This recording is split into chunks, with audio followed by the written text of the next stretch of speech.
Chapter 381. From the hillside, he could see that the town was in a state of panic. The wind blew from afar, bringing with it a cold chill. There was a faint smell of blood. Pei Zi-yun waved his hand, and a bright light flashed. The bloodstains on his body faded away, and he was clean once again. After this, Pei Zi-yun looked at Zhang Ling, who was rushing towards him. Zhang Ling could not help but shiver as she bowed and smiled apologetically. Pei Zi-yun did not speak for a moment. He retrieved an oilcloth and opened it up. It was a rice ball. Although it looked simple, each rice ball was plump and full. There was also some beef jerky inside. After he finished eating, he then said, "Han Ziyuan is dead. The nearest person to us is Yuji General Sherpu. This person has recently taken over by Tai County. However, he has 1,000 soldiers under his command, and the situation is tense. It's impossible for him to stay in a county. Besides, he doesn't know that I've killed Han Ziyuan. Bring me a map." Pei Zi-yun frowned as he thought for some time before instructing Zhang Ling. When Zhang Ling heard this, she hurriedly retrieved a map from her luggage and handed it to Pei Zi-yun. Pei Zi-yun took it and looked at it, deep in thought. There are many dangers in the county, and only the waterways are safe. Sherpu will have to pass through here to get back to the county, Gale Ferry. Pei Zi-yun pointed at the river with his finger, his expression cold. "I shall wait there and kill him in one fell swoop."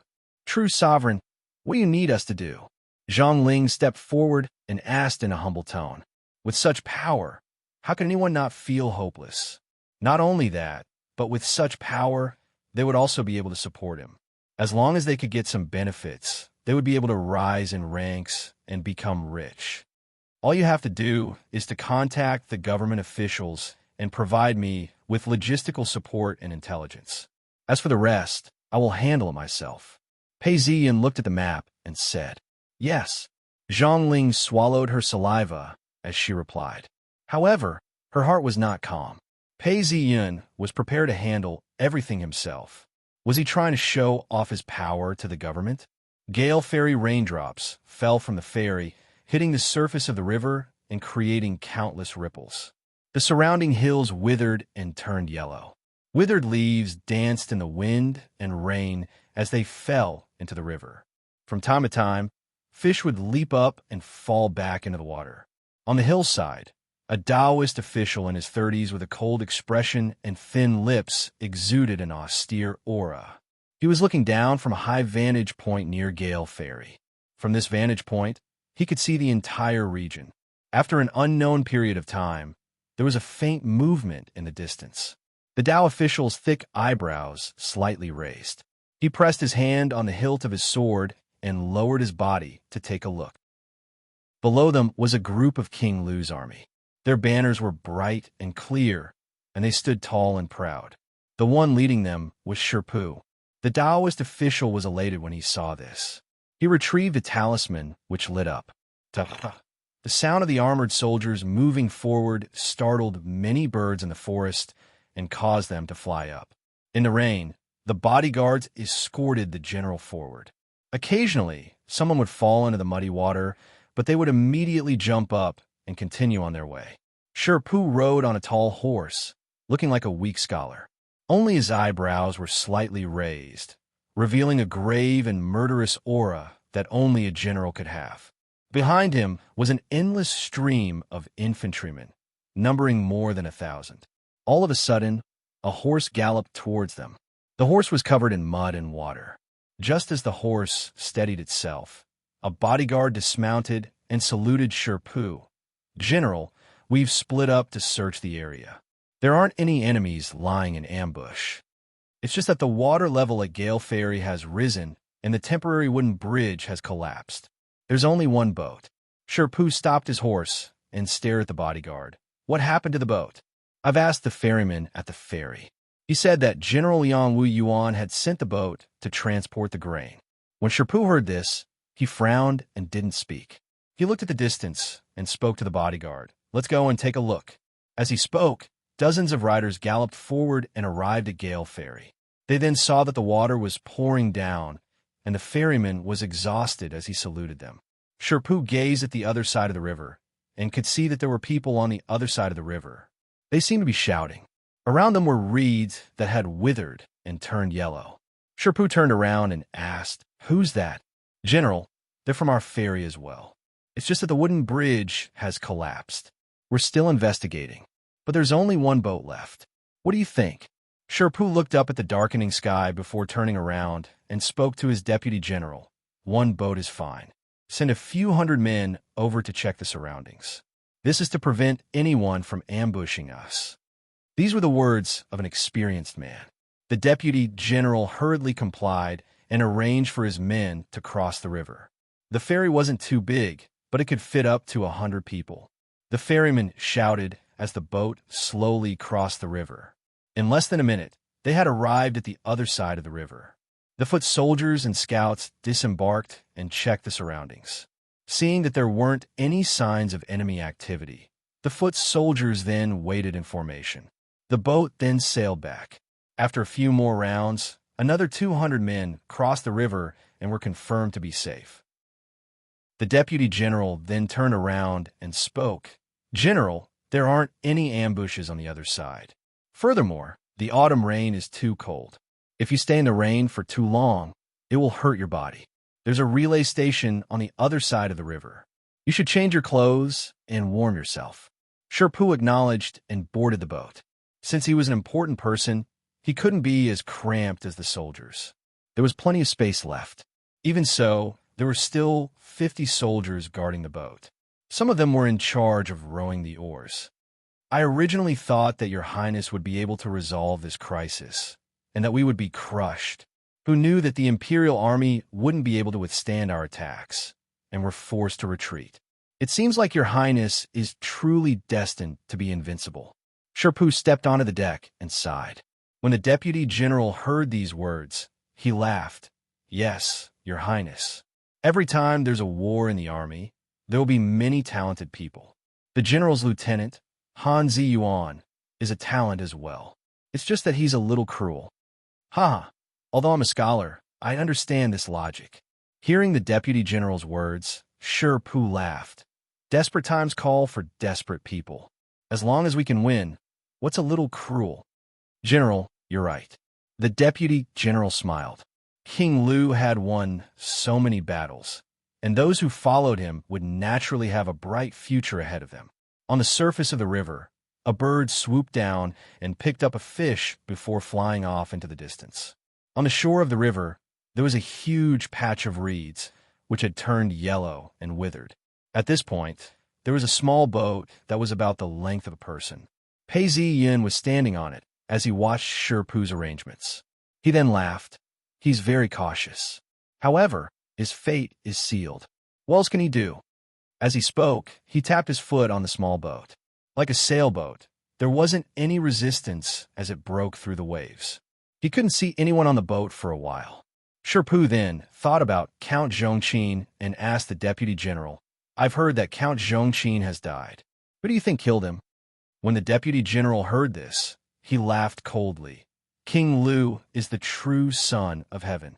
This Count Zhongqin was like a mantis trying to stop a chariot and went against King Lu. He deserved to die." He then paused for some time before saying, "However, there are rumors that Pei Ziyun was the one who killed him. It said that Count Zhongqin was loyal to the throne and was suspicious of Pei Ziyun. Hence, the two of them had a grudge against each other." When Sherpu heard the deputy general's words, he nodded his head before shaking his head. "The rumors are all nonsense. Although Pei Ziyun is a Taoist, he's someone who has passed the imperial examinations. He understands the rules and has a good reputation. Why would he commit such a heinous crime?" "General, many Taoists know demonic arts. It's said that if you have a weapon in your heart, you will have the desire to kill. If I were to say something wrong, Mr. Xie also used a demonic art to gain the king's favor. Actually, this is a violation of the rules." When the deputy general saw that there was no one else around, he then spoke out softly. "General, in terms of military rank, I am your deputy general. In terms of relationships, I am your brother-in-law. I know that you've always admired Pei Ziyun, but times have changed. You're now King Lu's Yu Ji general, and have a bright future ahead of you.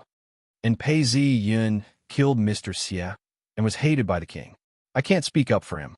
Besides, this person is a Taoist and a true sovereign. He's not of the same race and has a different heart. Who knows, he might really commit such a heinous crime. Yes, you're right. Life is hard to predict. Sherpu pondered for a long time, then laughed bitterly. I was originally a scholar, and my family was even more scholarly. But who would have thought that my family's fortunes would fall, and I would become a blood-soaked soldier? General, aren't you also a member of a large family now? You're already a 5th-ranked official, and you're even faster than the imperial examinations. When King Lu ascends the throne, you'll definitely be given a title. We don't wish to be a marquis, but rather an earl. Wouldn't it be better to teach our children to read and write? The deputy general smiled as he tried to persuade Sherpu. Hearing these words, Sherpu sighed and didn't reply. He then recited, "Life's pleasures must be exhausted. Don't let the golden goblet face the moon emptily. Everything I'm born with has its uses. Even after 1,000 gold is gone, I'll come back." As he finished, he sighed, "What a good poem. Such a rare talent that only appears once every few hundred years. Is he going to end up like a prostitute? Now that we're all serving different masters, if we were to face off against each other, it would be hard to imagine. King Lu is the son of heaven. Even Pei Zi Yun is like a mantis trying to stop a chariot. He won't have a good ending." The deputy general spoke. At this point, the surface of the river became turbulent as a black dot appeared in the distance. Someone on the boat shouted, "Who's there? Don't come any closer." This sudden turn of events attracted everyone's attention. Many of the soldiers on the boat had already drawn their weapons. They saw a small boat without any wind or sails, and yet it was moving like an arrow. In an instant, it had closed the distance between them and the boat.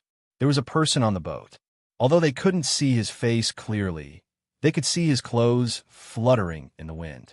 Seeing that his shouts were ineffective, the deputy general's face fell. He looked around and shouted, "Archers, get into formation." The person on the boat had appeared too suddenly. If this person wasn't an assassin, then what was he? Even if he wasn't an assassin, he would still die if he got close to the boat. As he spoke, the boat shot forward like an arrow. It was only about 200 feet away from the boat. After a moment of panic, the archers stood by the side of the boat.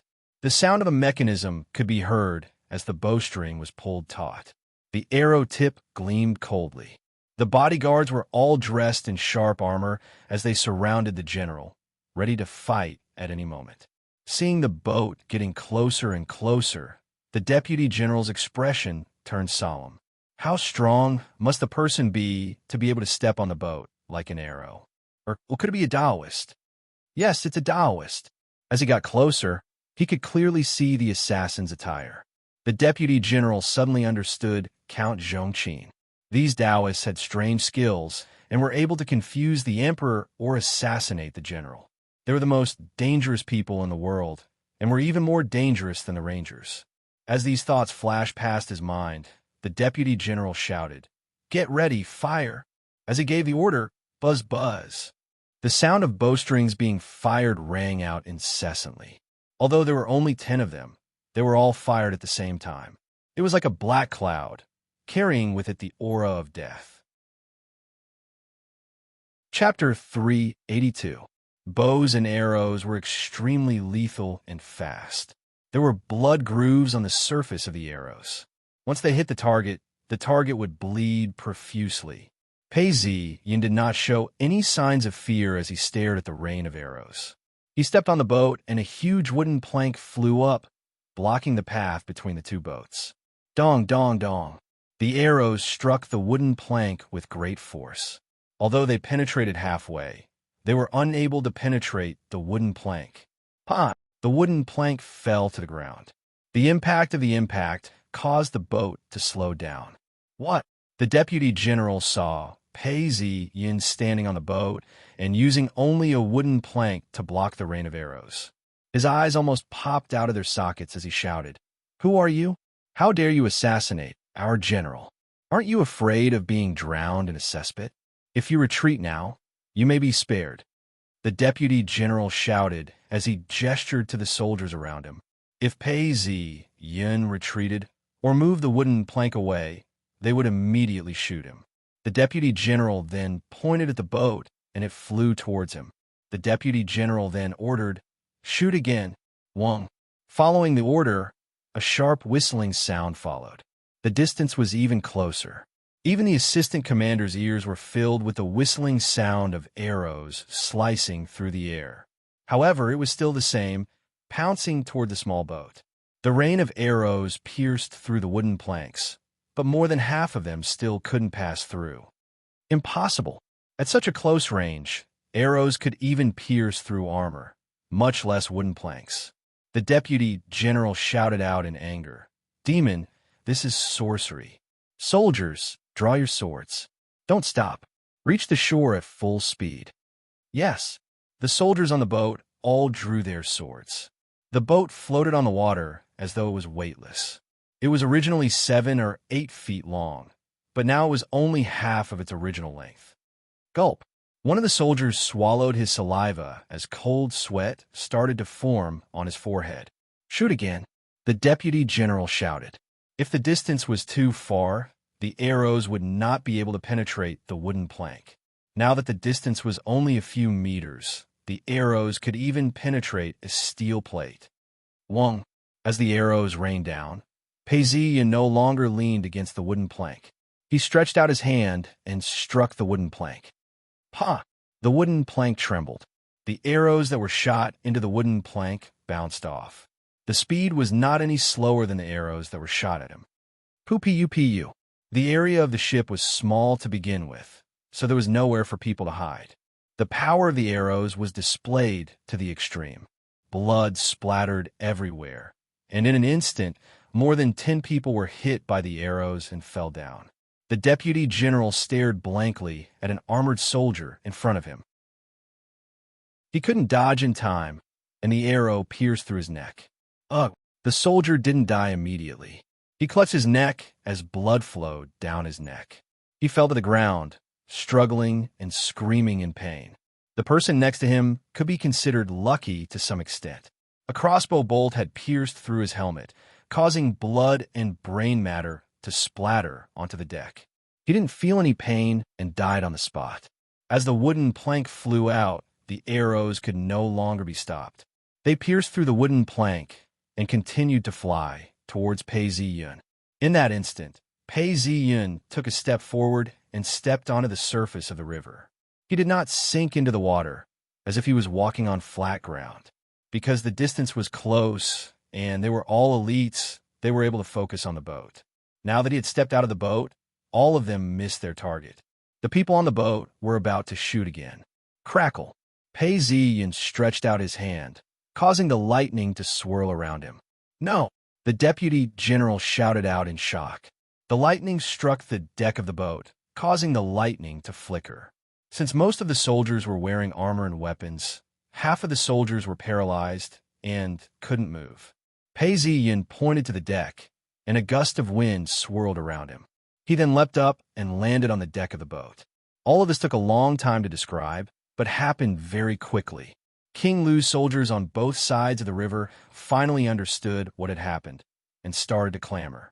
The demon's deputy general had been struck by the lightning, and his entire body was numb. He couldn't muster any strength. He then shouted out, "Quick, protect the general." Pei Ziyun drew his sword, and with a flash of his sword, 6 or 7 soldiers who were paralyzed were pierced through the heart as blood spurted out from their wounds. Kill the demon. At the critical moment of life and death, he raised his arms and shouted. The soldiers struggled with all their might, and some of them managed to break free from the paralysis. With a clang, he turned his sword around and blocked the saber that was coming down. Then he raised his sword, and the soldier that was charging at him immediately clutched his throat. Blood spurted out, and he slipped and fell into the river, turning red. Stab! The soldiers behind him weren't paralyzed. At this point, they raised their spears and stabbed towards Pei Ziyun. His shoulders, neck, chest, abdomen, back, and thighs all felt a piercing pain. Pei Ziyun leapt up like a leopard and leapt through the forest of spears. The boat wasn't big, and it was difficult for the soldiers to turn around. With a wave of his hand, several heads flew off, and blood splattered everywhere. On the deck, the deputy general had already recovered quite a bit. He rolled over and leapt up again. He picked up an arrow and shot it at Pei Ziyan. Pooh! A sharp sound pierced through the air. Pei Ziyan turned around and struck the arrow with his sword. A buzzing sound could be heard as the arrow was deflected off course and pierced through a soldier who fell into the river. True sovereign Qining, Sherpu was heavily guarded as he retreated. However, the deck wasn't big, and he couldn't retreat too far. Seeing how terrifying this person was, and how young he was, his eyes narrowed as he asked, "I don't want the general to recognize me." Several soldiers wielding spears charged towards Pei Ziyan. Pei Ziyan stretched out his hand, and lightning flashed. Following that, a sword flashed, and someone fell out of the boat. A series of blood-curdling screams could be heard from the deck of the ship, as fresh blood splattered everywhere. It was a frightening sight to behold. The assistant general roared out, "You are the general's personal guards. If anything happens to the general, you will all be beheaded, and your family will be implicated. No one is to retreat. Kill! Kill! As long as you can protect the general until he reaches the shore, there will be soldiers to receive you. Not only will you not be guilty, you will also be rewarded." When the soldiers heard this, they roared in anger and charged forward. The deputy general shouted, "Soldier, why aren't you driving the boat? Once we reach the shore, I will promote you by 3 ranks. You're brave and smart." Pei Ziyan laughed as he kicked one of the long spears on the ground. The long spear flashed in a flash and shot towards the rudder like a bolt of lightning, nailing the rudder's soldier to the deck. Following that, the sword flashed past, and several soldiers fell to the ground, leaving behind a pile of corpses. Seeing that more than 10 soldiers were unable to stop him, and that half of them had died, Sherpu's face turned pale. He sighed and said, "True sovereign indeed. I've admired you for a long time, and didn't wish for us to meet under such circumstances." As Pei Ziyan heard this, he felt a sharp aura piercing through the air. He sighed to himself, "This is a place of life and death in the army. Indeed, there are many highly skilled fighters." That spear was indeed accurate. Although he had this thought, he moved his body 6 inches forward. The spear pierced through his body, and the sword flashed. The soldier gave a groan and fell to the ground. He laughed. "General, have we met before? Or have we ever crossed paths?" "Zhang Hu." Seeing that the spearman had died, the assistant general cried out in shock. It was obvious that this person was a highly skilled soldier and had many stories to tell. However, in this narrow battlefield, every second could mean the difference between life and death. As Pei Ziyan spoke, he pointed his sword at the spear in front of him. The 3 soldiers looked as if they had been electrocuted. They groaned as they fell to the ground and died. None of them could withstand a single attack from Pei Ziyan. "General, dive into the water!" The assistant general shouted out loudly. It's too late." Sherpu sighed as he pulled out his sword. He smiled bitterly. The soldiers on both sides of the river were in a frenzy, but they were separated by the river and could not help. Pei Ziyan had already pounced on them. Of the 50 men who had surrounded him, only 20 were left standing. Pei Ziyan's body was not stained with blood. When the blood splashed onto him, it slid past him and did not stain him at all. The blood on the deck flowed down into the river, dyeing the water red. Kill this man. You will be promoted 3 ranks." The assistant general had not given up yet and shouted out loudly, "Flash technique." A bright light flashed, and everyone's vision went black. Pei Ziyan then grabbed a long spear from the ground and flashed. Pooh! The long spear pierced through the air and pierced through the soldier in front of the assistant general. It didn't stop there and pierced through the assistant general's chest. Fresh blood spurted out, and the assistant general groaned as he fell to the ground. "Kill!" Pei Ziyan's silhouette flickered, and the soldier's eyes were all red and swollen. With a single slash of his sword, the remaining 10 soldiers were killed one by one. Sherpu rubbed his eyes, and his vision was blurry. After some time, He realized that besides Pei Zi-yun and himself, nobody else was standing on the deck. Some of the soldiers were still alive and were wailing in pain as they rolled on the deck. Some of them even rolled into the river. The blood on the deck had formed a stream and was no less than a few buckets of water. The boat was already nearing the other side of the river. Some soldiers tried to swim over, but it was too late. True Sovereign came to kill me? I don't know what I've done to deserve True Sovereign to come here personally. Sure, Pooh asked. He then laughed bitterly. True Sovereign worked for the imperial court, and I'm King Lu's general. It's no wonder. It's just that I've always read True Sovereign Su Mu's poems. Who would have thought that I would end up like this? Sure, Pooh watched as Pei Zi-yun killed all the soldiers on the boat. He then sighed and threw his sword onto the ground. Do you have any last words?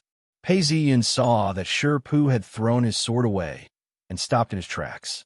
He could tell that although Sure Pooh was a talented general, he wasn't good at fighting. I've led troops on the battlefield and killed many people. It's only natural that I'm being killed now. It's just that I love True Sovereign's poems the most. I wonder if True Sovereign has any new poems? If he could send me on my way, I would have no regrets. Sure Pooh sat down and looked at Pei Zi-yun. You know the art of war. You have courage, and you're fearless in the face of death. There are many heroes under the heavens. However, I cannot spare you. Pei Zi-yun sighed. But I can agree to your request. The boat was on the river, and there were people crying out in pain on the deck. Blood flowed down like a waterfall, dyeing the river red. Both sides of the river were in an uproar. There were even soldiers who were swimming with all their might, their faces contorted in anger. Pei Zi-yun took a few steps forward, as if he had understood something. The rolling waters of the Yangtze River flow east. The waves wash away the heroes. Whether it's success or failure, it's all gone. The green mountains are still there, and the sunset glow. The white-haired fisherman lives on the river, accustomed to the autumn moon and the spring breeze. A jug of wine, a joyous reunion. How many things have happened since ancient times? They've become a joke. Pei Zi-yun recited very slowly, and every word he said sounded like metal. Sure Pooh lowered his head in deep thought. His heart was in a state of confusion. He then sighed. The waves wash away the heroes? It's rare for True Sovereign to call me a hero. It's just that I've always loved True Sovereign's poems and never wanted to die listening to True Sovereign's new poems. Fate has arranged this, and it's terrifying. What more can I say? I'll send you on your way. Pei Zi-yun nodded his head and stepped forward. His sword flashed, and Sure Pooh fell to the ground. Fresh blood splattered everywhere, and his eyes closed. Mission completion March 10th. Chapter 383. The reeds swayed in the wind. The soldiers on both sides of the boat could hear the cries of pain coming from the boat. Quick, quick, swim over. The squad leader and the 10-man squad leader shouted. Those who could swim were swimming towards the boat. Zhang Ling and a few other Dao officers watched from within the reeds. Their faces were solemn. They couldn't blame the soldiers for not noticing. An army and an individual were two different things. With their Dao arts, it was easy for them to conceal themselves. The boat had lost control of the boat and flowed down the river. Many soldiers swam as fast as they could catch up. The deck of the boat was littered with corpses. Blood flowed like a river, dyeing the river red. Pei Zi-yun seemed to be unhappy. He walked to the side of the boat and took out the flute from his waist. The flute was crystal clear and had natural patterns on it. He then started playing it. The sound of the flute was low and deep, as though it was filled with nostalgia. It was also filled with determination. Everyone was the main character in their own story. He had heard of Zhang, whose spear skills. But looking at the situation, he was only a 10-man squad leader. Pei Zi-yun did not think that anyone with talent would be able to rise up the ranks.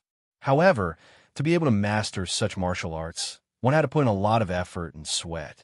Furthermore, if a war broke out, as long as such a person did not die, he would be able to rise up the ranks. Perhaps he would become a general in the future. Not to mention Hu Pu. But if such a person died, he would have nothing left. Because of this, he was even more determined. As he thought about this, the sound of the flute became deeper and deeper. At this point, a squad leader had led a few men to the edge of the boat.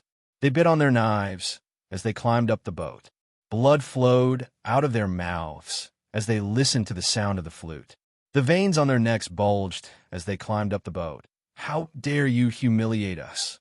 As soon as the song ended, several soldiers climbed onto the deck of the ship. With a shout, they surrounded Pei Ziyun. Their long blades gleamed coldly under the sunlight. "Kill!" the squad leader shouted. His face was ferocious. "Thunder rise!"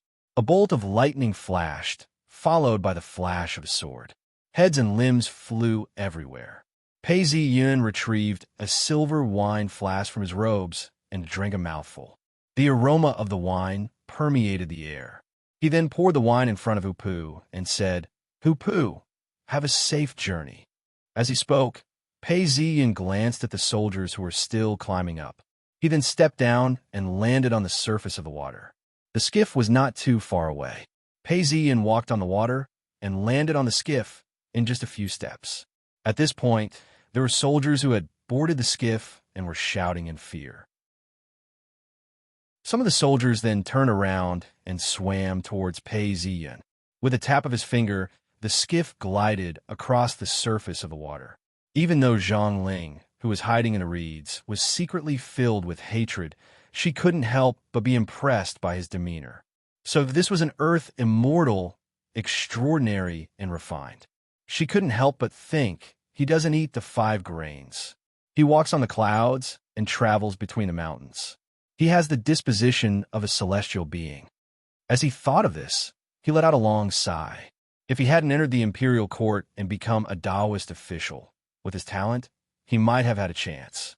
As he thought of this, his expression turned gloomy. His foundation was already set, and there was no way he could escape. It was best not to be delusional. Then he turned to the dumbfounded officials and asked, "Why aren't you recording the entire process and presenting it to the imperial court?" Shuntang County, Ling Yun bookstore. The port was bustling with activity, and the streets were long. There were countless shops and everything that one could think of. Furthermore, there were many scholars and bookstores. Of course, there were also bookstores. The bookstore had already been purchased and was very spacious.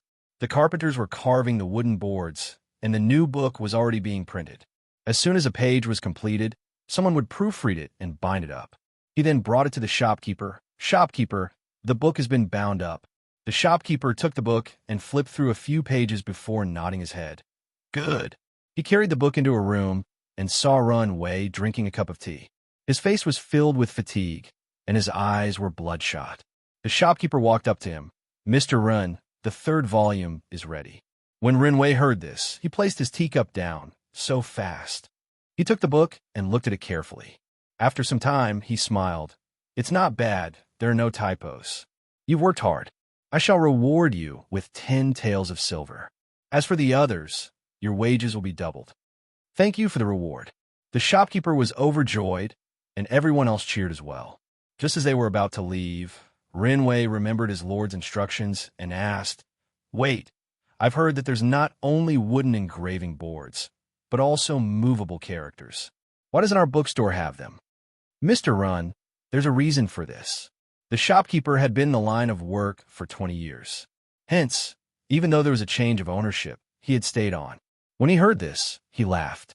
"There are movable characters, but there's no need for them." Seeing Ren Wei's astonished expression, the shopkeeper explained, "When wooden characters come into contact with water, they will swell and the board will be uneven. This has been tested before, and no one has used them. Clay characters can still be used, but they have to be fired. There are dozens of commonly used characters, and it's not as easy as engraving boards. Most importantly, clay characters are fragile." Ren Wei nodded his head and asked, "Clay characters are fragile. What about copper characters and lead characters?" Speaking of this, the shopkeeper laughed. "This is the doing of a bankrupt person. In the previous dynasty, there was a son of an aristocratic family named Su Chuanqi. He owned 10,000 mu of land and was a high scholar. He felt that copper characters could be passed down for 100 years. Hence, he requested permission from the government to hire workers to carve the characters. There was a shortage of copper among the commoners, so the government minted coins. Even 5 copper and 5 lead characters were collected and melted down to make bronze wares for sale. They earned huge profits and forced the government to lower the quality of their coins. This shows how expensive copper is among the commoners. Su Chuanxi spent 11 years and 100,000 taels of silver to carve out 200,000 copper characters. He sold almost all of his land to complete the task. Although it cost a lot of money, now that it's done, we can print books and earn back our capital. Renwei heard this and was secretly shocked. His eyes flashed as he spoke. Mr. Run, you don't know the crux of the matter. Once I explain, you will understand. The shopkeeper smiled and said, How many scholars are there in a prefecture? How many books can be printed? If we print too many, we can earn back our capital. If we print too few, we won't even have enough interest. As for other prefectures, doesn't it cost money to transport them? Hence, Su Chuanxi almost starved to death in the end. At that time, the imperial court was able to buy a whole set of copper characters at a low price. This was a lesson and a joke in the industry. As for the type, it can only be said to be cheaper. However, it is difficult to make a profit unless we print 10,000 copies. As for the wooden engravings, although it requires carpentry and requires a lot of materials, it is inconvenient to store them, and it is not easy to correct the typographical errors. It is also easy to rot and be eaten by insects. However, it is the most suitable method. Let me tell you something.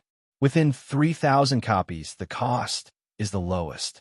Renwei's heart instantly became clear, and he nodded his head. Simply put, the purchasing power was not strong, and the number of copies could not be printed. In addition, it was inconvenient to transport them. Hence, even if the copper and types were invented, it would be useless. Anyone who dared to use them would go bankrupt. He immediately thought of replying to the Lord. It seems like the Lord's idea won't work.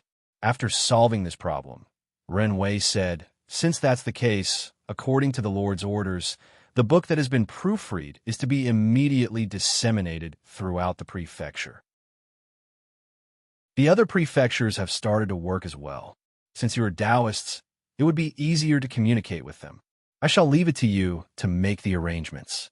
Renwei's face froze as he spoke to the Taoist. Also, the matter of contacting the storytellers has to be carried out as well. If necessary, you can bribe them. Once the book has been disseminated, it would be difficult for the other storytellers to not follow suit. Understood. The Free Cloud sect Taoist understood the mission and acknowledged. Following the start of the various prefectures' publishing houses, countless copies of these books were printed and distributed to the various prefectures. Chunzhou County, a man was speaking to the storyteller in front of him. I have a story here. It's very interesting. I would like you to recite it. The storyteller had a mustache on his face as he received the book and read it. After some time, he placed the book on the table and stretched out a finger, 1 tael of silver. Deal. The man spoke. The storyteller saw that he had agreed so quickly and couldn't help but regret it. Such scenes were happening all over the country. Ping E County in a tea house. The storyteller was already prepared as he spoke. Today, we shall talk about the story of the previous dynasty scholar Du. He stretched out his hand and slammed it on the table. At that point, the crowd started booing, Mr. Lee, the story of scholar Du has been told 800 times. We don't want to listen to this. We want to listen to the true sovereign story. Next door, there's someone talking about how the true sovereign slew demons and devils and killed a demon general. Today, he went to the countryside and hasn't finished his story. We're all waiting impatiently. The listeners all had looks of dissatisfaction on their faces as they grumbled. Pei Ziyun had led an army to war in the past and had a huge impact. However, apart from the war-torn areas, there were many commoners who were indifferent to this. However, when it came to single-handedly killing an enemy general, these are the 2 most popular stories that the commoners loved to hear, killing an official or a woman. Killing an official was something that the commoners had longed for since ancient times. It was just that they couldn't say it out loud.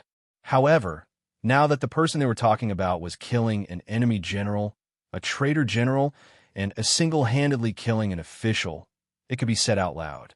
This satisfied the commoners' deepest desire and caused them to clamor. The storyteller looked at the crowd and felt the pressure on him. Actually, he had read True Sovereign Pei's story before and was slightly dissatisfied. Why did Huang Ershur get a tale of silver and he didn't? Initially, he wanted to drag things out. However, under the pressure, the storyteller was so anxious that he stomped his feet. He then thought about what he had read and added on to his decades of experience as a storyteller. He hurriedly came up with a new story. His spittle flew everywhere as he spoke, causing the crowd to listen in fascination.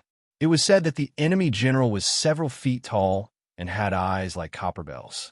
His upper lip was wide open, and his fangs were protruding from his mouth. Around his neck hung a string of skulls. They were all young boys and girls that he could eat. They could increase his powers and were extremely powerful. At this point, the storyteller grabbed a piece of wood and slammed it down heavily. He then shouted out, "My esteemed guests, the true sovereign was the descendant of the martial star." He pulled out his sword and said that this sword was an ancient divine weapon. The storyteller's eloquence flowed like a river as he spoke about how the sword could kill a demon general. He then continued, "Even the demon soldiers were slaughtered until their blood flowed like a river." With a poem as proof, he fought for 3,000 miles, and with a single sword, he could defend against 1,000,000 soldiers. Well said. One of the young masters praised loudly as he tossed a piece of silver up to the storyteller. When the storyteller saw this, he was overjoyed as he shouted out, "Thank you for the tip." The storyteller became even more enthusiastic as he spoke. The young master who tossed the silver was Shun Jun, who he hadn't seen for a long time. At this point, he stopped listening and thought to himself, "I didn't want my benefactor to be able to avenge himself and become famous. In the past, when the army was fighting, Shun Jun, couldn't help much. Now that I've turned to killing, I'm also a tyrant and have martial arts skills. I can be of help. My 37 blade techniques have already reached the 11th level." Just as he was deep in thought, a young lady sat in a corner. She had a black veil over her face and wore a bamboo hat. She was hugging a fox in her arms. When she heard that Pei Ziyun had killed Han Ziyuan, her expression changed as she lowered her head.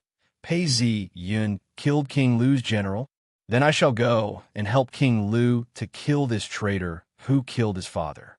As she thought about this, she stood up at the same time as Shunjun.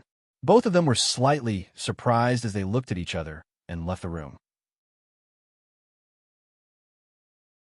Chapter 384. After leaving the tea house in the afternoon, Gai Guo left quietly. The journey was rather peaceful. However, as they neared Chun Prefecture, the number of refugees started to increase. Just as the sun was setting, it was time to cook dinner. Gai Guo hugged the fox. We're going to starve again today." An old man walked past Gai Guo. When he heard this, he stopped and looked around. Seeing that no one was paying attention to them, he pulled out half a bun from his robes and said, "Daughter, you must be hungry. Take this. Where are you going?" Gai Guo was well-versed in Tao arts and wasn't a pedantic person. She didn't lack money. However, she had a good impression of the old man and replied, "I'm going to Chun Prefecture to look for my family." When the old man heard this, his face fell. "Young lady, you can't go. King Lu is going to attack Chun Prefecture. Chun Prefecture is in chaos. We escaped from Chun Prefecture, and there's killing going on there. A young girl, like you, would be like a lamb walking into a tiger's den. The world has only been peaceful for 10 years, and it's going to be chaotic again." Hearing these words, the old man seemed to have read a few books. Gai Guo was about to speak when her face fell. She listened carefully and felt the ground tremble. She then looked towards the direction of the sound. A cloud of dust rose up as 10 riders approached. "There are some commoners here. These commoners dare to leave King Lu's rule and flee. They are all traitors and deserve to die." The leader of the riders looked at the refugees in front of him as he pulled out his blade. "Quick, run, run." When the refugees saw that King Lu's riders were approaching, they started to flee. The leader of the riders pulled on his reins and charged forward. One of the men had only taken a few steps when the leader ran past him. With a flash of his blade, a man's head flew through the air. Blood spurted out and splattered all over the ground. My husband.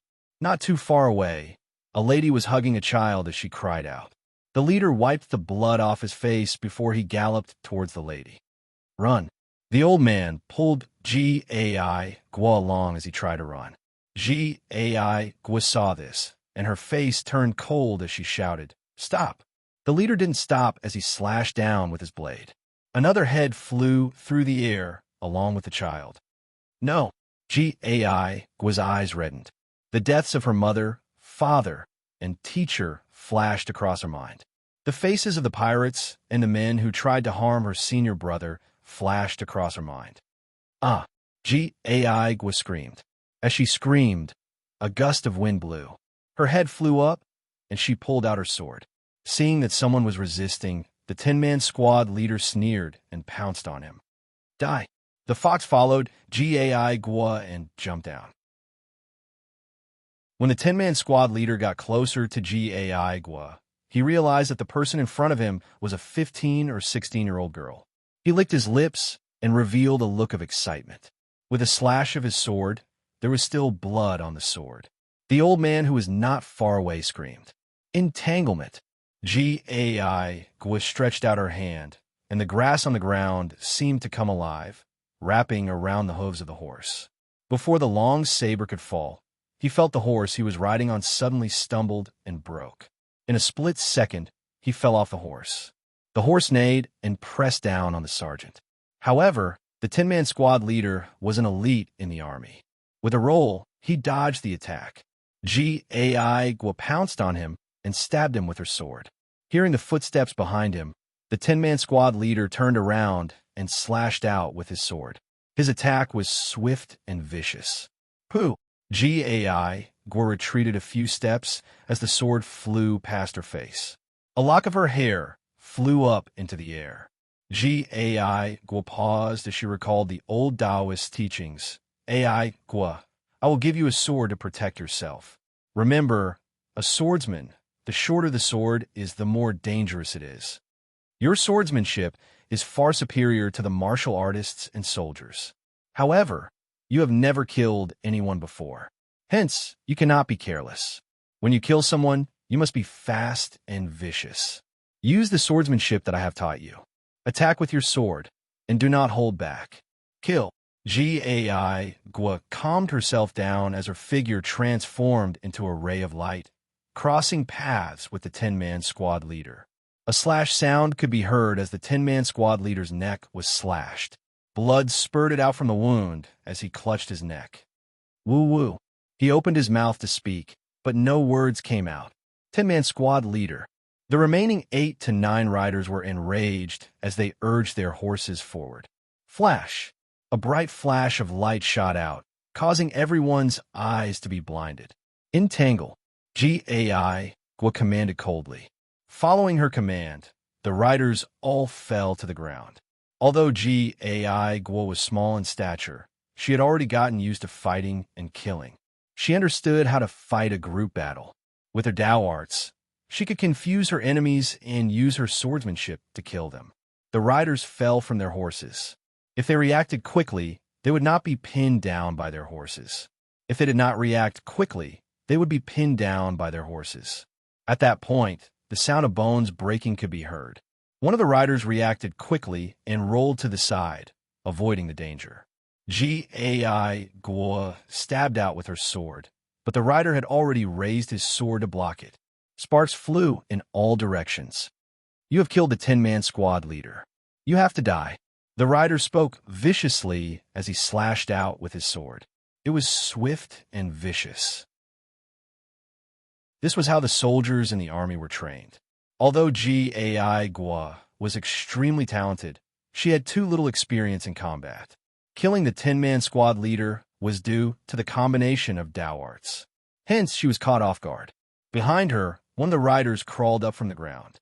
There was still blood at the corner of his mouth. He picked up his sword and charged towards Gaigwa. Not far away, the refugees were all running for their lives. Some of them saw that the riders were about to attack Gaigwa, and yet no one shouted out to warn her. Chi. Not far away, the white fox squealed as it pounced forward and bit down on the rider's neck. Fresh blood splattered everywhere. Ah! The rider screamed in agony. Being bitten by a fox was not a serious injury. However, the moment he was bitten, he felt a chill run through his body, causing his entire body to be paralyzed. She turned around and saw that the white fox had bitten down on the rider's neck, causing fresh blood to spurt out.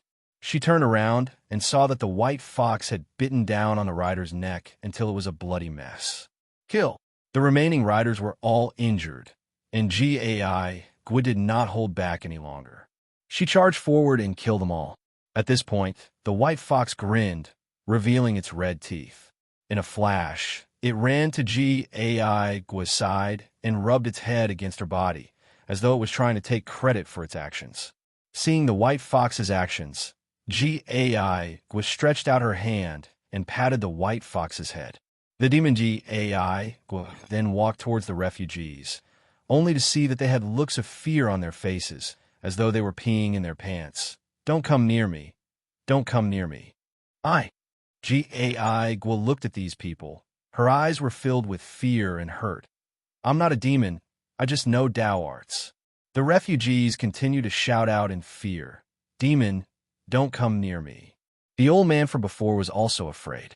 However, since he could read and knew that there was a Taoist around, he became more courageous. He then said, You're going to Chun Prefecture's Yun County. That's the territory of King Lu, and isn't friendly to Taoists. Many of the monasteries there have been raided. As he spoke, he hurriedly ran away. Fox, why do you think they're afraid of me? It's obvious that I've saved them. Gaigwa watched as the refugees ran away, and was somewhat upset. When the white fox heard this, it leaped into her embrace and rubbed its head against her chest. It then squeaked twice. Fox, you're the best to me. Gaigwa caressed the white fox's body as the white fox curled up obediently in Gaigwa's embrace. It squinted its eyes as it enjoyed Gaigwa's caress. The young lady sighed as she turned around and walked away. She then spoke to the white fox. White fox, many people are saying that King Lu is the son of heaven, and that he's the future emperor. But what I saw just now was King Lu's soldiers killing commoners on sight. Why is this happening? Could it be that these are the black sheep of the herd? Squeak, squeak. The white fox raised its head and rubbed its head against her as it squeaked twice. You're saying that you don't know either, right? Gaigwa fell silent and didn't speak further. She walked along the road and saw a mountain village in the distance. There was smoke rising up from the village. Something's wrong with the village. Gaigwa looked over and whispered, Let's go and take a look. I can feel a strong sense of death. As she spoke, she walked towards the village. As soon as she stepped into the village, a strong wave of resentment surged out. There were corpses everywhere. Some of them were naked female corpses. Occasionally, King Lu's flag could be seen among them. Gaigwa looked at the scene in shock. She suddenly thought of her own family being attacked by the pirates. This was so similar. I thought that King Lu was a wise ruler. I didn't want him to be the same as the pirates. I can't rely on him, but I can help his army to kill Pei Ziyun. We can't be a Taoist. Let's find a hunter and use the bewitching technique to become his daughter. After that, you can look for Pei Ziyun and help us kill him. Squeak, squeak. The white fox responded, indicating that it had an acute sense of smell. Gaigwa hugged the fox tightly as she looked around. She could see smoke everywhere and crows cawing. She was all alone and tears rolled down her cheeks. I only have you left. Kill Pei Ziyun and avenge my father. Let's find a quiet and secluded place to live. What do you say? It's just that. Pei Ziyun, where are you now? Mountain Temple. The sky was dark and gloomy, and the rain fell heavily on the temple. The main gate of the temple had collapsed, and there was a tattered plaque above the main gate. It read, mountain deity temple. It was unknown which deity it belonged to. The area in front of the altar was a mess, and there were no longer any incense burning. The only thing that remained intact was an iron bell. At this point, the entire temple reeked of blood. There were only 5 or 6 Taoists left, and all of them were injured. There were only 2 bonfires to keep them warm. A beggar was cowering in a corner and looked to be a little girl. There was another beggar boy who was brave enough to kill a wild rabbit. He was washing it and removing its innards. He couldn't bear to throw it away, so he placed it in a corner and started roasting the rabbit meat. His technique was pretty good, and very soon a fragrant aroma wafted out. Pei Zi-yun was sitting in the middle, his face was pale, and he was meditating. Along the way, he had been assassinating the enemy generals. At first, everything went smoothly. However, after the 5th time, although he tried to hide his tracks, he could still sense that his pursuers were following him. They formed a huge net that made it hard for him to breathe. This was the power of King Lu. In the most recent assassination attempt, even Pei Zi-yun himself was injured. The Taoists who were watching the battle couldn't escape either. They were caught in the crossfire, and more than half of them died. System. A plum blossom appeared in front of his eyes as it grew bigger and became a translucent information interface. It floated in front of his eyes, and a series of numbers appeared. Earth Immortal. Level 1, 75. 9%. It's 76%. Pei Zi-yun thought to himself and clicked on the button. The numbers had changed to 2.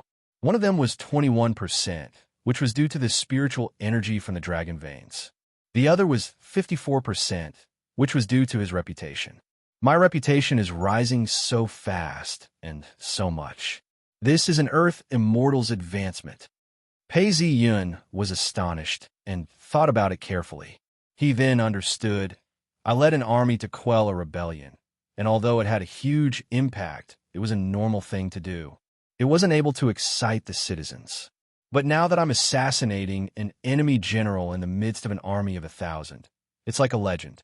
This is the same principle as in my previous life. People didn't listen to official news, and celebrities' slander spread like wildfire. Depending on the situation, if I kill one more, I'll be able to level up. As he thought about this, Pei Zi-yun opened his eyes and smelled a fragrant aroma. He turned around and saw the beggar roasting the rabbit. Chapter 385. The mountain god temple had not received any incense for a long time. There was an old hanging bell tree in front of the door, its withered leaves falling with the wind. Around it was a small path that had been stepped on, with withered yellow weeds on both sides. The 2 or 3 Taoist officials were all lightly injured. They walked on the way to fetch water, holding a bottle gourd in their hands. Zhang Ling was even darker from the sun, and there was a bandaged wound on her body. The water in the stream was very clear, and the stones in the water were round and round. In the drizzle, the few of them scooped up the water and drank it. They washed their faces and filled their gourds. They temporarily sat on the bank and looked into the distance without saying a word. A gust of wind blew past, stirring up the rain, causing everyone to shiver. The 2 Tao officials looked at each other. One of them looked to be in his 30s and seemed to have a higher status. He then said, "Your Excellency, we've lost another 5 of our comrades. Now we're down to 6. That's a loss of 70%. If we continue to follow, even if we have a good foundation, we won't be able to live for much longer. They're clearly trying to exhaust us to death, my lord." "Shut up. This is the mountain god temple. Don't let others hear you. We are officials of the imperial court," Zhang Ling berated. "My lord is too detailed." Behind them was a 20-something-year-old Taoist official named Shang Xiang. He gritted his teeth and said, "This mountain deity is a deity. He doesn't even have a plaque to bestow upon him. He's just a wild deity. How can he hear us? Even if they heard it, can they report us? Your Excellency, there were only a dozen of us in the beginning, and we replenished our numbers twice. In total, there were more than 30 of us, and now we're almost all dead. Furthermore, we've been fighting continuously, and our magic power and energy have been depleted. If this goes on, we'll definitely die, and the Tao record department's vitality will be greatly damaged.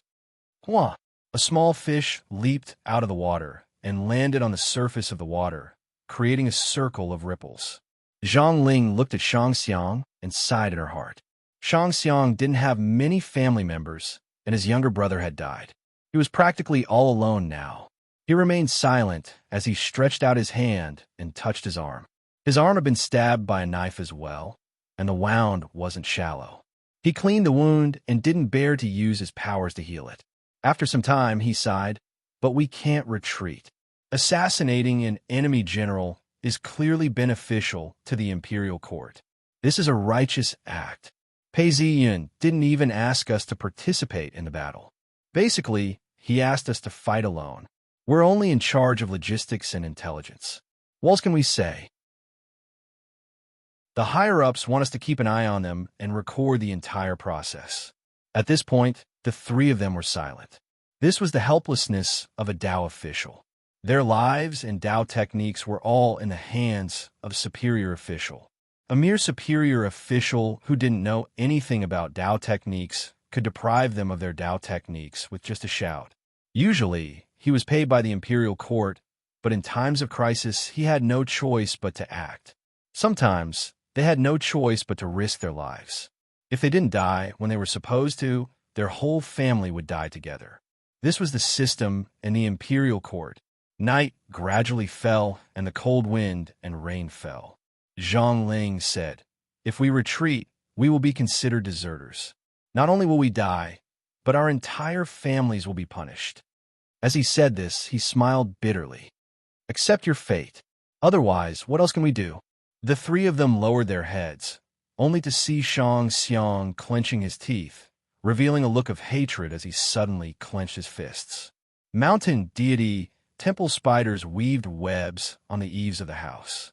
Under the statue of a deity, there was an incense burner, but it had long been broken, and there were traces of water flowing on it. In a corner, there was a pile of straw.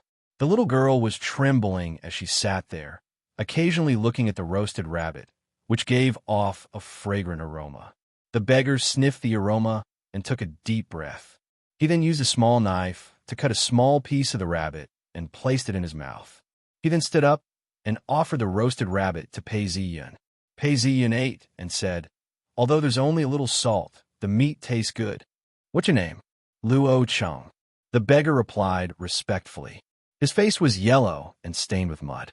His eyes were filled with determination. This name sounded familiar. Pei Ziyin had become an Earth immortal and had a photographic memory. He searched through his memories and soon found something. He looked at the beggar and realized that he was about 14 or 15 years old. It was just that he had wandered the streets and lacked nutrition.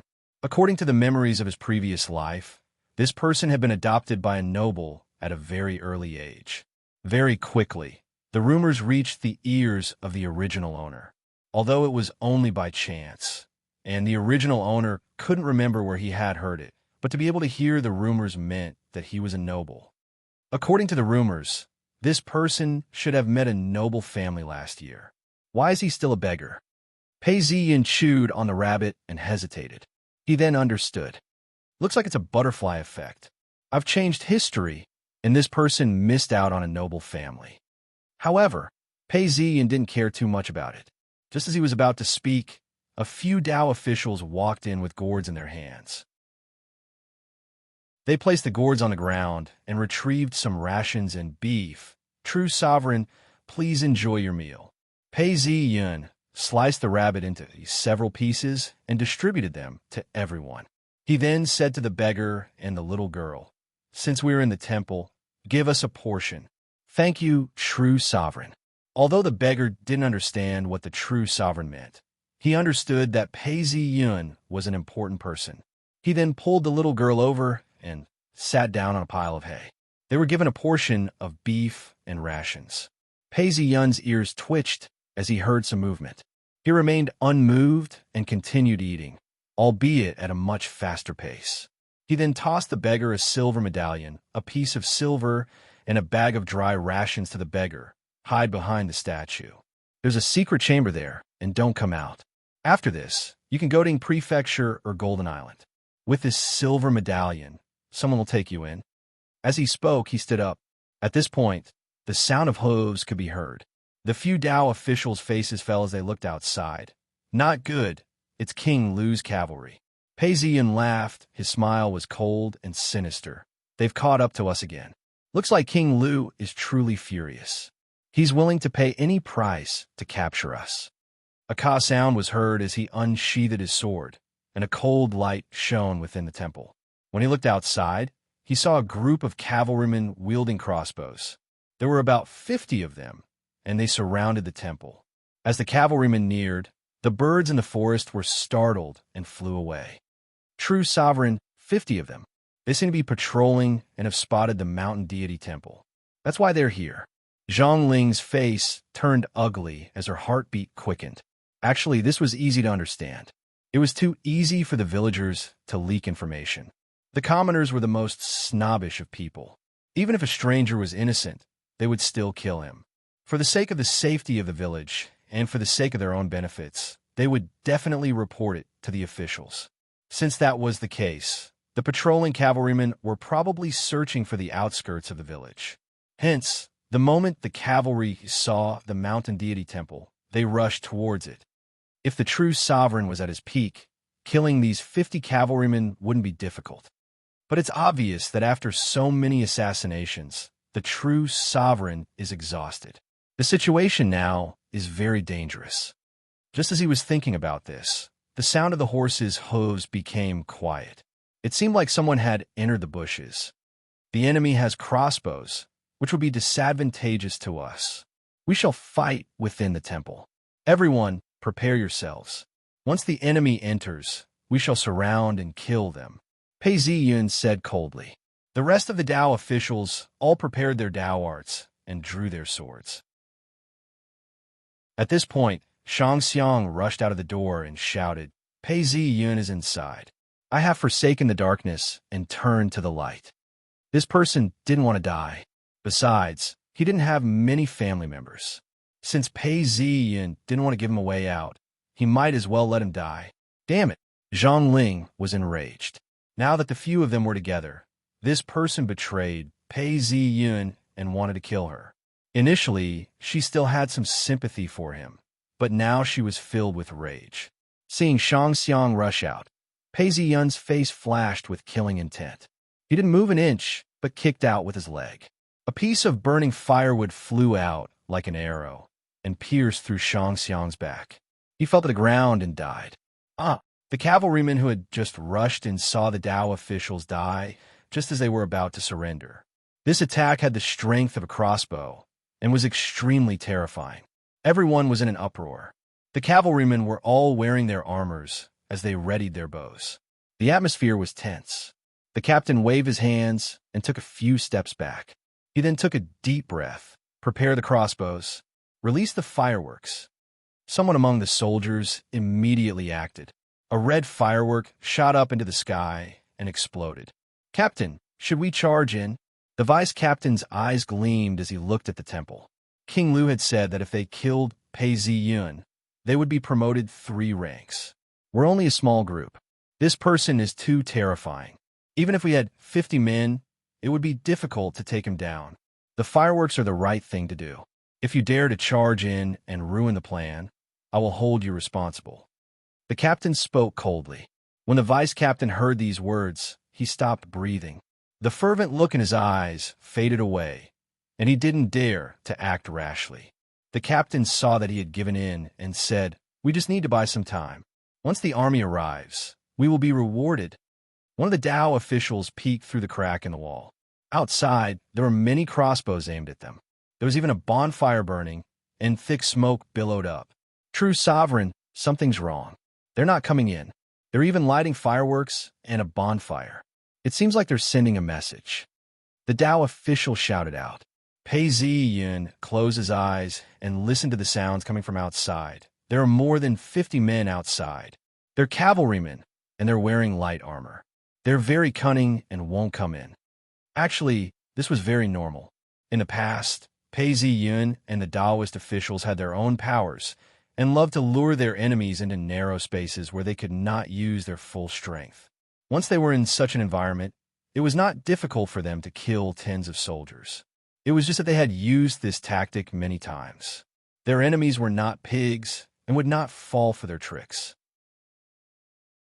Pei Ziyan looked at the Taoist officials. I shall kill my way out. Do any of you still have your powers? Zhang Ling's face was ashen as she looked at the crossbows in her hands. True sovereign, we don't have much energy left. We can still communicate. As for the flash technique, we don't have any more. All right, the flash technique is enough. You guys use it. I'll go out and kill them. Pei Ziyan said. Yes, true sovereign, flash technique. In the gloomy, rainy night, 2 white lights appeared on the ground. The captain's reaction was extremely fast. As soon as he saw the white lights, he ordered, close your eyes and fire. The soldiers obeyed immediately. A pew sound could be heard as the sound of arrows pierced through the gloomy night. Dozens of sharp sounds could be heard as the arrows rained down on the entrance of the temple. However, nobody dashed out immediately. Hence, the arrows pierced through the wall and the door. The door then flew out and smashed into the ground. Behind the door, a shadow appeared. With a slash of his sword, blood splattered everywhere. The 3 soldiers who were at the front did not even have time to react before they fell to the ground. Chapter 386. Although it was a rainy night, the thick smoke could be seen from miles away. Kill! With a loud roar, the soldiers threw their crossbows and pulled out their swords. Pei Ziyan's eyes were cold. With a single step, he appeared within the formation. Pooh! An armored soldier clutched his throat as blood spurted out. With another flash of his sword, another soldier screamed as he fell to the ground. Brothers, kill this demonic cultivator. Seeing his comrade who had risked his life for him being killed, a 10-man man shouted and charged forward. Pei Ziyan's expression did not change. With a flash of his sword, the sword clashed. The 10-man squad leader's arm trembled as his sword slid down his throat, causing blood to spurt out. The 10-man squad leader's sword fell to the ground as he clutched at his throat. Blood bubbled out of his mouth as he fell to the ground. Pooh! Pei Ziyan's body moved along with his sword. In a flash, his sword pierced through the armor of 2 soldiers, killing them instantly. Die! Another squad leader's face was contorted as he slashed down with his sword. Pei Ziyan merely pointed at him. An array of sword chi shot out. It was just a thread, but it pierced through the soldier's armor. Within a few breaths, Pei Ziyan had killed 9 people. The rest of the soldiers were filled with fear. The squad leader was shocked as well. Pei Ziyan's sword techniques had improved once again, but he still felt that something was amiss. Something's not right. The squad leader watched as Pei Ziyan killed so many soldiers. Instead of being shocked, he was overjoyed. An idea flashed through his mind as he shouted, "This demon has killed so many people and is very tired. He can't use his demonic arts anymore. Kill!" As soon as the squad leader shouted, the surrounding soldiers regained their senses. Their fear subsided as they shouted and rushed forward. Pei Ziyan heard this, and his expression darkened, but he did not speak. Dang! Pei Ziyan turned around and blocked the attack with his sword.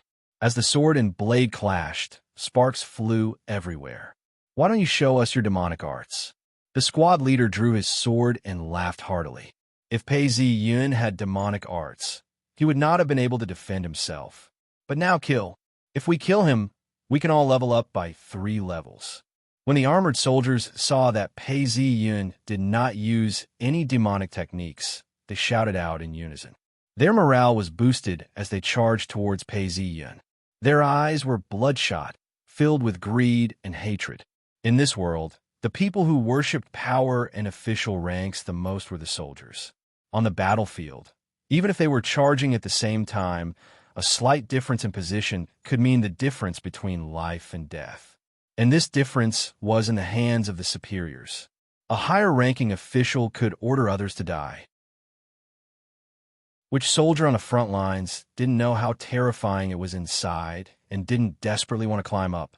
He could risk his life to advance 3 levels in a row. If he had always been a small soldier, he would definitely die after a few battles. Since he was going to die anyway, why not fight? It was just that the promise of advancing 3 levels in a row was common in dramas. But in reality, it was very rare. But now it was finally here. This was an opportunity that was hard to come by in a lifetime. Pei Ziyin had to kill him. He had to kill him. Kill! The armored soldiers roared as they charged forward. Their bodies crisscrossed as they slashed down with their blades. Kill! Without demonic techniques, he's just one person. Prepare your bows. As the soldiers roared, several of them readied their bows, ready to shoot at any moment. Even if they didn't shoot, just this stalemate alone was enough to put Pei Ziyun in a difficult position. Your Excellency, should we attack? Zhang Ling and a Dao official pressed their bodies against the crack of the temple's door as they looked outside. Their eyes were filled with fear and anxiety. No, the true sovereign hasn't given us any orders. We shouldn't act rashly. Zhang Ling stared intently as cold sweat dripped down her forehead. Zhng, Zhng, Zhng. Pei Ziyin darted through the crack. On his left and right, several more people were sliced in half as blood splattered everywhere. Fire! At this point, a hoarse voice could be heard.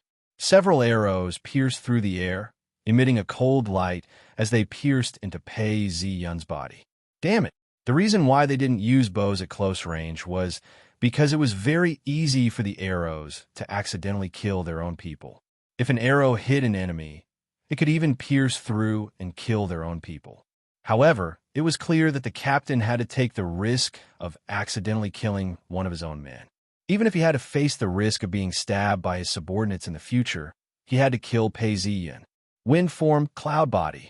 Pei Ziyun's eyes turned cold as he twisted his body, forming a posture that normal people would find difficult to do. All the arrows missed.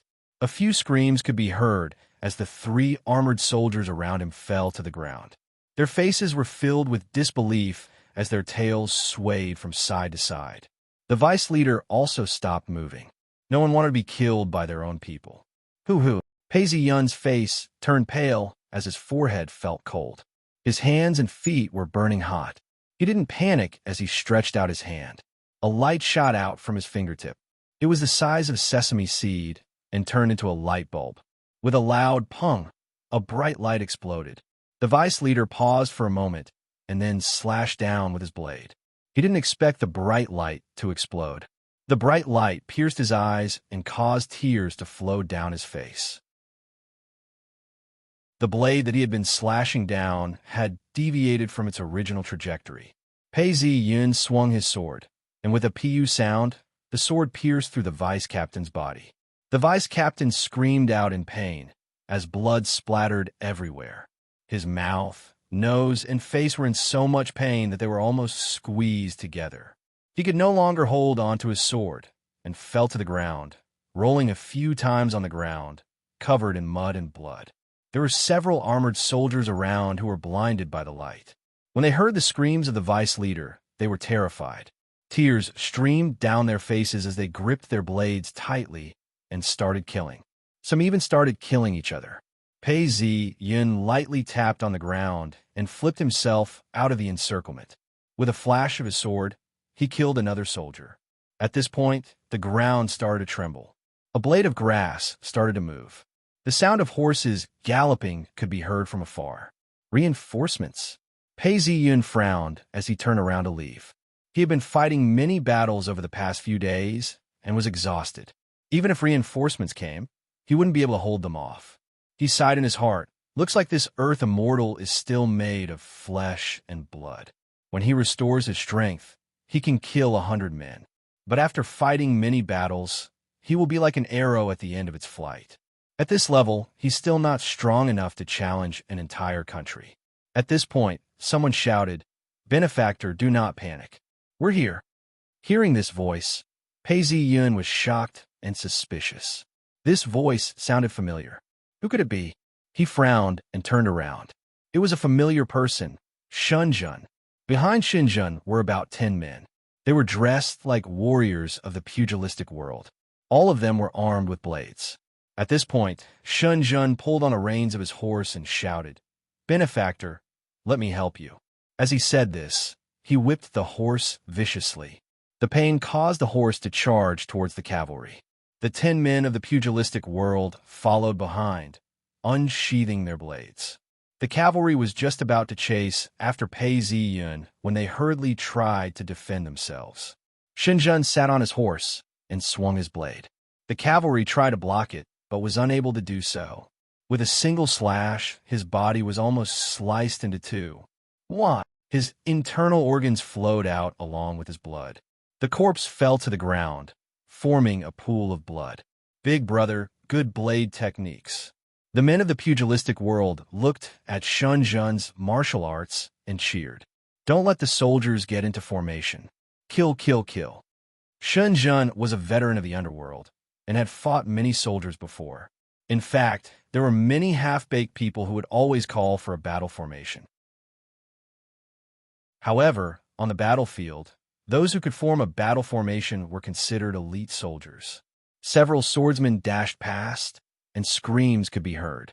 Several soldiers who were trying to form a battle formation were killed on the spot.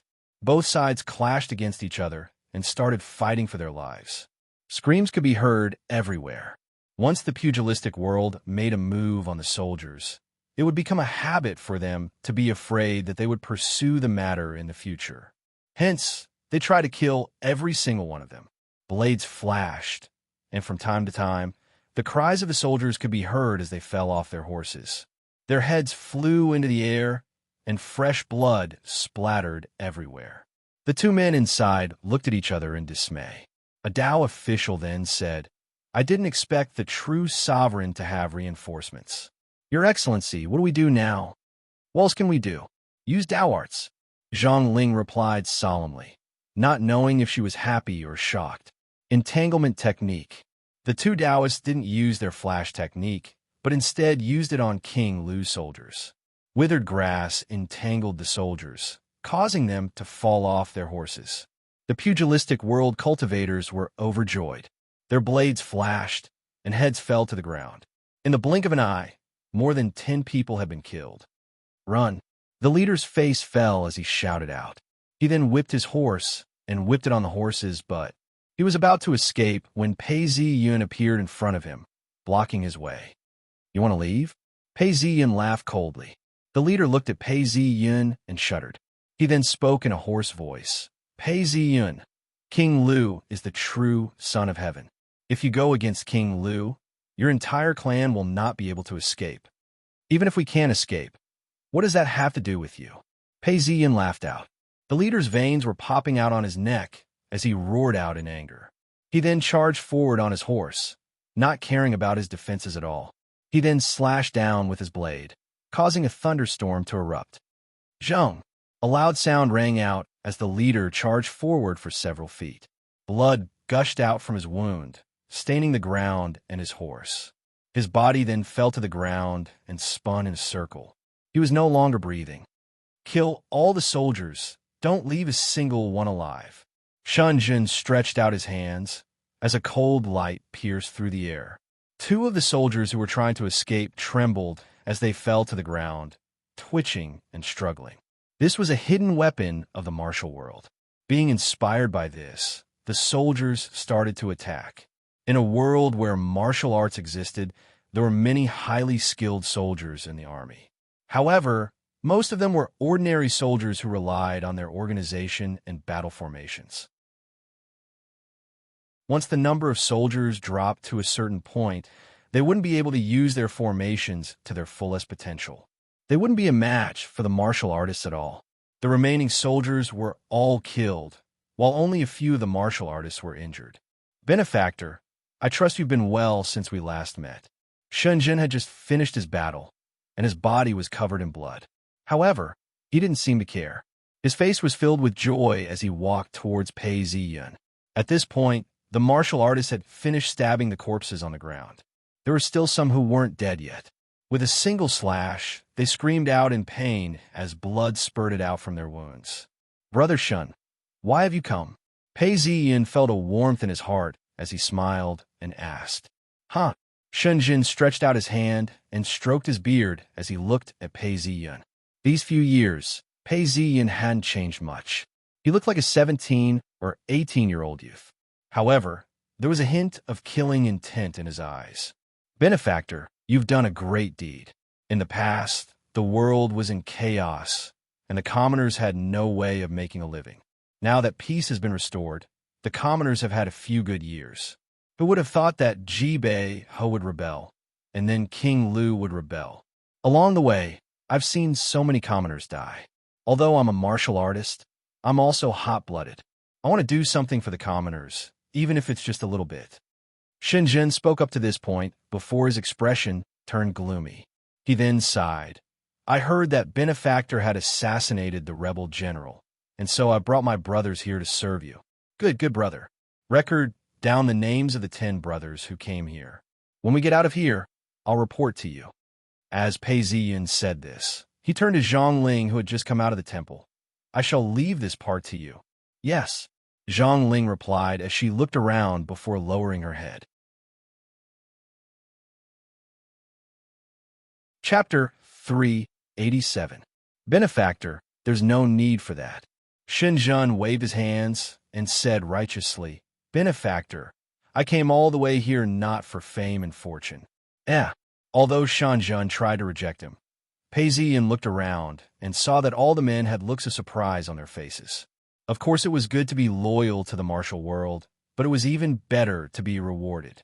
Pei Ziyin smiled and held on to Shenzhen's hands. Brother Shun, since you're here to help the imperial court and to help me, the fame and fortune are what you deserve. Also, you and I are friends. Calling me Benefactor is too distant. Just call me Brother Pei will do. A middle-aged man with a scar on his face was riding on a horse. He scratched his head and said, Big brother, since it's a gift from Master Pei, why not? That's right, big brother. How can we waste time on such a small matter? These soldiers have already burned the trees as a warning. Who knows? The enemy might be here soon. Another Jianghu man looked around anxiously, paying attention to any movements at all times. Let's do this. Pei Ziyin did not waste any more time and said to Zhang Ling, I am the imperial envoy. Although I do not have the authority to appoint people, I do have the authority to recommend them. These men are part of my volunteer army. Register them as soldiers. Brother Shun shall be the temporary leader. The rest of you shall be the squad leader. If they have military merits, they could be counted as merit points. Yes, Zhang Ling replied. These 10 men all had martial arts skills. It was reasonable for them to be the squad leaders. As Pei Ziyin spoke, he turned around and looked at the group of Jianghu warriors. Seeing that they were all dressed differently, he frowned. Thank you all for coming to our aid. However, you have to fight against the army and can't be dressed like before. Strip these men's armor and wear it. If not, you will be at a disadvantage. Quick, we have to turn the tables. Go wash your armor and register at the same time. Shenzhen waved his hands. Did you hear that? Hurry up and go. Yes. The men of Jianghu were all in awe of Pei Ziyin, as they clasped their fists and bowed in acknowledgement.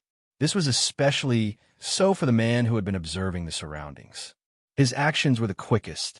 He leapt off his horse and found a corpse of a cavalryman. He stripped off his armor and washed it in the nearby stream before putting it on. He then went to Zhang Ling's place to register. Zhang Yin, squad leader, originally from Pu Village, East Village, Xuxing County. Father Zhang Bo Feng, long mother Su. Wife Fan. Although this was simple, it was already considered a naturalization. When Zhang Ling finished writing, she blew on the ink. Pei Ziyin did not hesitate to take it from her, and casually took out an imperial envoy. This was actually a rectangular official seal. Once the ink was removed, a document would be completed. The men of the pugilistic world followed suit and quickly donned their armors. At this point, the 17 of them had completed their registration. Zhang Ling heaved a sigh of relief and secretly observed the dozen of them.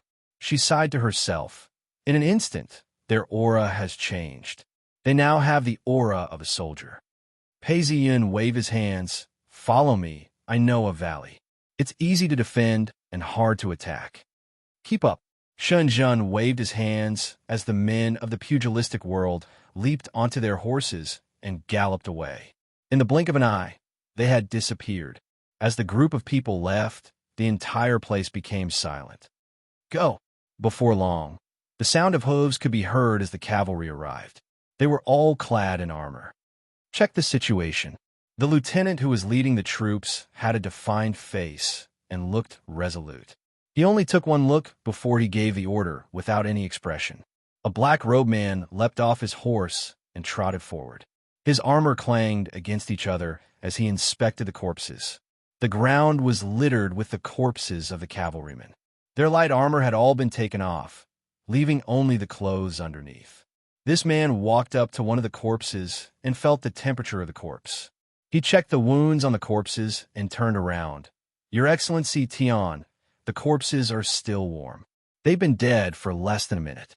When the lieutenant heard this, he looked out into the rain and said, "Scout team, check the surroundings. Find out where these people escaped to." Yes. Several scouts walked around the dilapidated temple and spread out. There was a small path around the temple, and the grass was thick and dense. The scouts checked the path carefully. "Lieutenant, there are obvious traces of horse hooves on the path. I estimate there to be 15 to 20 riders." 20 riders? Scout team, track them down immediately. The lieutenant's face was gloomy. "Tell the men behind to meet up with me. His Highness has said that whoever captures and kills Pei Ziyun will be rewarded with 10,000 taels of silver and promoted by 3 ranks. Yes, even if they were his personal guards, not all of them were cavalrymen. Out of the 500 men, 300 were infantrymen. At this point, the order was given. Their armor formed a black net and surrounded the area. It was as if their prey had nowhere to run. Day 3, the terrain of the mountain changed drastically. Rocks were everywhere, and the old trees were tall. Thistles and thorns grew everywhere. Actually, it wasn't that scary to see such a tall cliff. What was scary was the thick clouds and fog that covered the entire valley. "True sovereign, there's a valley in front of us. It's a narrow path that leads to a difficult path. We have to change direction," Zhongling shouted out as she ran back. "No, we have to enter the valley immediately." Pei Ziyan looked behind him and replied in a low voice. Behind him, a black aura could be felt, almost forming a layer of dark clouds. It carried with it a sense of oppression and killing intent. This was the enemy's aura. The canyon was steep and looked a little dangerous. Many leaves fell from the trees on the cliff and covered the ground. When the wind blew, stones would roll down the steep cliff. "Follow me, I have an idea." Pei Ziyan laughed coldly and shouted, "Shield!" A plum blossom appeared between her eyebrows as it spun before disappearing. Pei Ziyan understood. Just by looking at the enemy from afar, they would be able to tell that it's a demon general. Although these demon generals don't understand, their senses are sharp. If not, they would have died long ago on the battlefield. If I didn't shield myself from the demon race's bestial instincts, I wouldn't have entered the valley. Pei Ziyan took the lead and dashed in like a gust of wind. Zhongling hesitated before the Taoist officer stepped forward and whispered, "Your Excellency, it's a dead end inside. If we go in, we'll be doomed." Zhongling bit her lips. "Let's go. We are Tao officers and have no other choice. Follow me," Zhongling said as she whipped her horse, causing it to gallop forward. "Big brother, should we follow?" The Jianghu people had been chased for 3 days. Although none of them had died, they were all haggard. Looking at the steep cliff and the narrow mountain path, where should they go? Shenzhen looked ahead and saw that the entrance was narrow. There were many rocks protruding from the ground, like a man-eating beast opening its mouth, as if it wanted to swallow everyone in front of it. "Follow me. Master Top Scorer will not harm us. Do you believe in true sovereign Pei? Do you believe in me?" Shenzhen gritted his teeth as he looked at his brothers behind him. Zhang Yan, who was extremely observant, replied, "Big brother, I believe in you. I believe that true sovereign Pei will not seek his own death." "All right." Shenzhen gritted his teeth and laughed. "Brothers, follow me. Charge!" The Jianghu people brandished their blades and shouted as they charged into the valley. As the horses galloped forward, the leaves on the ground were kicked up into the air. There was a path leading out of the valley. Pei Zi Yin dismounted from his horse and said, "You brothers, take the horses and continue forward. We shall climb up the cliff." The group split into two groups. The smaller group took the horses and continued forward. The larger group had strong bodies and quickly climbed up the cliff. They found a high platform and looked down. The ground was covered with a thick layer of dried leaves. Both sides of the platform were lined with dried, yellow trees. At this point, at the entrance of the valley, a large number of cavalry soldiers and foot soldiers emerged. Hundreds of them wielded their swords as if they were a forest. They looked majestic and murderous. The expressions of the Jianghu people on the cliff changed. Some of them even started panting heavily. Although they were mentally prepared and had a common enemy, they were still under immense pressure. Shenzhen was taken aback as well. He took a few steps forward and asked, "Master top scorer, how do we fight? This is the position I chose, and I have my own plans." Pei Ziyin looked down at the cavalry soldiers, and his lips curled up. He then laughed coldly. "The most ruthless things on the battlefield are fire and water. It's now winter, and all the leaves have withered. Actually, there are many places where we can set fire. It's not just this valley. It's just that it rained a few days ago. I waited patiently and lured the enemy soldiers here. On one hand, I wanted to tire them out, and on the other, I wanted to find the right opportunity. Now that it's been sunny for 3 days, even the trees are dry. Now, we shall attack with fire. If these cavalry soldiers don't chase after us, we can keep their lives. But if they enter the valley, they'll die. But the enemy general knows this too. Why did he fall for our trap? Because of 2 reasons. Firstly, I killed Xie Chengdong and then killed the enemy general. King Lu is enraged and has ordered us to kill him at all costs. This military officer has very little leeway. If he doesn't chase after us, he'll execute him when we return. This is a political reason, and it's a tactical reason. Attacking with fire isn't an easy task. We need oil and time. Look, they're already searching for us." Indeed, several cavalrymen ran into the valley, following the hooves of their horses. When they reached the exit of the valley, they looked around again. They then spread out to check if there was any oil. Without oil, we won't be able to burn anyone to death. Once the fire starts, we could just run out or retreat. If fire was so effective, it wouldn't have been a strange plan. As Pei Ziyin spoke up to this point, he shook his head. "However, I am an earth immortal. My immortal chi is almost depleted, but at least I have some left. If I use it well, it will be sufficient." Pei Ziyin laughed coldly. Indeed, several cavalrymen reported back to him. Without any hesitation, the military officer led his men and charged in. "My fate has run out. What else can I do?" Pei Ziyun sighed and shook his head. He then stretched out his hand, and a bright light appeared. Gradually, it congealed into a ball of fire.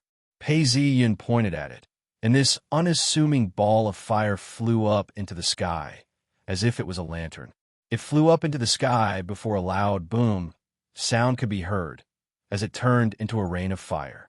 The rain of fire fell down, and some of it landed on the soldiers. It didn't seem to be fatal, but when it landed on the dried leaves in the valley, they caught fire. Every single spark did not extinguish and continued to burn. The fire spread in all directions, forming a wall of fire. It burned fiercely, and thick smoke billowed out from it. Chapter 388. Quick Retreat. The entire valley was engulfed in flames, as the entire area was dyed red. The captain was shocked and immediately gave the order for the cavalry to turn around and run towards the entrance of the valley. What kind of fire is this? Why is it burning so fast? Shenzhen looked at the flames, and his face fell. Although the leaves on the ground were at least half a foot thick, the cavalry was much faster. Unless the entire valley was engulfed in flames, they would not be able to catch up. However, as the flames continued to burn, they started to spread out. The speed of the flames was almost the same as the cavalry. Pei Ziyin looked at the rapidly burning fire, Normal fires don't burn fast. This is the fire of Tao arts and can burn as fast as oil. Although it can only last for 10 minutes, it's more than enough to deal with this situation. He was secretly proud of himself. This was not a divine ability, but a technique that he had developed after reaching the level of a Tao arts master. It could be called heavenly fire rain. Tao arts and divine abilities are not something we martial artists can match up to.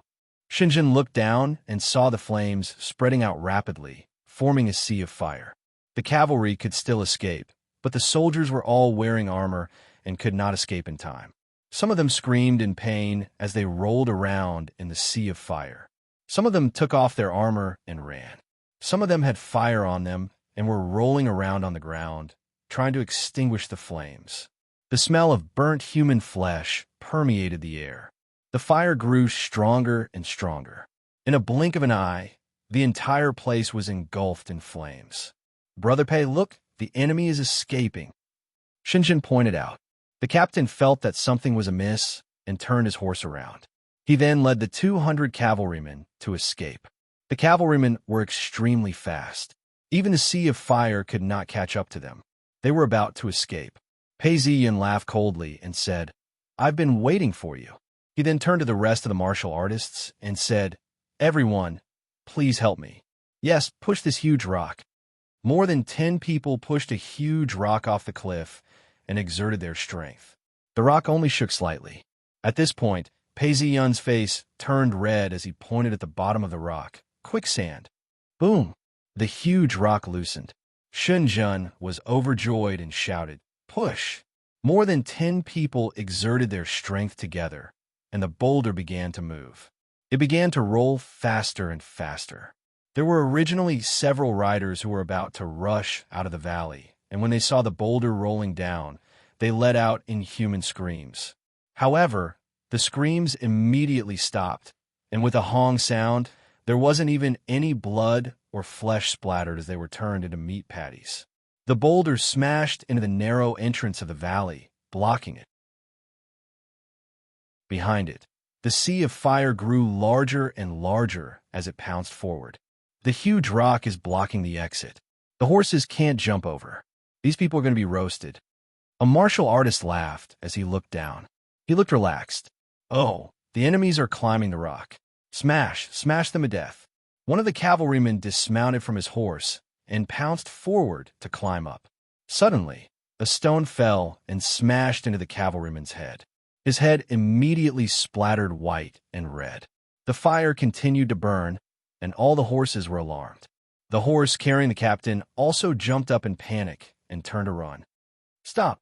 The captain roared angrily, but his horse did not listen to him. One of the cavalrymen did not pull the reins tight and fell down. "Ah!" The cavalryman screamed out in pain. Before he could stand up, a panicked horse trampled on him. The cavalryman screamed out in pain as blood spurted out of his mouth. More horses trampled on him, and in the blink of an eye, there was no more sound. The captain looked at the sea of fire that was surging towards him. Within the sea of fire, the soldiers who were too slow to escape had all been annihilated. He then looked at the huge rock blocking the exit and stared at Pei Ziyan, who was standing on top of the cliff. His face turned ashen. He never thought that he would be ambushed. "Kill the horses. Walk and follow me up the cliff," the captain ordered as he stabbed his knife into the neck of the horse. The horse was still panicking, and as soon as the knife pierced through it, fresh blood splattered everywhere. The surrounding cavalrymen were clear that in this situation, the horses were not their helpers. Instead, they were their enemies.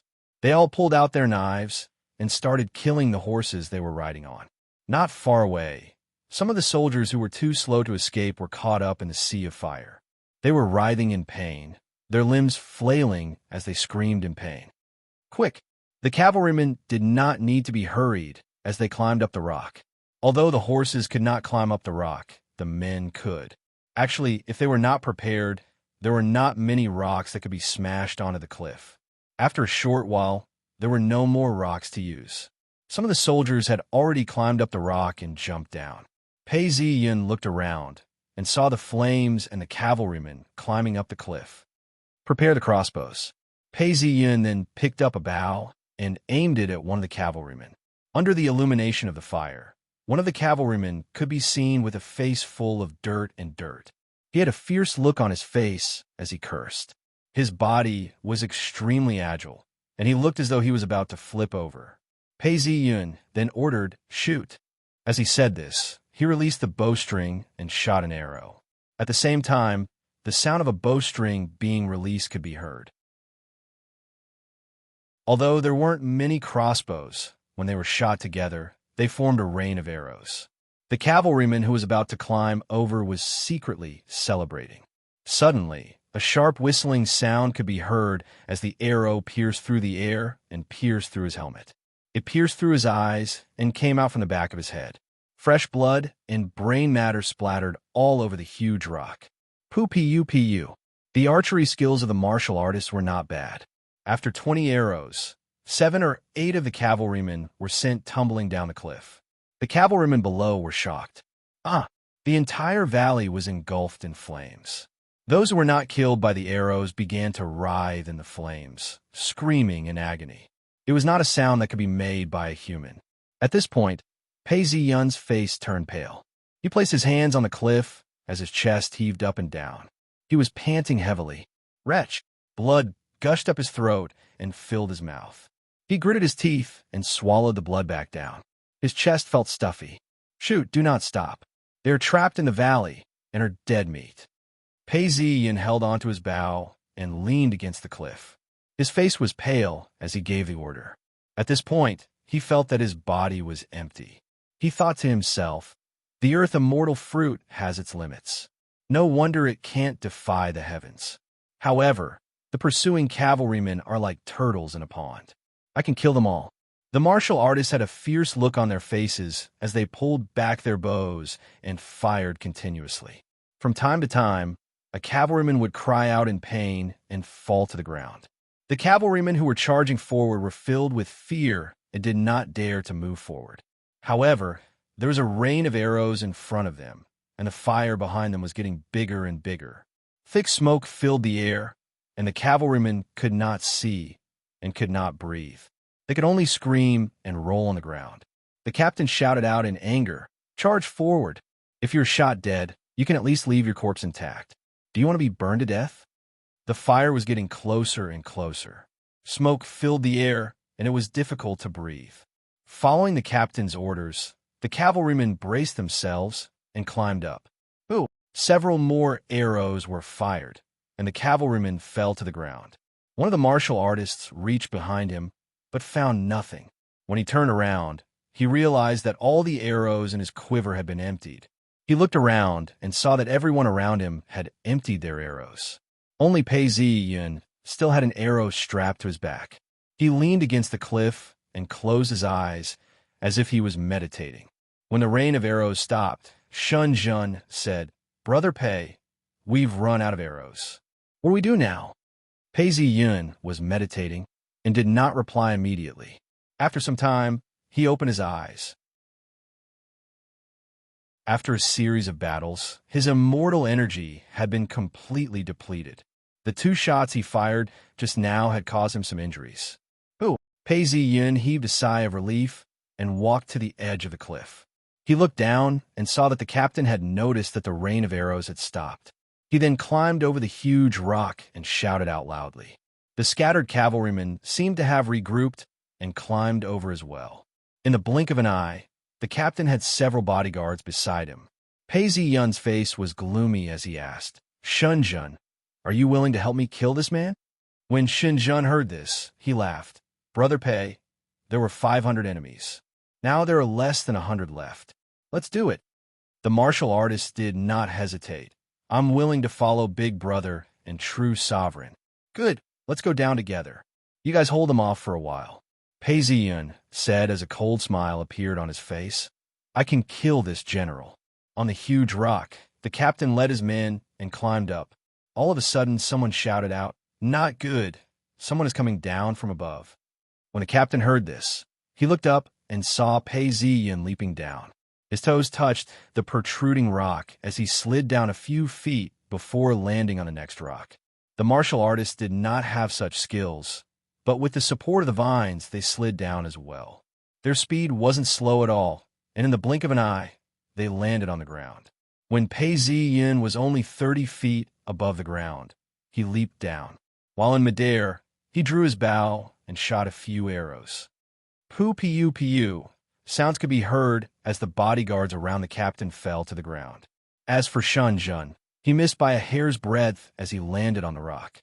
With a flash of his blade, 2 cavalrymen fell to the ground. Protect the captain. Several of the cavalrymen, who had already climbed up, shouted out as they charged forward. Pei Ziyin did not care about them, as he drew his bow and shot another arrow. Because the distance was too close, the arrow pierced through the heart of one of the bodyguards who had just charged forward. The force of the arrow did not diminish as it pierced through the chest of the bodyguard behind him. The bodyguard screamed out in pain as he fell to the ground. After shooting the arrows, one of the bodyguards wielded a long blade and charged towards Pei Ziyin. Pei Ziyin tossed his bow aside and leaped into the air, landing a kick on the bodyguard's shoulder. Pah! A crisp sound could be heard as Pei Ziyin's shoulder was crushed. He then took a step forward and stepped on the head of another bodyguard. This person started bleeding from all his orifices as he fell to the ground. Dying, Pei Ziyin landed on the ground and pulled out his sword. There were no more obstacles in front of him. How is this possible? Your demonic arts have obviously been used up. The captain shouted out in anger. The demonic energy around him seemed to have been awakened by his fear and anger. An illusory image of a bull appeared in the air and let out a moo. The captain's eyes turned red as a wave of energy surged through his body. As he breathed, his nostrils flared up. Die! The captain shouted out in anger as he slashed down with his blade. This slash was so sudden that it seemed as though the wind and thunder were about to explode. It was obvious that this was an attack that had never been seen before. Cloud wind form. Pei Ziyin's face turned pale as he transformed into a ray of light that flashed through the air. Ugh! The captain screamed out as he charged forward, barely managing to stand. A wave of pain shot through his body as he stood rooted to the ground. He stretched out his hand and felt his chest split open. His internal organs and blood flowed out. I've lost. With this thought in mind, the captain fell to the ground as his pupils dilated. The illusory bull panicked and was about to escape when the plum blossom flashed and disappeared. Ugh! Pei Ziyin clutched at his chest as blood flowed out from his torn clothes. Cough, cough. Pei Ziyin's face was as white as a sheet of paper as blood flowed out from the corner of his mouth. He sighed his heart. I've overexerted myself. When he was at his peak, killing a lieutenant was a piece of cake. The first and second time, he killed the enemy as if he was an immortal, and there was almost no smoke or fire. However, after the repeated encirclement and slaughter, the situation became worse and worse. His immortal energy was almost completely exhausted, and today, he was finally injured. Let's go. Shunjin saw this and turned around to help Pei Ziyin up. They then sped off into the distance. At this point, the fire had already reached the huge boulder. The raging flames had blocked the exit and destroyed all hope of escape. Only about 10 riders managed to climb over the boulder and escape from death. They knelt on the ground.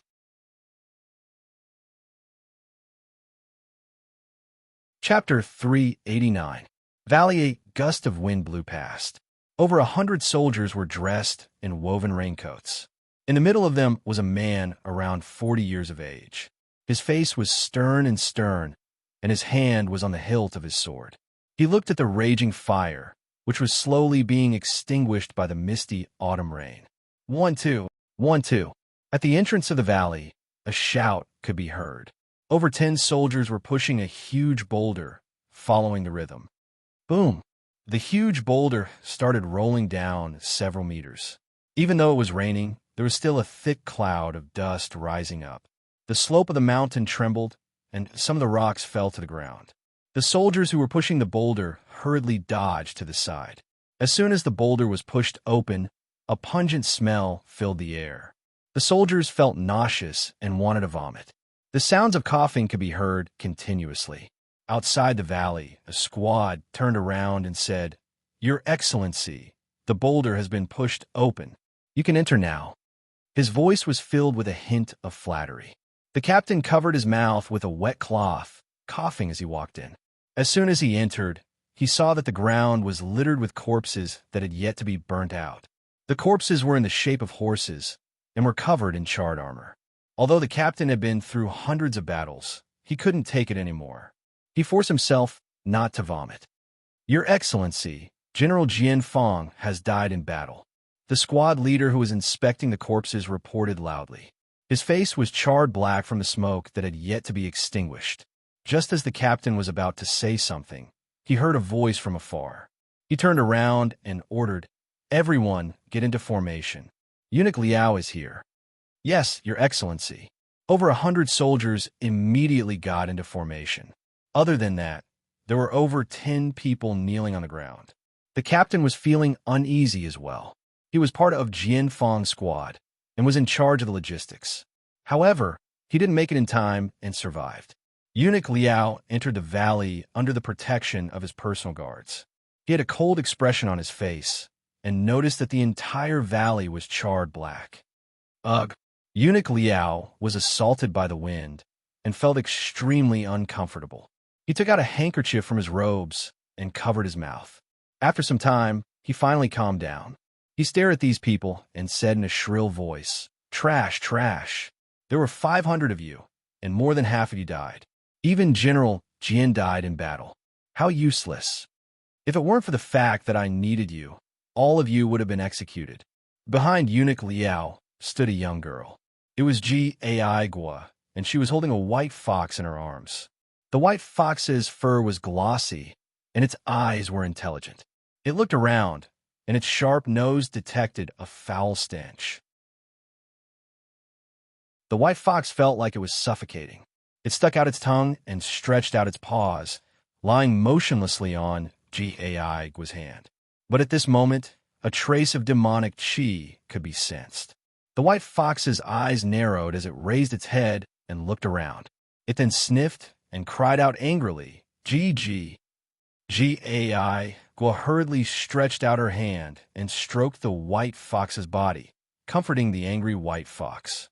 Her hand was like stroking a fine brocade, smooth and comfortable. Eunuch Liao stopped and turned to look at Gai Gua. Just as he was about to speak, a gust of smoke blew over and the nauseating feeling resurfaced.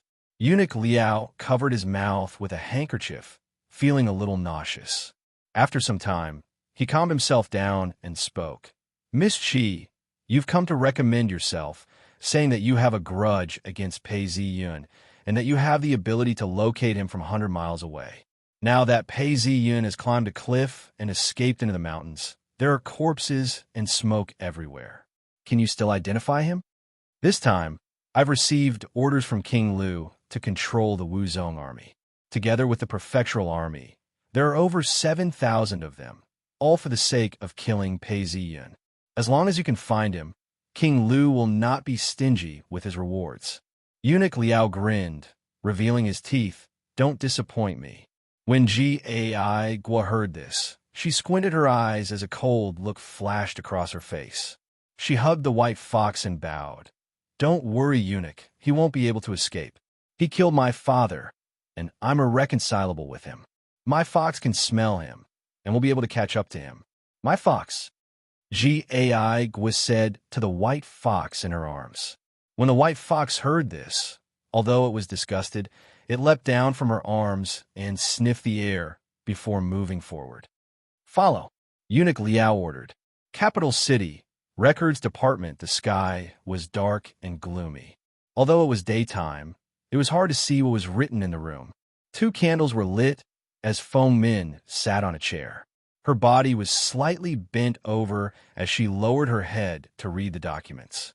Unbeknownst to her, white hair had started to appear on her head. Date: 9th year of the Su Dynasty, October. Location: Chenzhou. Hu County. Target: Liquan. How he attacked: Liquan was already on high alert and had set up an ambush. However, Pei Ziyun still managed to rush out from under the bridge and kill the man, taking his head and escaping unscathed.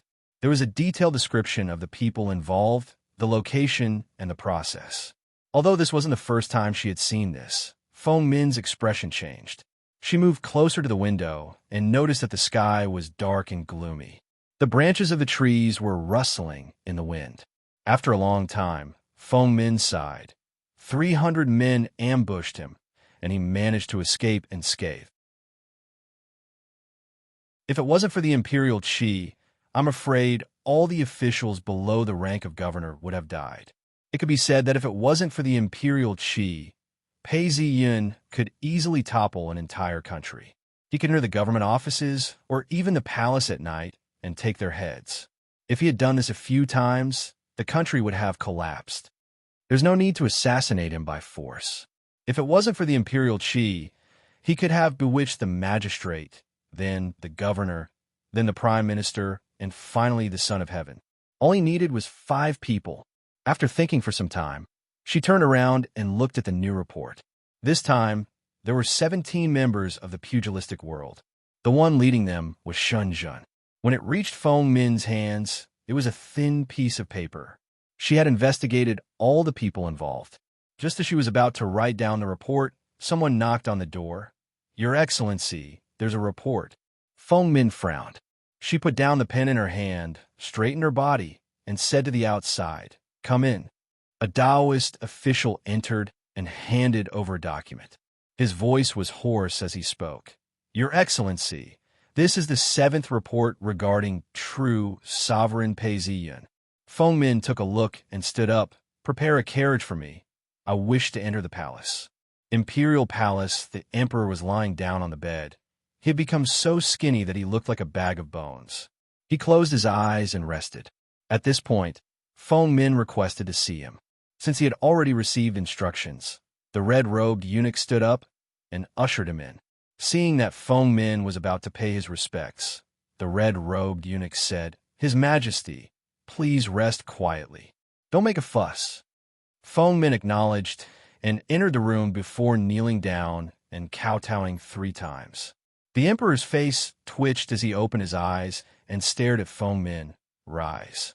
Feng Min stood up slowly. "Your Majesty, the 7th report regarding true sovereign Pei Ziyun has arrived." As she spoke, the red-robed eunuch received the report and spoke.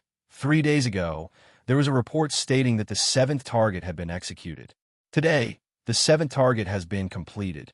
He killed Yu General Jianfang. Not only that, he burned 500 of his men to death. There were 200 of them on horseback. True Sovereign even requested for the 17 volunteer troops to be rewarded for this. The red-robed eunuch explained the situation to the emperor. His voice was calm and steady. The emperor's face was full of wrinkles and didn't move an inch. At this point, he coughed and laughed. The red-robed eunuch and Feng Min, who were standing by the side, trembled. The emperor was extremely ill and was extremely suspicious of the emperor. Now that he was laughing out of anger, how should they deal with him? The emperor coughed twice before closing his eyes. "Those who deserve to be rewarded shall be rewarded, and those who deserve to be punished shall be punished. I shall leave this matter to you. I'm tired." As he finished speaking, he leaned back on his bed. "Yes, Your Majesty." The red-robed eunuch nodded. Seeing that the emperor had really rested, he heaved a sigh of relief. He then turned to Feng Min. "Feng Min, let's talk outside. We don't want to disturb Your Majesty's rest." Feng Min replied, "Yes, eunuch." The both of them walked out of the palace and stood under the eaves. There was no one around. The red-robed eunuch's face was solemn. "Is Pei Ziyun really invincible? I've read the report. He managed to kill a heavily guarded general and even took his head. That's unbelievable." Feng Min bowed and retrieved the 7th copy of the news. She then pointed to a spot and said, "Look, Pei Ziyun is injured as well. This means that he's not invincible and is not invincible. Our Tao record department has recorded that a Taoist has to rely on paradise. Only within the boundaries of paradise can one recover quickly. Outside, although he can replenish his energy, the speed is extremely slow. Pei Ziyun's energy should be depleted by now. Look, in the previous few assassinations, not only did he kill them with ease, he didn't seem to be affected at all. But now he's in a sorry state. When the red-robed eunuch heard this, he paced back and forth. His face was solemn. But with such power, how can we underestimate him? He killed 7 generals and thousands of soldiers. This is extremely terrifying. Even I was shocked when I read about it. The red-robed eunuch spoke coldly. His face was solemn. He then realized that he shouldn't have said this in front of Feng Min. He then asked, "I heard that King Lu is furious?" "Yes, Eunuch Huang." Feng Min then replied, "We've received news from King Lu's spies. King Lu has already set up an inescapable net. Although the 7th general was killed by accident, he managed to pinpoint the general's location. I've heard that Eunuch Liao is personally leading the troops. In addition to the soldiers, there are more than 10,000 of them." "Liao Qi?" The red-robed eunuch muttered to himself. Feng Min then hurriedly replied, "That's right, it's this man. He's always by King Lu's side. Not only is he diligent in his martial arts, he's also very intelligent. He's the man that King Lu values the most." "I know this man," the red-robed eunuch replied. He knew Liao Qi. Back when they were in the palace, he was his nephew. He was the eunuch closest to King Lu. For him to personally make a move, it was clear that King Lu hated Pei Ziyun to the core. However, this was understandable. After all, King Lu's military plans had been disrupted, which gave the imperial court more time to adjust. The army is searching for him. I wonder if true sovereign Pei will be able to escape. Even the imperial court wouldn't be able to do such a thing. "Eunuch, you mustn't underestimate this man. There are many records of Earth immortals. He can do things that ordinary people can't. He has many miraculous abilities and is extremely terrifying." When Eunuch Huang heard Feng Min's words, he laughed coldly. "You've said it yourself. This man is injured. Weapons can't harm him. He must have used up all his energy. Although I don't practice Dao arts, I've read the secret records. All these miraculous abilities are caused by the lack of energy." The eunuch took several steps forward before his eyes squinted and laughed. "Pei Ziyun, let me see what an Earth immortal can do."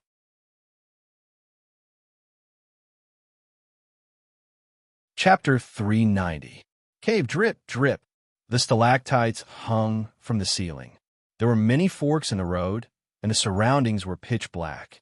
A Taoist could be seen running in the cave. It was Zhongling. His forehead was drenched in sweat, and his hair was stuck to his head. His mouth was dry and cracked. There were a few wounds on his body, and his clothes were stained red with blood. He held onto his sword and ran with all his might, breaking the silence of the cave. All of a sudden, Zhongling felt a sense of danger. He rolled and leapt forward. Pooh! A sharp whistling sound could be heard as an arrow pierced through the air. It carried with it a deathly aura as it brushed past Zhongling's ears. Zhongling was so scared that he broke out in cold sweat. Before he could even get up, a black shadow appeared in the darkness and stabbed towards him. Zhongling used all his strength to block the attack, and sparks lit up the entire cave. Die! The person who dashed out could be seen through the sparks. It was a 10-man squad leader. At this point, he roared and charged towards Zhongling. Zhongling had rolled on the ground earlier, and her entire body was covered in mud. She panted heavily as she raised the sword in her hand and stabbed towards the 10-man squad leader, deflecting his attack. From afar, a torch could be seen approaching, and the situation could be vaguely seen.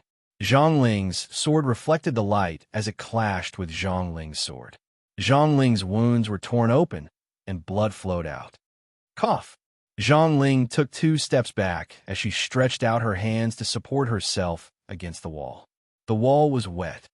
You don't have any strength left. Surrender. Where are the rest of them?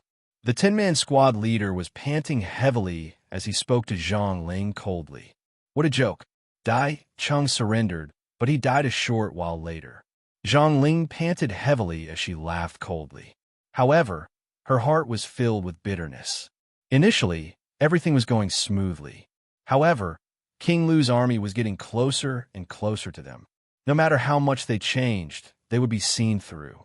The closer they got, the less time they had to rest. They were getting more and more exhausted. Out of the 17 riders that came to reinforce them, 6 of them had died within 3 days. They had no choice but to retreat into the cave. The cave was winding and deep. They could temporarily defend themselves, but this also meant that they were in a hopeless situation. In such a situation, it wasn't that no one wanted to surrender. In truth, Dai Chung had tacitly agreed to it. Unexpectedly, a moment after he surrendered, the Dao talisman transmitted a feeling of despair, as well as a final scream. I've killed so many people, it's impossible for them to surrender. Zhang Linkai thought. 10-inch squad leader rushed forward and said, Die. The 10-man squad leader's face was ferocious. The passageway was not big, and Zhang Ling had no choice but to stab forward while gasping for breath. Dang! The 10-man sentinel slashed at Zhang Ling again and again with an unstoppable killing intent. He did not even care about his own safety. Zhang Ling's hair was disheveled as she tried to defend herself. Following the 10-man sentinel's attacks, the wounds on her body were torn open and blood gushed out. Kill! Zhang Ling's entire body was drenched in blood.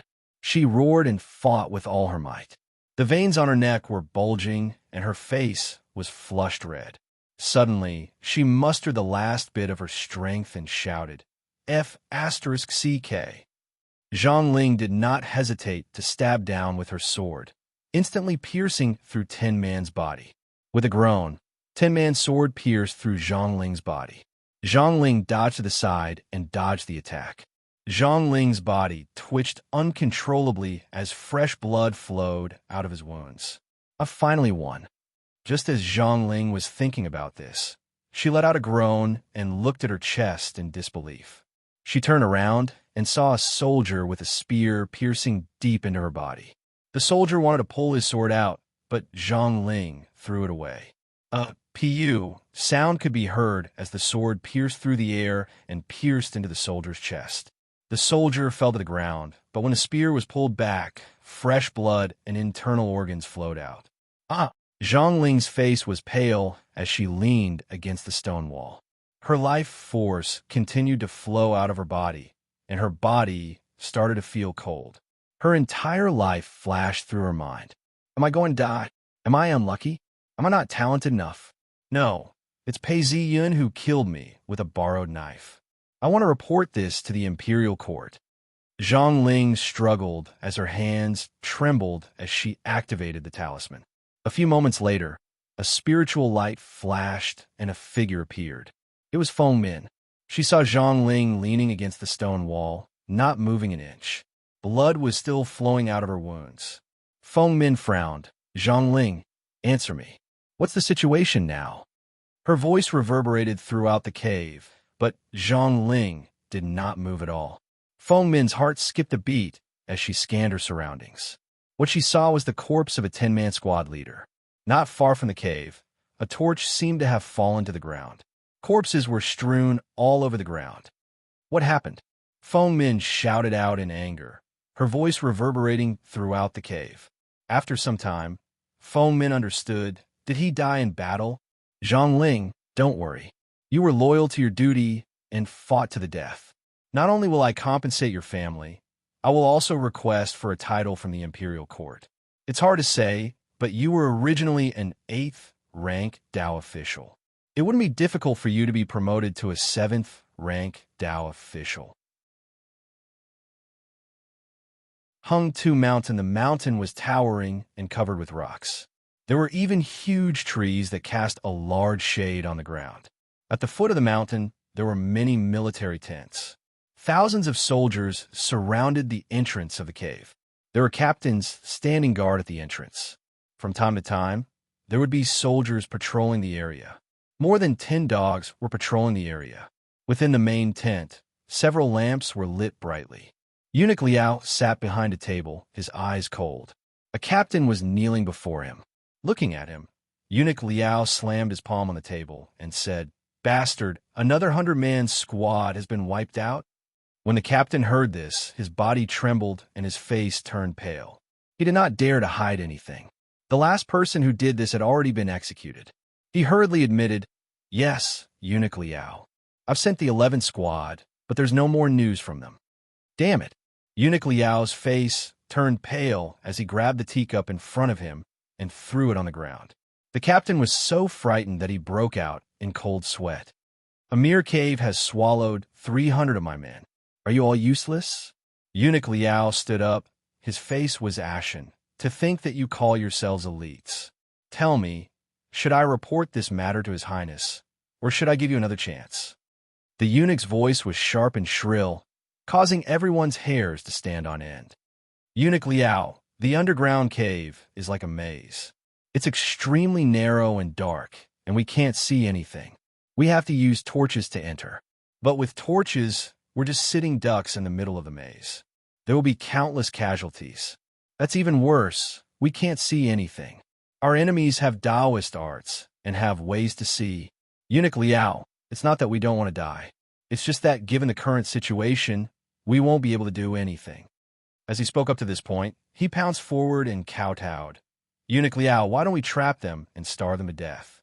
Otherwise, I don't know how many brothers will have to stuff into this cave. As he spoke, he began to cry. Bastard. When Eunuch Liao heard these words, he gritted his teeth. Is that your reason? However, cursing wasn't enough to vent his frustrations. He then retrieved a whip from behind him and lashed it down viciously on the captain's body. As soon as the whip landed, a line of blood appeared on the captain's body. Pa pa pa. Blood seeped out from his robes, but the captain didn't dodge. His face was pale as he bit his lips as sweat dripped down his back. After he finished whipping the captain, he tossed the whip aside. Eunuch Liao then calmed down. Actually, the captain's words were reasonable. But since it was King Lu's order, how could he ignore it? Phew. Eunuch Liao then sighed and spoke in a gentle tone. Get up. We'll get the military doctor to treat you. How could I not know that this cave isn't easy to conquer? But King Lu is getting impatient. He's already given 7 consecutive orders, and his tone is getting worse and worse. Let me make things clear. If I don't do my job well, I might not lose my head. But none of your heads are safe. Do you understand? So that's how it is. I didn't know Eunuch Liao's love and care. It's my fault. Hearing these words, the captain came to his senses. Because of the pain, his lips twitched as he laid on the ground. I hope Eunuch Liao can give me another chance. Seeing the captain in such a state, Eunuch Liao was satisfied. He then ordered, send another team down. Use the elite soldiers from the 100 fighters camp. Yes. Hearing Eunuch Liao's words, the captain knelt down and bowed before retreating. Wait. Eunuch Liao paused for some time before speaking to GAI. Pei Zi Yun is in the cave now. Lead the way. All the soldiers around paused. This meant that they were going to fight to the death. Cave fusion. The cave was huge and could fit 100 men. A luminous pearl shone brightly and barely illuminated the entire cave. The 17 men had been reduced to 6, and all of them had injuries on their bodies. Shun Jun had a deep cut on his face, and blood had formed a scab. He had 3 bandages on his body, and his lips were chapped, and his face was pale. The rest of the martial artists were all leaning against the wall to rest. One of them closed his eyes and mumbled, "My daughter, my wife." As he spoke, tears rolled down his cheeks. The entire cave was silent. All of a sudden, one of the martial artists laughed out. "What are you crying for? I've killed 23 of them. It's not a loss." "Ha, Li Wu-san, you've only killed so few. What's there to brag about?" Another martial artist mocked. "I've killed 37 of them." As soon as he finished speaking, he fell silent. After some time, he sighed. "It's a pity for our brothers. We've killed so many of them. It's not a loss for us. I wonder if we'll be able to leave this place alive." Hearing these words, the martial artists were speechless. Did he regret it? Did he not regret it? System. In this tense atmosphere, Pei Zi Yun shouted out. A plum blossom appeared in front of his eyes as it grew bigger and became a translucent information interface. It floated in front of his eyes as data appeared before his eyes. Earth Immortal. Level 1, 101, 1%. After persevering for several days, his information interface was finally maxed out. Without hesitation, Pei Ziyin clicked on the button to level up. Instantly, a wave of spiritual energy flowed into his body, and his depleted energy was replenished.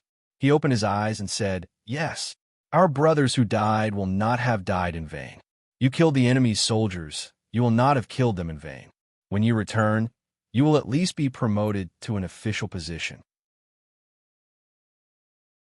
Our brothers who died will receive compensation as well." Hearing Pei Ziyun's words, Shun Jun said, "We have to be able to return first.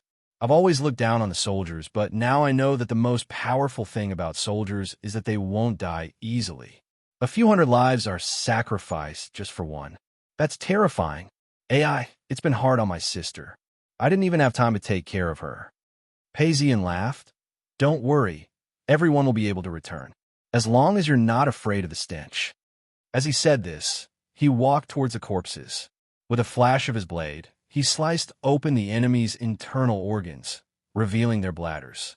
He took out a few bladders and rubbed them with his hands before they turned into balloons. "Everyone take one and fill it with air. Follow me, I've already found a way. We can enter the water in front of us. The tunnel leads to the outside, and we can sneak out." As he said this, he walked down the tunnel. Seeing Pei Ziyun's confidence, the martial artists were energized. As they walked down the tunnel, they saw that the entire tunnel was filled with water. Pei Ziyun took out a rope and handed it to everyone. "It will take some time to reach the other side of the tunnel. All of you know martial arts. Hold your breath and follow me. If anyone can't hold it in, take a deep breath in your bladder. Although it's filthy, it can save your life." Looking at the bladder, Shun Jun laughed out. "This filth is nothing compared to life. Brother Pei, you lead the way, we'll follow you. True sovereign, we're all martial artists. Which one of us hasn't been through mountains of blood and seas of blood? We've seen cannibalism before." The martial artists all understood the logic behind this and agreed. "All right, that's it. Dive with me." As he said this, Pei Ziyun took the lead, and the other 6 followed closely behind. With a splash, the water in the tunnel splashed up. Under the water, a luminous pearl illuminated the area. Using this light, the group of people swam forward with all their might.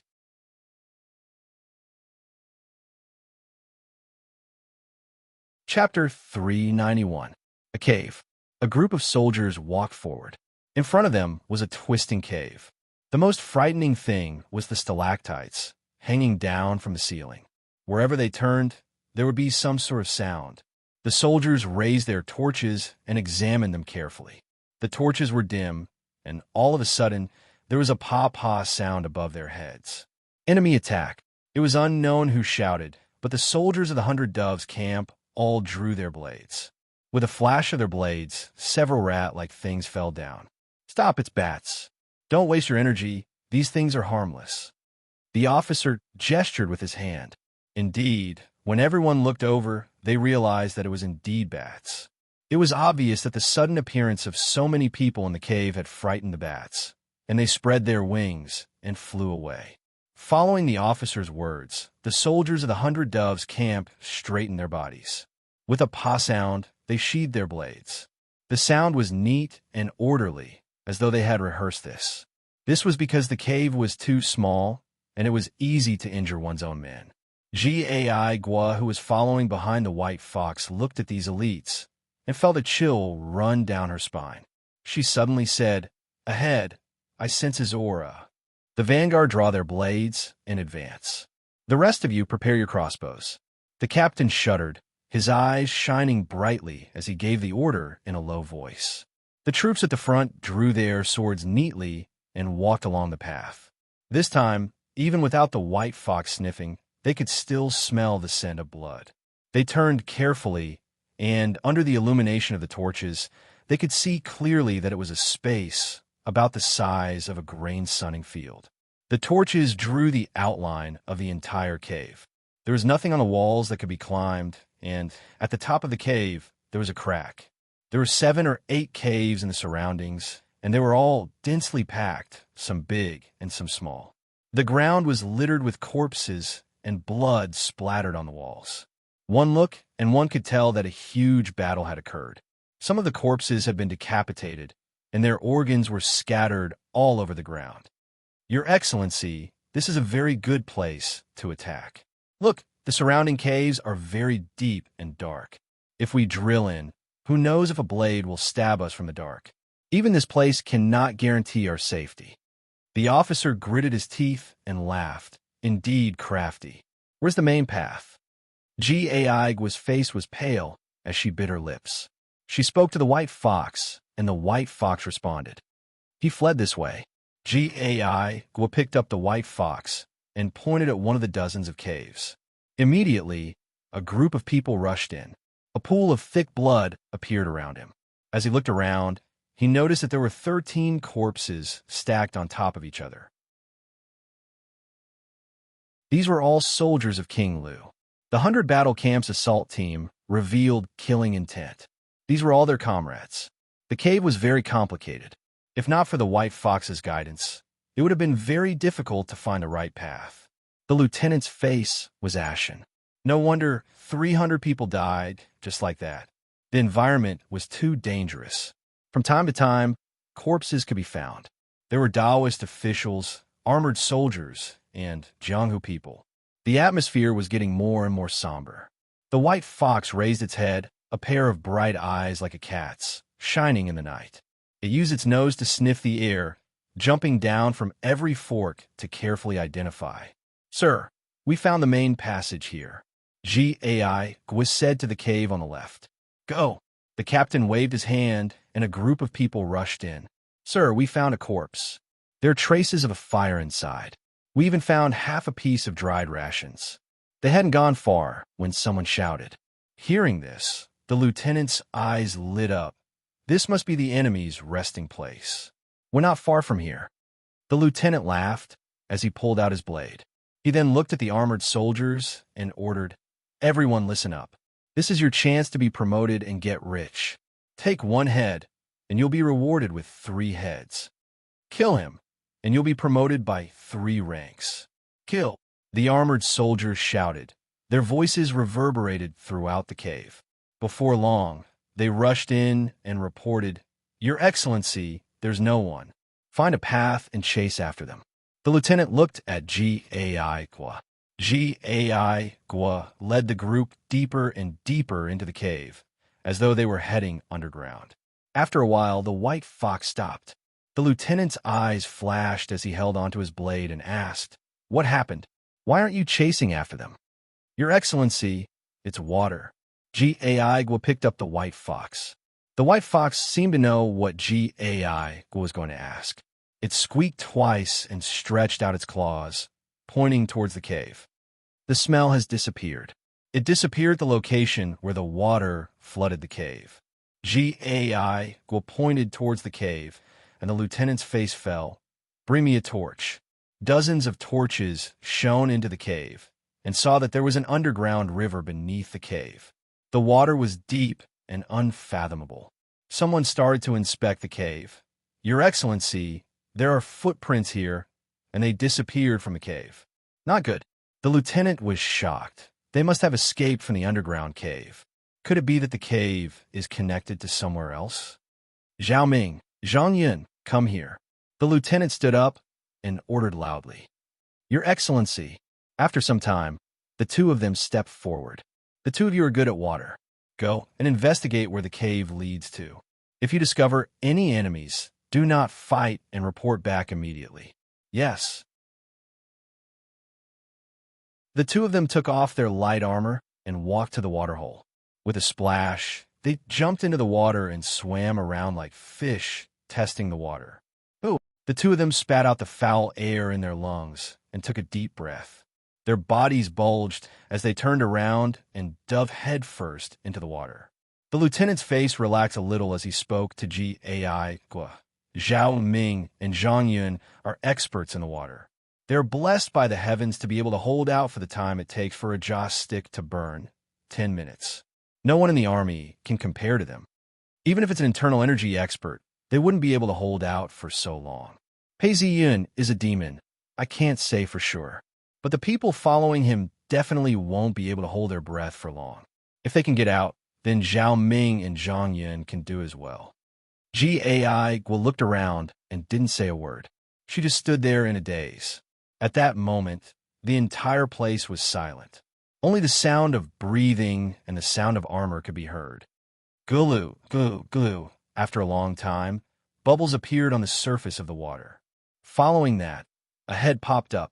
Everyone could see it clearly. It was Zhao Ming. He had just popped up and was panting heavily.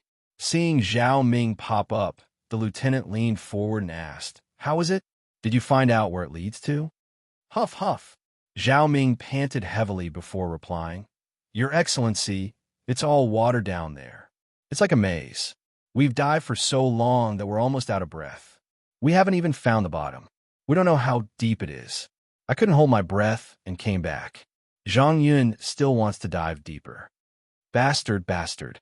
The lieutenant waited for some time before cursing out loud. His flushed face turned ashen. Even if a person could hold their breath, there was still time. He was certain that they were dead, but he wasn't willing to give up. After some time, a floating corpse appeared. Zhao Ming rushed over to take a look. It was Zhang Yun. "What do we do now?" The lieutenant tugged on his long hair and pulled out a few strands. He then kicked the wall of the cave and panted for some time before ordering, "Immediately report to the general and eunuch." Underground water tunnel, the tunnel was so long that one couldn't see the bottom. If it weren't for the luminous pearl in their hands, and if it weren't for the rope holding on to everyone, Shunjun would have suspected that he and everyone else would be lost in the tunnel due to fear. Gulu, gulu. Shunjun felt a burning sensation in his lungs. He couldn't help but let out a sigh of relief. However, the feeling of suffocation became even stronger. His hands and feet started struggling uncontrollably. "Don't panic."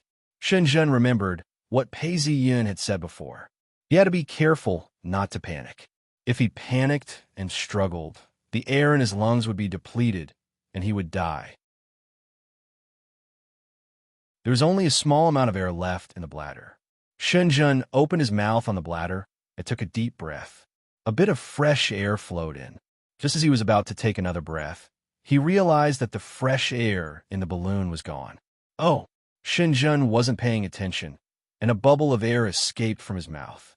Shunjun couldn't help but panic, and a sense of fear welled up within him. Gulu, one of the men behind him, couldn't hold it in any longer. His lungs felt like they were about to explode. He opened his mouth and spat out all the air in his lungs. He then started struggling again. "Don't move. Don't be afraid. The more you struggle, the faster you will die. It's too late. Just hold on a little longer." A voice rang out in everyone's heart. This voice pierced right into their hearts, dispelling all the fear, and panic. The men of Jianghu regained their senses and shut their mouths, trying their best to swim forward. Everyone endured, their faces flushed red, and their veins popped out. They couldn't hold on any longer. "We're here." The voice rang out in everyone's heart. The man in front dashed forward, his entire body rising above the surface of the water. Plop! In a pond, the water was calm. All of a sudden, a head broke through the surface. Following that 1-2, everyone broke through the surface of the water. Huff, huff, huff, huff, huff, huff. Everyone was taking deep breaths. As the fresh air entered their lungs, the burning sensation in their lungs gradually dissipated. They couldn't tell if it was water or tears. It was good to be alive. Pei Ziyun was the first to recover. He leapt up and landed on the shore. He then grabbed onto a tree branch and flipped himself up to a high vantage point, looking around. Only then did he realize that he wasn't too far away from the mountain. A little further away was the army camp. He could still see bonfires burning and soldiers patrolling the area. However, he had already escaped from the encirclement. Shunjun climbed out of the pond. A gust of wind blew past him, and he shivered. He felt goosebumps all over his body. The water is a little cold. A martial artist climbed out of the pond and mumbled to himself. "We've already crossed the waterway. What's there to be afraid of?" "Brother Pei, what do we do now?" Shunjun asked. Pei Ziyun leapt down, water splashing all over his body. He looked at the army camp and the mountain and shouted in his heart, "System, A plum blossom appeared in front of his eyes as it grew bigger and became a translucent information interface. It floated in front of him, carrying with it a faint sense of light. Side mission: kill 10 visitors from another plane and absorb their information. Completion: 8/10. Payzian looked at it. 8/10. His face was expressionless as he pondered for some time. Without hesitation, he said, "Of course we're going back." He had already tested the strength of an Earth immortal and was at his limit. He couldn't even evaporate the water from his clothes. If he were to continue playing, he would be playing himself to death. "We've already killed 7 generals and 1,000 soldiers. We've earned enough merits," Payzian said as he led his men away. "Once I get back, I'll send out a report. You've all earned merits, even if my brothers have died." When Shinjun heard this, he nodded his head and heaved a sigh of relief. The rest of them revealed looks of relief as well. Payzian didn't think much of it. This was human nature.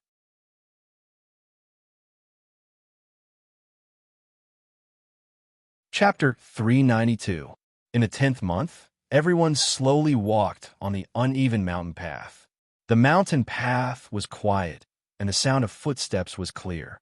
Looking at this, Shunjun suddenly felt a sense of distance and unfamiliarity, as though it was a lifetime ago. Thinking back to that day when he led 17 riders over, he was in high spirits. But now, he only felt a deep sense of fear. Thinking about how many of his brothers would never be able to drink and laugh again, Shunjun couldn't help but tear up. He hurriedly wiped away his tears and asked, "Just now, when we were underwater, how did you make a sound? If not for you, Brother Pei, I would have died." "It's the secret sound transmission. The depths of the water are the most terrifying. As soon as I transmitted my voice, the fear disappeared." "Oh, so that's what it is. I have heard that those who have reached the pinnacle of internal martial arts would be able to use the secret sound transmission technique. However, I have never heard of it before. Now, I have seen it for myself." Shunjun understood. Payzian laughed. How is this some sort of telepathy? This was a skill that he had comprehended when he became a level 2 Earth immortal. He was able to communicate telepathically within a distance of 3 feet, and was even able to influence the mind of others to a certain extent. However, the effect was greatly reduced for people with strong mental fortitude. It was just right for those who were sealed, gloomy, and filled with despair. "We'll leave immediately." Payzian looked up at the sky, then looked at the mountains and the army camp as he spoke. When a group of people heard him, they hurriedly acknowledged his words and climbed up the mountain. They then sped away. Chiyuan temple boom. There was a clap of thunder and a heavy downpour. At this moment, there was a knock on the door. A Taoist official came to investigate. He opened the door bolt and swept the area outside before closing the door. "The true sovereign has arrived," the Taoist official said as he invited Payzian in. Not long ago, he had used the talisman to communicate with them. Everything was prepared. This was a Taoist temple controlled by the imperial court. There were Taoist officials stationed here. Following the Taoist's words, 7 or 8 Taoists rushed out of the temple and bowed together.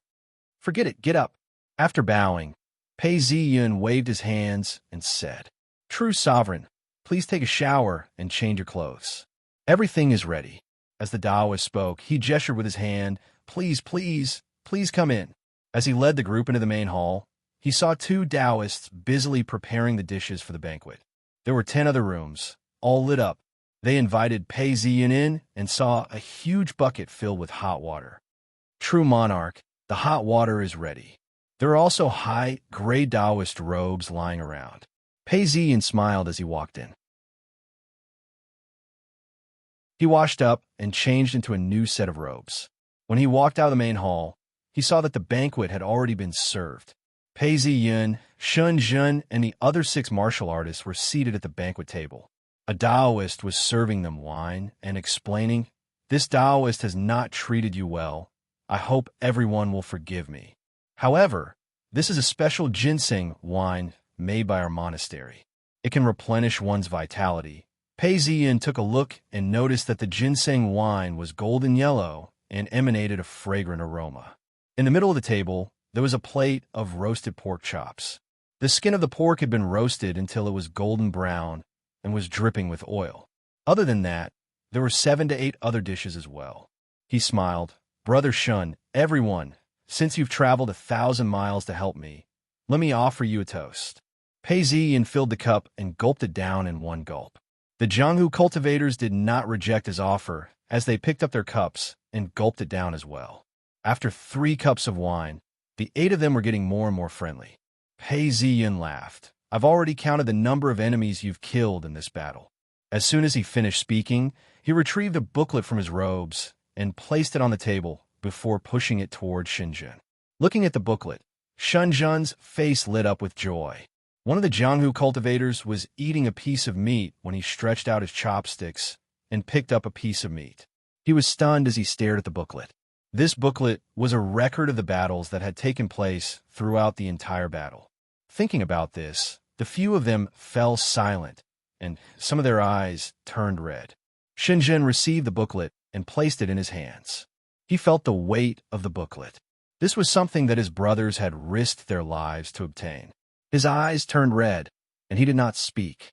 If it weren't for our fallen brothers, we wouldn't be standing here today. Let's offer a toast to them. Shenzhen raised the cup in his hands and poured the wine onto the ground. The Jianghu cultivators all raised their cups to our brothers. After some time, Shenzhen wiped the tears from his eyes and said to Pei Ziyun, Brother Pei, I've let you witness something embarrassing. I thought of my brothers and couldn't help myself. Shenzhen's voice was hoarse as he drank another cup of wine. He then picked up the booklet and looked at it. It was a detailed account of the entire battle. He had killed 56 people and had beheaded his brothers. Phew! Shenzhen let out a long sigh and passed the booklet to his brothers so that they could read it. Pei Ziyun then said, You and I are brothers, and I'll be frank. The rewards from the imperial court are very troublesome. If you don't want them, they might think that you're evil. If you want them, they might hate you. But overall, it's better to accept them. It's better to do it openly. Even if you want them, there's still a choice. As Pei Ziyun said this, he heaved a sigh of relief. He swept his gaze across Shenzhen and the other 6 martial artists, only to see that they were all listening intently to his speech. If you want to become an official, you'll have to transfer into the army. Your rank will be lower. Based on your achievements in battle, you can be promoted to a captain or vice captain. However, you're all Jianghu cultivators, and your status is a little sensitive. I'm afraid the imperial court may not allow it. If you're a loose martial artist without any official duties, it'll be easier. You'll be able to be promoted to a 9th rank or 9th rank. It's all up to you now. As for our brothers who died in battle, they will be compensated, so that their souls in heaven will be comforted. When Shenzhen heard this, he laughed bitterly and sighed. The rules in the army are very strict. I can't be a rogue-ranked cultivator. That way, I'll be free and unfettered and won't have to worry about dirty things. I'll follow Big Brother's lead and choose to be a rogue-ranked cultivator. The remaining 3 chose to be a rogue-ranked cultivator. At this point, 2 of them hesitated before raising their heads and said, True Sovereign, I wish to join the army and have a bright future ahead of me. Pei Ziyin laughed. That's fine. My brother has the heart to improve himself. Why not? As he finished speaking, he took out a brush and filled out the booklet. He then called for an official to send the booklet through the official channels. The news can be sent directly to the capital city. The official received the booklet and acknowledged, Yes, true sovereign. Temporary King Lu's mansion. Although King Lu wasn't a lavish and extravagant person, he still managed to renovate and expand the place. A hall was built for him to meet with his officials. Along with the fact that there were soldiers standing guard with swords in their hands, the entire place looked solemn and dignified. Eunuch Liao was in a sorry state and was drenched in sweat. He rushed to the front of the hall and saw an eunuch. When he saw Eunuch Liao, he said, King Lu was just about to call you in. He's been in the hall for an hour now. Eunuch Liao nodded his head and hurried in. He nodded to the guard at the door and reported his name. He paused for a moment before hearing King Lu's voice, Come in. When Eunuch Liao entered the hall, He felt that the atmosphere was strange. King Lu's eyes were dark and gloomy, and Eunuch Liao didn't dare to look at him for too long. Get up. You've traveled through the night for 300 kilometers. It must have been hard on you. King Lu spoke plainly. Eunuch Liao didn't get up as he kowtowed profusely. This servant didn't do his job well, and is guilty. Please punish me, King Lu. Forget it. I've heard the details of what happened to you.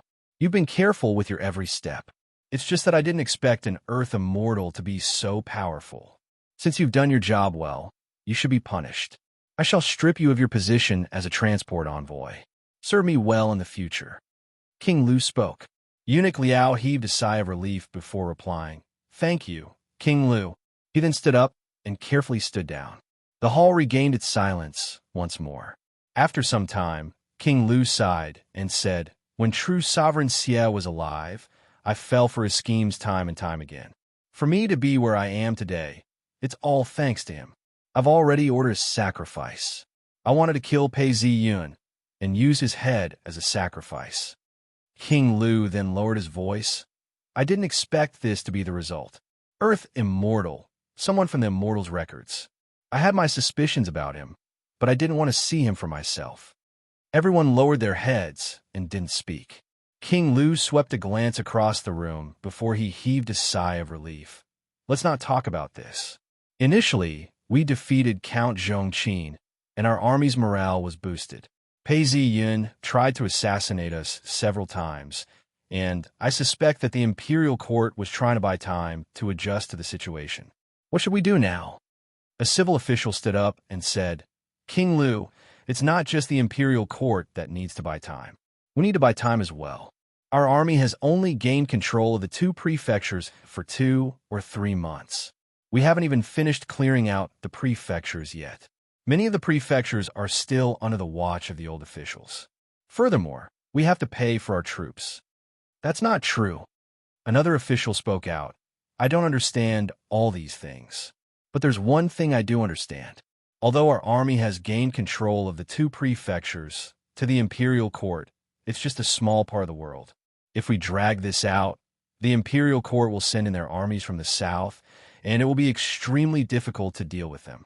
This official's face was flushed red as he spoke out loud. King Lu listened to this and didn't speak. He felt a little discouraged. Originally, when Xie Changdong was around, all sorts of problems could be solved with a single word. But now, they were arguing over and over again. Thinking about this, King Lu squinted his eyes and looked out at the setting sun. He didn't speak for a long time. At this point, a voice rang out. Your humble subject has something to say. Li Cheng, do you have the right to speak here? Someone shouted out. King Lu snapped out of his daze and waved his hands. Speak your mind. Yes. The blind Taoist replied as his eyes flashed. Just now, Your Excellency Su said that we need time to govern the new prefectures. General Zhang also said that we can't give the imperial court time to make arrangements. Both of these have their reasons. However, this humble subject thinks that what King Lu said is more important. It's like rolling a snowball. Once the snowball stops rolling, the snowball won't be far from collapsing. According to your humble subject's opinion, these 2 things can be done at the same time. We can use war to gain stability and time to govern. The official, surnamed Su, laughed out coldly. Once the army moves, the rations will be piled up like mountains. We will have no choice but to scavenge for food from the commoners. We will even have to recruit new soldiers to support the army. The fields will be barren and barren. How can we govern then? Your Excellency Su, in the art of war, the most important thing is timing and sharpness. If Count Zhongqin were here, although our blades are sharp, we wouldn't be able to do anything to him. Now that Count Zhongqin has been defeated, he is surrounded by wooden barrels instead of metal barrels. Your Majesty, the quality of the soldiers is more important than the quantity. If we gather the best generals in our army under your command, we will be able to conquer the city like a hot knife through butter. This will buy us more time, and we won't have to waste much of our rations. Besides, our army has many new soldiers. Instead of having 10 times the number of soldiers, we will have to waste our rations and gain little benefit. Why don't we train them more? This is killing many birds with one stone. The blind Taoist spoke clearly and didn't back down. When King Lu heard this, he fell silent. All of a sudden, he turned around and spoke to someone. How's the situation around here? Your Majesty, ever since your Majesty defeated Count Zhongqin, as well as your righteous cause, the citizens of Chun Prefecture have been in a state of panic. Many officials have been contacting each other privately, hoping that your Majesty can take over Chun Prefecture as soon as possible. One of them was in charge of stirring up trouble and was very effective. He then reported this to King Lu. Good, I made up my mind. Immediately mobilize the elite troops, and I will personally lead them to attack Chun Prefecture. All of you will be in charge of the administration or in charge of training the troops. Do not slack off. Yes, everyone acknowledged.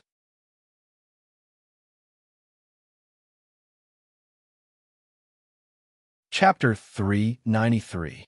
Imperial Palace. Along the corridors, eunuchs and palace maids stood guard in front of every door. Occasionally, there would be attendants walking by as well. They were all wearing soft shoes, and their footsteps were light. This was to prevent them from startling the emperor. 8 eunuchs stood in front of the door with their hands by their sides.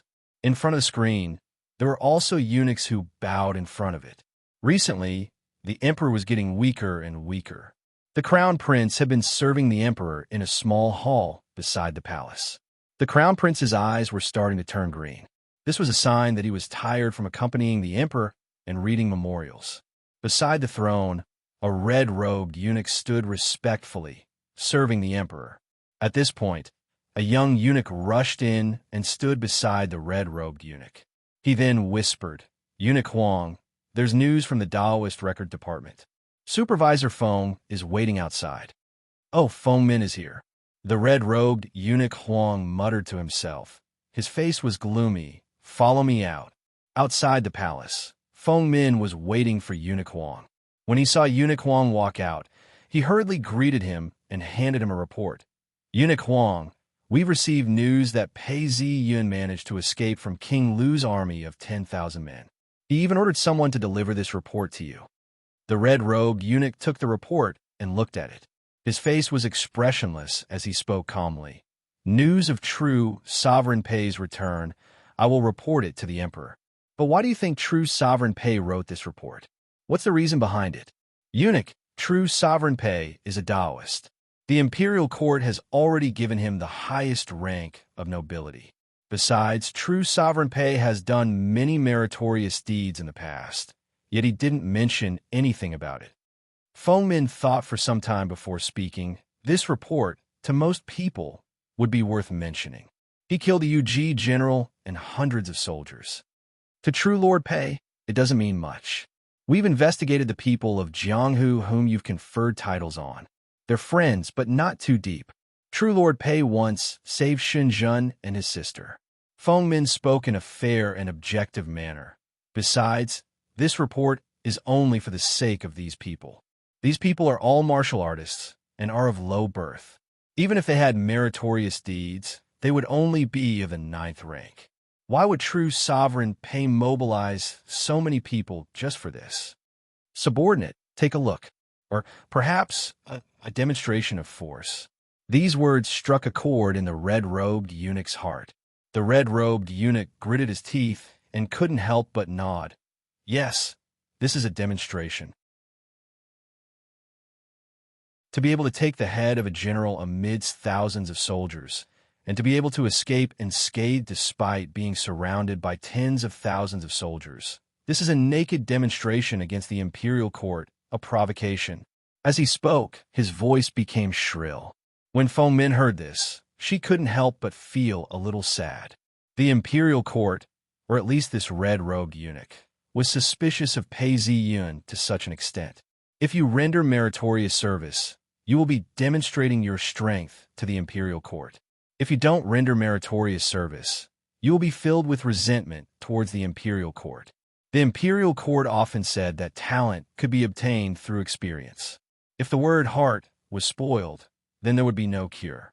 Actually, From another perspective, if the imperial court became suspicious of a certain family or organization, then there would be no cure. No matter how hard you worked, the imperial court would only grit their teeth and hate you even more. However, considering Feng Min's position and status, he didn't dare to speak any further. At this point, a young eunuch walked over and spoke. The red-robed eunuch nodded his head. There is no need to trouble the emperor with such a small reward.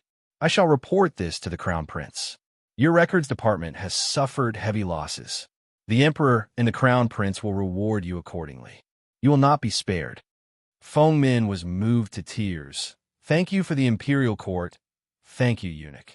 The red-robed eunuch ignored him and walked into the side hall. The crown prince saw this and waved his hands, ordering the officials who came to report to him to leave. He then laughed. What's the matter? The red-robed eunuch looked at the crown prince's tired face. His handsome face was pale, and his eyes were dark. He held a pen in his hand and sighed. The emperor is feeling uneasy. The crown prince has been taking care of him for so many days. It must have been hard on him. In his heart, he knew that even though he was taking care of the emperor, it was also because the crown prince had met with a mishap at the last moment. Naturally, he couldn't say this out loud. The crown prince looked at it and coughed lightly. He then thought for some time before writing, Shun Jun shall be promoted to a 9th ranked official. The other 5 shall be promoted to a 9th ranked official. The deceased shall be compensated with 100 taels of silver. As the crown prince finished speaking, he thought for some time before adding, hand them over to the local officials. After he finished, he asked, what do you think? The red-robed eunuch took a look and placed it in his sleeves. He then bowed and said, the crown prince is benevolent. This servant is convinced. Oh, when the crown prince heard the red-robed eunuch praising the emperor, he smiled and thought for a moment. You seem to have something else to say? Just as he was about to continue, an eunuch walked in. The emperor is awake. The both of them couldn't be bothered with this small matter anymore as they stood up and entered the hall. When they saw the emperor, they were shocked. The emperor's cheekbones were protruding, and his eyes were bloodshot. He opened his eyes. Pei Ziyin isn't dead, is he? The crown prince and the red-robed eunuch were startled as they replied, yes. Seeing the crown prince and the red-robed eunuch looking at each other, the emperor leaned back on his pillow and smiled. I just had a dream. I dreamt of the diligent emperor. The diligent emperor held my hand and said, I've turned my family into an empire and became the emperor. You've done well. These words sounded normal, but the crown prince and the red-robed eunuch felt their heads swell. The crown prince started tearing up. Father, your body is priceless. With the blessings of the heavens and earth, you will definitely get better. The red-robed eunuch started tearing up as well. This world really had deities and Tao arts. Since that's the case, they could still maintain some form of order, and the laws were even stricter. If not, the great ancestor was wise and powerful and didn't even need to possess a body. All he had to do was to instruct them, and they would be able to suppress any uprisings or dragons. Hence, a commoner might be able to communicate with a deity, but it was even more difficult for an official to do so. In the end, the smaller the fate energy involved, the easier it was to communicate. The more fate energy involved, the harder it was to communicate. The emperor was a person who was connected to billions of people and was unable to communicate with his ancestors. Now that he was connected to the netherworld, it meant that he was nearing the end of his lifespan. Don't act like a girl. Life and death are common. I wish to make arrangements while my heart is clear. The emperor looked at the crown prince and said, since Pei Ziyun is back, send him to the capital to see me. Yes, your majesty. The red-robed eunuch wiped his tears and nodded his head. Chi Abyss Monastery, study the sunlight shone through the window. Rinwei saw Pei Ziyun writing a letter to his family. His hands were as smooth as flowing water. After a few moments, he finished writing and blew on the ink. He then instructed, send the letter home. Yes, your majesty. Rinwei acknowledged. Pei Ziyun placed his brush down and was about to speak when someone knocked on the door. True sovereign, the report has been sent. Bring it here quickly. Pei Ziyun was energized as he instructed. Call Brother Shun and the rest over. The door opened, and a Taoist official handed him a piece of paper. Pei Ziyun looked at it and turned around to face Shan Jun and the other martial artists. You've all been given official titles. You're of a 9th rank and lower 9th rank. However, you're not allowed to join the army. As he finished, he handed the paper over. This was actually an unofficial record. There were only names and ranks. Shinjin took a look and saw that the first one was himself. It was clearly written that he was a primary 9th rank martial cultivation commandant. The other 5 were secondary 9th rank martial assistant commandant. After looking, he passed the document to the next Jianghu visitor. After one round, the 2 Jianghu visitors who originally wanted to join the army were immediately dissatisfied. One of them spoke out in an aggrieved tone. Damn it, why is the emperor so petty? I wanted to join the army, but he refused. When Ren Wei, who was considered a scholar, heard this, he laughed out and clasped his hands in salute. Brave warrior, the treatment of the dynasty isn't bad. You're all born in the martial world, and are no longer the same as when the dynasty was founded. You've even been rewarded with official titles. Even if you die in battle, you'll be rewarded with silver. This is already a huge favor from the emperor. In other dynasties, such as the Great Yu dynasty, there were similar situations. The leader of the Climbing Dragon sect led 300 highly skilled martial artists and formed an army to fight against the pirates. When he returned from the battle, the local general held a banquet. During the banquet, he threw a cup of wine as a signal for the soldiers to kill all of them. That's not all. With the governor leading the way, the governor and the general working together, they defeated the Climbing Dragon sect in one fell swoop. Recorded in the annals of the county, they killed 500 bandits for the sake of the people. This was a lesson learned, and was even praised by the scholars. When the martial artist heard this, his body trembled as he retracted his head like a tortoise. He then touched his neck and realized that his head was still there. He then said, "Damn it, luckily we're not in the Great Yu dynasty." Ha! Everyone burst out laughing. After everyone had finished laughing, their hearts sank. Pei Ziyun sighed to himself. Although in this world, there are martial arts and Tao arts, and it was difficult for the underworld to wipe them out, it was still all right for the sects to do some illegal business. They even organized themselves to fight against the pirates. If they could fight against the pirates, why couldn't they rebel? To the imperial court, killing them all was a matter of course. Hence, one had to read books and read them thoroughly. Only then would one understand the bloody lessons of history. After Pei Ziyun was done sighing, he took the banknote from Ren Wei and passed it to Shun Jun. This is the money I'm giving to Brother Shun and the rest of you, as well as our brothers who died in battle. I'll have to trouble everyone to distribute this sum of money. Seeing that Shun Jun was about to decline, Pei Ziyun kept his smile and said, "You guys were originally hiding in the martial world, fighting and killing to collect protection fees. You were the targets of the imperial court. It's just a matter of whether or not the imperial court had their eyes on you. The history of the martial world is much longer than that of my Tao sect. After all, to develop Tao arts, there are many more requirements. But have you seen any martial arts families in the martial world that could last for so long? I've read the records of the county.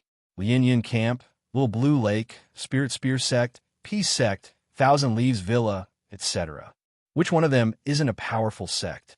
Even the 4 young masters of the martial world were all extremely talented.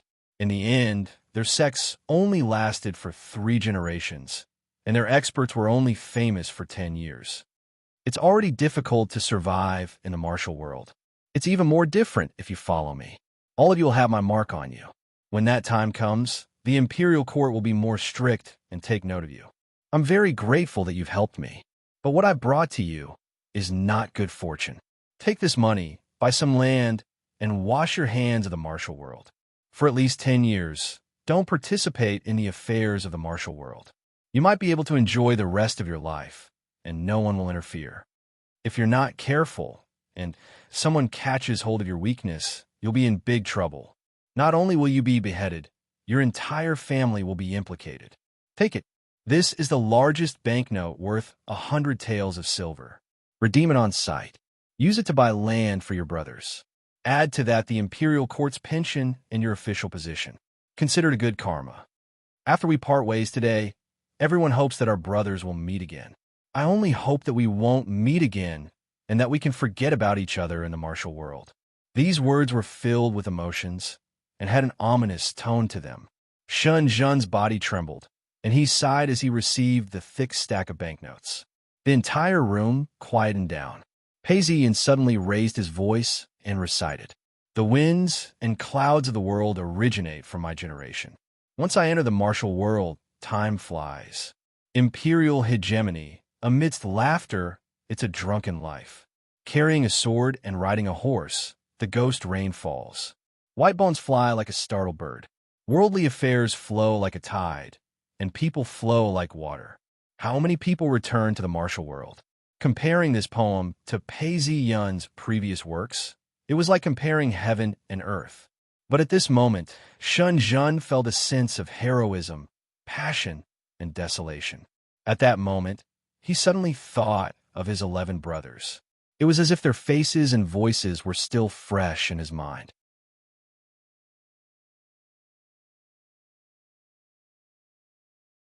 Chapter 394. Lu Shao County King Lu was resolute and decisive as he immediately gathered his elite troops to launch an attack. The army marched forward, with both foot soldiers and horse riders moving in unison. Their formation was neat and tidy as they advanced. Along the way, several counties surrendered without a fight, all the way to the plains of Lu Shao County, where they set up their formation. Lu Shao County was the gateway to Chun Prefecture. Once they conquered it, they would be able to reach the capital without any obstructions. Hence, the enemy troops gathered their elites in Chun Prefecture. On the plains, the sound of cannons rang out continuously, causing the ground to tremble. Both armies stood in formation, emitting an intimidating aura. The soldiers stood quietly, without a trace of commotion. In front of the stage, there were many generals, all dressed in bright armor. King Lu sat upright and looked around. He then nodded his head and stood up. "Soldiers, this king shall obey the will of the heavens." King Lu's voice boomed out. The blind Taoist, who was dressed in an 8th-ranked official robes, lifted his head and looked around. To the blind Taoist, the demonic qi emanating from the army was thick. All the demonic beings had possessed their bodies. This was a true demon army. He nodded his head in satisfaction and spoke to the scholar. "My entire race has gathered. The demon army has succeeded." When the scholar heard the blind Taoist's words, he spoke out softly. "My race is divided into millions. Although the upper echelons are still humans, most of the hundreds and thousands of soldiers are possessed by my race. It's just that they don't know about it. They're waiting for us to corrode the imperial qi and catalyze it. As for the ordinary soldiers, as long as they recognize the demon general as their superior, they might be able to transform into demon soldiers. This depends on our strength. It's just that out of the 36 primordial spirits, only you and I are awake. The rest have yet to awaken or have yet to report. That's normal." The blind Taoist laughed. "The demon king is actually a combination of millions of demons. The 36 primordial spirits have the right to fight for the throne. Hence, they might not submit to me. The weak are prey to the strong, and the strong are king. This is the law of the demon race. It's not surprising that they have such thoughts. It's just that I've already gained the upper hand. In this world, I am still the demon king." As he spoke, he suddenly felt something and raised his head. Boom!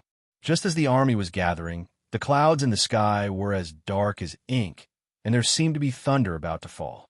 Suddenly, a dragon's roar rang out in the void, and the thunder that was about to explode disappeared.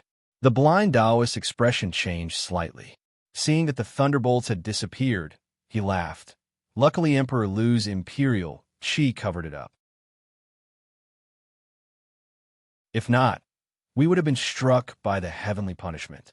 Of course, draconic qi is one of the foundations of this world, and our demonic qi is the best at concealing it. At this point, as soon as King Lu's words were spoken, the entire army shouted out, "Long live!" The scholar then frowned. Speaking of concealment, recently Pei Ziyun has been killing King Lu's generals. But why did he only kill people of my race? Two of them even had primordial spirits that had yet to awaken. Although most of the generals that rose to power were from my race, there were humans as well. Even we can't tell which demon race it was. And yet he killed every single one of them. That's rare. As he said this, the scholar's eyes flashed with seriousness. Did this person discover something? More importantly, if we kill him, where would the mark of our clansmen go? Although he would fall into the cycle of this world, it wouldn't mean that he wouldn't be able to sense it at all. This person's rise to power was already a legend. With so many counterattacks, it could be that. The blind Taoist looked at the army. When he heard the scholar's words, he retracted his gaze. His expression was solemn as he pondered for some time. This is indeed a problem. Why don't I test it out? There are thousands of fragments of my race. Although most of them are under King Lu's control, there are still many that are scattered all over the world. I shall use my divine abilities to influence the two clansmen to get closer to me. One of them will meet me, while the other will monitor from afar. If he dies, and the mark can't be detected, then Pei Ziyun could be the son of destiny. After all, there are thousands of fragments of my race. Even if one or two of them were to die, it wouldn't affect the overall situation. The scholar nodded his head. The world was like the human body. Whenever evil qi invaded, there would be true qi to counter it. This was a common occurrence in the world. Or rather, it was something that was bound to happen. Move out. At this point, King Lu gave the order and the entire army moved out. The opposing army started beating their drums as they marched out. By the will of the heavens, we shall bring peace to the country. By the will of the heavens, we shall annihilate the rebels. Both sides were shouting out their battle cries. Even before they got close to each other, their killing intent had already surged out. Dong, dong, dong. The sound of drums reverberated throughout the entire battlefield. 300 steps, 200 steps, 100 steps. Kill. The two groups of soldiers charged forward and clashed against each other. The blind Taoist laughed out. When the two armies clash, it's time for us demons to show our might. Let's make our move. Let's wipe out this army and take over Chen Prefecture. King Lu's imperial qi will be able to cover up our demonic qi. This is the plan to cross the sea while deceiving the heavens. As he spoke, he waved his hands. The officer who was fighting in front of him shouted out as his eyes turned bloodshot. Above his head, an image of a beast appeared. That wasn't all. The soldiers behind him shouted out as well, as though they were one. Hundreds of them turned into long spears and charged forward. Those who block me shall die. Wherever they charged, the spears would strike. In an instant, tens of enemies were killed. My demon race is unrivaled. Prefecture capital, the pier, was located on the riverbank. The governor looked at the boats moving slowly and didn't speak. There were many officials behind him. All of them had anxious looks on their faces. These few days, the autumn weather was getting more and more austere. Leaves could no longer be seen on the trees, and the mountains in the distance seemed endless. The eunuch was like a monkey. Why isn't true sovereign Pei here yet? The imperial court has sent so many urgent orders, it's driving me crazy. As the eunuch spoke, he was on the verge of tears as he paced around in circles. Governor, look at the eunuchs in the palace. They're a disgrace to the officials. The counselor looked at the eunuch and laughed. The governor sat down and sipped his tea quietly. He suddenly felt his mouth dry up and realized that he'd already drunk all the tea. He then turned around and spoke out. It's no wonder. The emperor is pressing him, and it's said that true sovereign Pei isn't feeling well. Even on a boat, he can only travel 30 kilometers. The eunuchs are being pressed by the emperor. Of course they're anxious. The governor found it difficult to say these words. However, it was common knowledge for scholars to attack Taoists. The counselor nodded his head and thought for a while before speaking. It said that true sovereign Pei isn't feeling well. I believe that. He killed 7 generals traveled hundreds of kilometers, and beheaded thousands of people. How could he not be injured? It's just that as an official, to put it bluntly, we're all like animals in a halter. If the emperor doesn't order us to rest, we can't stop. No matter how difficult it is, we have to at least travel 50 miles a day, right? As the counselor spoke, he looked up at the governor and smiled at him. The governor turned around and looked at the river before speaking out. Your words are reasonable. It's a pity that some people don't think the same way. If they're forced. The governor shook his head and didn't say anything else. The counselor then sighed. It can't be. True sovereign pay isn't alone. He has to consider his family and sect. There are, but they live far away. They don't even have a son. They only have an old mother. The governor then spoke plainly. There are, but those Taoists all have special abilities. As long as they run, they'll be in the middle of the sea. How can they chase after them? AI, let's not talk about this anymore. The ship is here. The ship is here. The ship is here. Indeed, the soldiers who were watching from afar shouted out in alarm when they saw the imperial envoy's ship. Hurry, hurry, prepare to welcome the imperial envoy. The governor spoke out as the officials behind him started to get excited. They tidied up their appearances and prepared to welcome the imperial envoy. As the imperial envoy's ship neared the pier, the sky turned dark once again. The river water was dark and gloomy. However, the officials didn't care. Instead, they played music. The boatmen shouted out as the imperial envoy's ship docked. The anchor was lowered and a wooden bridge was built. Pei Ziyin disembarked as the governor led dozens of officials and bowed. Your subjects respectfully greet the emperor. Greet the emperor. Actually, Pei Ziyun's title as a true sovereign was equivalent to that of a third-rank official. The governor's title was much higher than his. However, the imperial envoy represented the emperor. Pei Ziyun replied on behalf of the emperor before saying, Everyone, please rise. Seeing that the officials had already bowed, the governor then said, True sovereign Pei, you've had a long and arduous journey.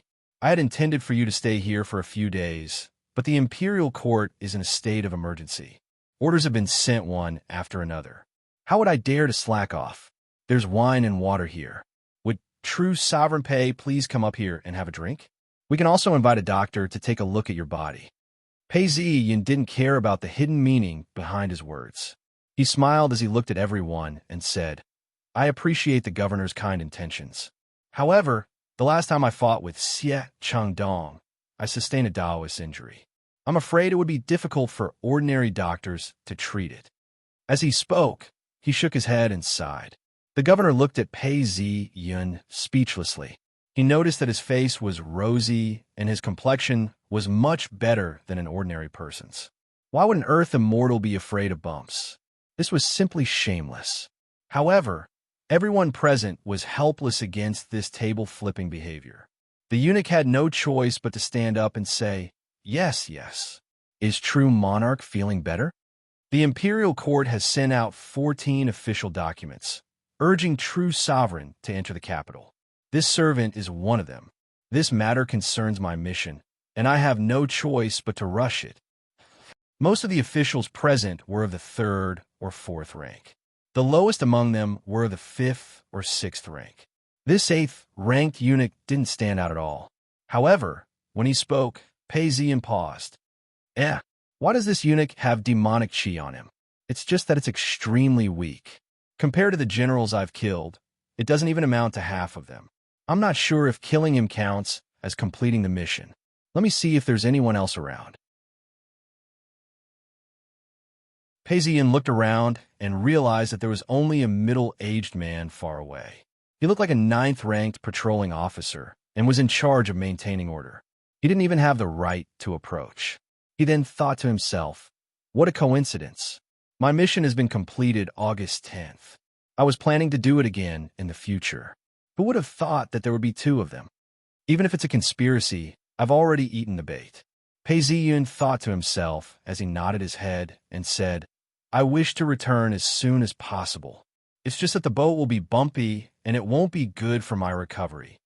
As he spoke up to this point, a Taoist from Free Cloud sect, stepped forward and whispered something into his ear.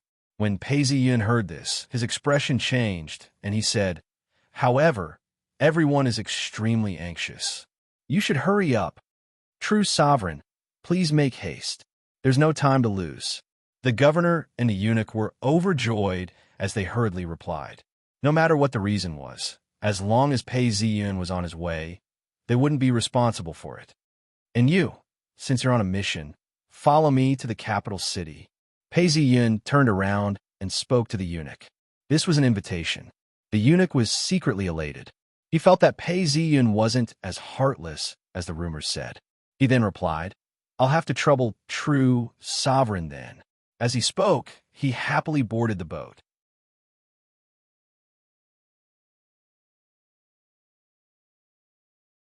Chapter 395. Please. The eunuch followed Pei Ziyun and boarded the ship. Pei Ziyun was secretly surprised. AI, although there's demonic chi, this eunuch doesn't seem to be afraid at all. If it's a trap, I'm an earth immortal. Why would I be afraid? Or maybe the eunuch doesn't even know that I have demonic chi on me. That's why he's so calm. After all, he's just a eunuch and doesn't have any enmity with me. Hence he's not afraid. Pei Ziyun thought to himself as he came up with a plan. He then instructed, "Servants, prepare a banquet. Eunuch, you've come from afar. I have to treat you well." As soon as the order was given, someone started preparing the banquet. The eunuch followed behind, seemingly deep in thought. When he heard Pei Ziyun's words, he was taken aback and hurriedly declined. "I'm just a mere servant. How would I dare to trouble true sovereign to entertain me? You're sent by the imperial court and represent the imperial court. How can I neglect you? Please." These words were very true. It was just that when Pei Ziyun spoke, he looked at the eunuch from head to toe. The eunuch didn't know why, but he felt a chill run down his spine. He forced a smile and said, "Since true sovereign has said so, this servant shall comply." The imperial envoy ship had its own chefs and all sorts of ingredients. With a single order, the banquet was prepared. Pei Ziyun invited everyone inside. The lights were bright, and there were many servants serving them.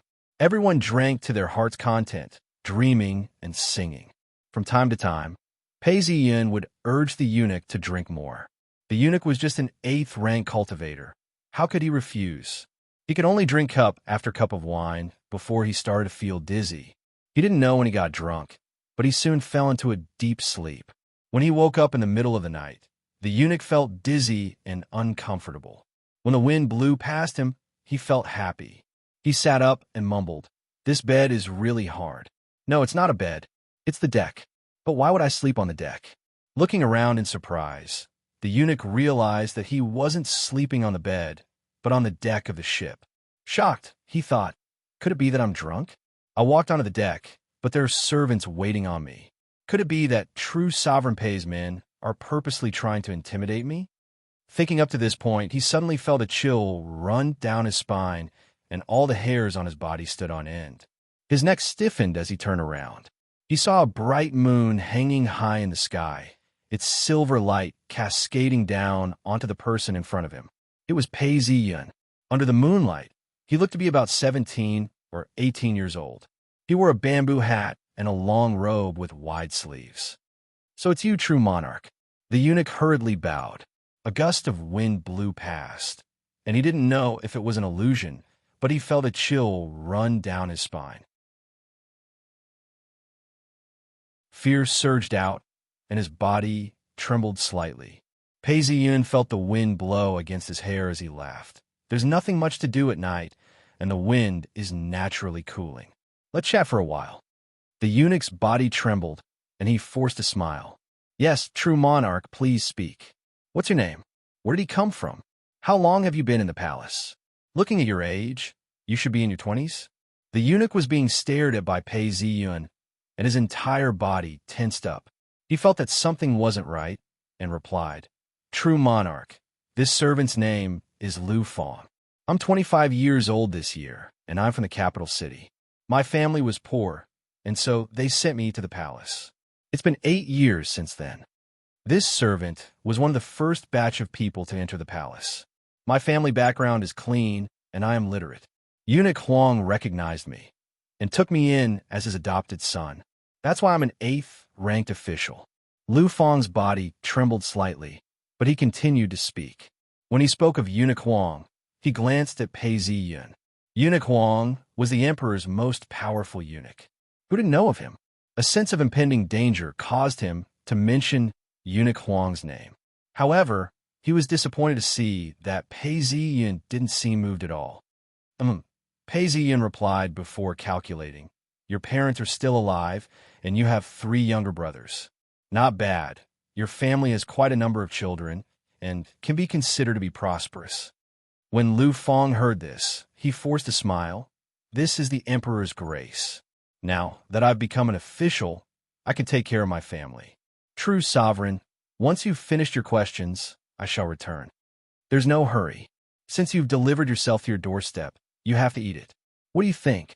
Pei Ziyun examined her for some time before reaching out and patting Lu Fang's shoulder. Lu Fang's entire body went numb, and he couldn't move at all. Only then did he understand why he was feeling so uneasy. Lu Fang's face turned pale, and his eyes widened in fear. True sovereign, what are you trying to do? Although I'm not an official imperial envoy, I'm still following orders. I'm an official of the imperial court and have an official position. If anything were to happen to me, aren't you afraid of the imperial court's wrath? As Lu Fang spoke, his entire body trembled. Actually, I don't want to kill you. But who asked you not to be human? Besides, it's only a eunuch who died. Just say that he fell into the water. I'm an imperial envoy and an earth immortal. These few years, I've killed people like flies. I'm not afraid of adding you to the list. If the imperial court wants to punish me, it won't be because of this. If the imperial court doesn't want to punish me, it won't be because of this. Have a good journey. Go and serve the emperor. Pei Ziyun spoke as he pointed a finger at Lu Fang. Lu Fang stared at his finger, and his face was filled with fear. He wanted to scream, but his mouth had gone numb, and he couldn't make a single sound. Pei Ziyun then pointed his finger at his eyebrows. The eunuch gave a low groan and stopped breathing. He fell into the water, and a splashing sound could be heard. The corpse sank into the water, and a demonic shadow appeared. The plum blossom flashed on the surface of the water, and the demonic shadow disappeared. System. A plum blossom appeared in front of his eyes and quickly grew bigger until it became a translucent information interface. It floated in front of him, and a string of words appeared before his eyes. Side mission. Kill 10 visitors from another plane and absorb their information. Completion, 9 out of 10. Pei Ziyun looked at the system and laughed. Who would have thought that a meat pie would fall from the sky? This counts as one of the missions. Looks like I'm really lucky. I've killed one, but remember there's another. Pei Ziyun said as he leapt off the boat. He stepped on the water's surface as though it was flat land and walked towards the shore. On the shore, small and the shop wasn't big, and there were only 4 tables lit by oil lamps. By the time it was late at night, there weren't many customers left. There was only one official who hadn't left yet. The waiter and the owner of the inn were smiling. AI, Your Excellency, you've run out of wine, and you've run out of food. Do you want more? Official who was a chief patrol officer and was only a 9th-ranked official. However, he was in charge of law and order and could be said to be in charge of the lives and deaths of the citizens. At this point, he could only nod his head, and his expression changed. Official who gave a low groan and closed his eyes. The mark on the eunuch had disappeared. His expression changed as he stood up. Don't serve anymore, I'll settle the bill. As he said this, he tossed a small piece of silver to the waiter and turned around to leave. However, as soon as he stepped out onto the street, he saw someone and took a few steps back. You, Chief Patrol Officer's body stiffened, and his face was filled with fear. No, impossible. How did you find me? As soon as he finished speaking, he hurriedly covered his mouth and smiled. This lowly official pays his respects to True Sovereign. I wonder if True Sovereign has any instructions for me in the middle of the night? Pei Ziyun smiled as he looked at Chief Patrol Officer Hu, as though he was sizing up his prey. He then laughed. Just sit at home, and treasures will fall from the heavens. I don't need to waste any effort at all. Ta! Ta! The sound of footsteps on the green stone floor echoed throughout the entire street. The surroundings were pitch black and looked extremely gloomy. Only a few houses in the distance had their lights lit up. The lights shone through the windows and shone a dim light. Sweat dripped down Chief Patrol Officer whose body like rain, drenching his hair and clothes. True Monarch, what are you trying to do? Don't tell me you want to kill an official of the Imperial Court. Patrol Inspector who suddenly shouted loudly. Only his voice was very loud, but after it traveled one zhang, his voice gradually disappeared. It did not cause any activity at all. Don't shout. Nobody will hear you. Pei Ziyan laughed. I didn't even say anything. How do you know that I'm going to kill an official of the Imperial Court? Indeed, you've confessed. As he said this, he walked towards Chief Patrol Officer Hu. Chief Patrol Officer Hu's face turned ashen. Seeing that Pei Ziyan was getting closer and closer to him, he roared out in anger and pulled out his blade. Still trying to resist, Pei Ziyan tapped his feet on the green stone floor and moved like the wind. In a blink of an eye, he crossed paths with the Chief Patrol Officer and landed a palm on his head. Chief Patrol Officer Hu groaned as his entire head caved in. Blood flowed out from all his orifices, and some of it was white. This was his brain matter. He fell to the ground as his entire body twitched. A faint shadow of a beast appeared on Chief Patrol Officer Hu's body as he turned around to escape. Looking at this shadow, Pei Ziyan was speechless. Indeed, the plum blossom flashed, and the shadow let out a scream before disappearing. How sad, I had no choice. Pei Ziyan sighed and didn't look at him anymore as he turned around and left. At this point, the streets were already quiet. However, the rules were still in place. Along the streets and alleys, there was a night watchman carrying a lantern, banging on a gong and shouting, "It's the middle of the night, be careful of the candles." As he turned around, the lantern lit up something on the ground. The night watchman was shocked as he walked closer to take a look. It was a corpse, and his face turned pale as he shouted, "Not good, not good, someone's been killed." As he shouted, the people on both sides of the street were frightened as they lit up their lanterns. However, only those who were brave enough opened their doors to take a look. The rest of them only peeped through their doors. Pei Ziyan didn't care about all this as he walked back to the boat. At this point, there was a commotion on the boat as well. A Free Cloud sect Taoist stepped forward and didn't question Pei Ziyan's whereabouts. He bowed and said, "True sovereign, not good." Eunuch Lu was drunk and accidentally fell into the water and drowned. At this point in the night, it was hard to see the color of the water. The waves slapped against the sides of the boat, causing the boat to sway slightly. Pei Ziyan looked at the man in admiration and said, "You're right. Eunuch Lu is too careless. He's drunk. How can he walk up to the deck by himself?" In the end, he fell into the water and drowned.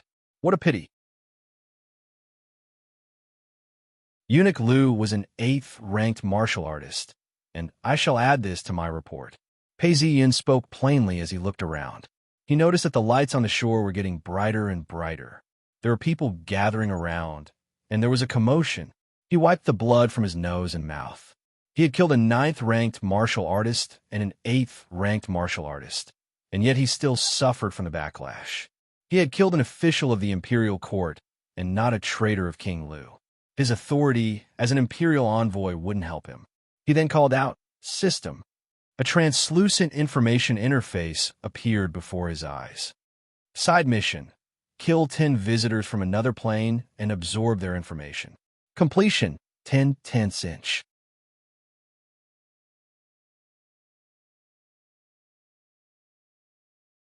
Chapter 396. Accept mission. Pei Ziyan did not hesitate to press the button when he returned to his room. Boom! His vision turned black. The cabin disappeared, the floor disappeared, and everything around him disappeared. All that was left was darkness. Beneath his feet was a deep abyss. He had already transformed into a primordial spirit and was emitting a golden glow. I've returned to the underworld. Thousands of meters below his feet, he could see a patch of grayish black. Only a few sparks of light could be seen on the ground. He immediately recognized that this was the underworld. The sparks were made up of shrines, and temples. His primordial spirit seemed to be descending slowly, but in actual fact, it was moving very quickly. In the blink of an eye, he landed in a small space. Why does this feel so familiar? AI, isn't this the space where I first met the demons in the underworld? The last time he was ambushed, the plum blossom appeared and destroyed the enemy. He didn't expect the plum blossom to bring him here again. It was dark below, and there was a door in the space. The bronze ring on the beast's head was dim. Paizian pushed it, and the door opened. It was empty inside, but not completely empty. There were 10 statues that looked like they were made of iron. They were all beasts, and all of them had expressions of pain on their faces. Pei Ziyin was shocked. Could there be a deeper meaning to this? He looked around him. It was still pitch black, but upon closer inspection, there were changes. Spots of light appeared. Originally, there was only a door in the space. However, walls started to grow around it. They were very short and looked like they could be leaped over with a single leap. Just as he was inspecting his surroundings, Pei Ziyin flew out. He passed through layers of obstacles, as though he had passed through a thick layer of darkness. He arrived at a certain location. It was gray and cloudy.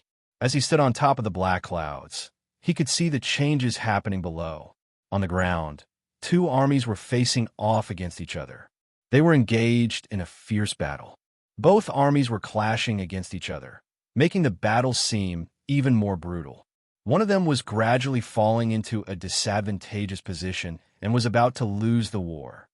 The Imperial Army and King Lu's army? And the Imperial Army has already lost. Pei Ziyin frowned. The plum blossom between his brows seemed to sense something. It lit up and floated in the air. It then swept across the area below. Boom! This triggered a reaction, and a light green flood dragon suddenly appeared. Its scales broke open, and a large wave of demonic chi rushed out. Then, the flood dragon disappeared, and the battle resumed. However, many of the soldiers fighting below seemed to have turned into demons. These demons had the head of a beast and the body of a human. They brandished their swords and started killing. Suddenly, the sky changed as dark clouds started to form. Lightning started to brew within the clouds. Following this, one of the demons looked up and met Pei Ziyin's gaze. Imperial envoy ship under the starlight. Pei Ziyin let out a groan and sat up abruptly. Pei Ziyin was sweating profusely. He stood up and lit the candle. His sweat had soaked his hair and stuck to his forehead. Not only that, he wiped his nose with his hand. His nose was full of blood. Backlash, it's another backlash. Pei Ziyin leaned back on the bed as he thought back to what had just happened. King Lu's strength was not to be underestimated. No, there was still that person, the Demon Emperor. It was a pity that he couldn't see the person's face clearly. After thinking for some time, Pei Ziyin called out, "System." A plum blossom appeared before his eyes as it grew bigger and bigger. It then turned into a translucent information interface, which floated in front of him. 10 tenths completed. Discovered that the opponent is an ancient demon race. Special. This world has discovered the presence of demons. Rejection has begun. Because of your contribution to the world, you have been rewarded with a personal space. This is the space of the demon race. The demons you kill will be able to absorb demonic chi and convert it into spiritual chi. Next mission, kill 20 demons and obtain the coordinates of the demon race's world. What? Pei Ziyin was shocked and overjoyed at the same time. This is a gift from the world, to be able to absorb demonic chi. To me, this is a huge source of nourishment. My cultivation progress will be faster. Even an earth immortal couldn't contain his excitement. Stretching out his hand, Pei Ziyin could feel a space around him. The space wasn't big, only about 10 meters wide. There was a wall around it, and it was absorbing the demonic chi of the 10 demons and converting it into spiritual chi. This could be considered a small paradise. Does this belong to me? Or does this space have other uses? Just as he was thinking about this, someone knocked on his door. Sec Leader, we have an urgent report. A Daoist from Free Cloud sect hurried over to report. Just now, King Lu defeated 50,000 demons with 30,000. It was a huge victory. Qin Prefecture is now just an empty shell. This is the report. The Daoist from Free Cloud sect handed over a more detailed report. Pei Ziyan stretched out his hands and took a look. When he finished reading, he was deep in thought. Is that so? What I saw just now was the truth. No wonder. The strength of the demon race isn't something that ordinary humans can fight against. But what about the rejection that the system spoke of? Imperial Palace, sleeping quarters, the Emperor was still in a daze when he saw Ji Bei-ho walk in. He then said, I am extremely tired. You sinful subject, why are you here? It's a rare opportunity for your subject to come. Ji Bei-ho didn't leave. He bowed and said, This subject is guilty, but I have something to report. Your Majesty, do you still remember the matter of the previous dynasty killing the hidden dragon? The Emperor was startled and asked, What do you know? Why haven't you reported it to me? Ji Bei-ho laughed. The hidden dragon was destined by the heavens. When it was killed, the imperial chi scattered and escaped. You managed to obtain a portion of it, which allowed you to conquer the world and become the emperor. It's just that it wasn't destined by the heavens. That's why there's a tribulation. Your lifespan is limited, and that's the proof. If it was destined by the heavens, you would only have to live for 20 years, and the true dragon would be unshakable. Only 11 years have passed. That's why there's a tribulation. The emperor was enraged. He stood up and looked for his sword. He then shouted, You traitor! How dare you spout nonsense and talk about the heavens?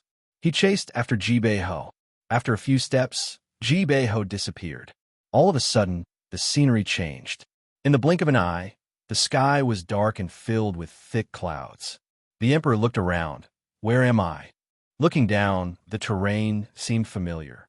There were two armies. One was the imperial court, the other was King Lu. The emperor wasn't afraid as he chased after them.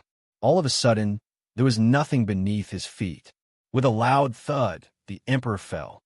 The emperor gasped in shock as he looked around him. He realized that he hadn't fallen to the ground.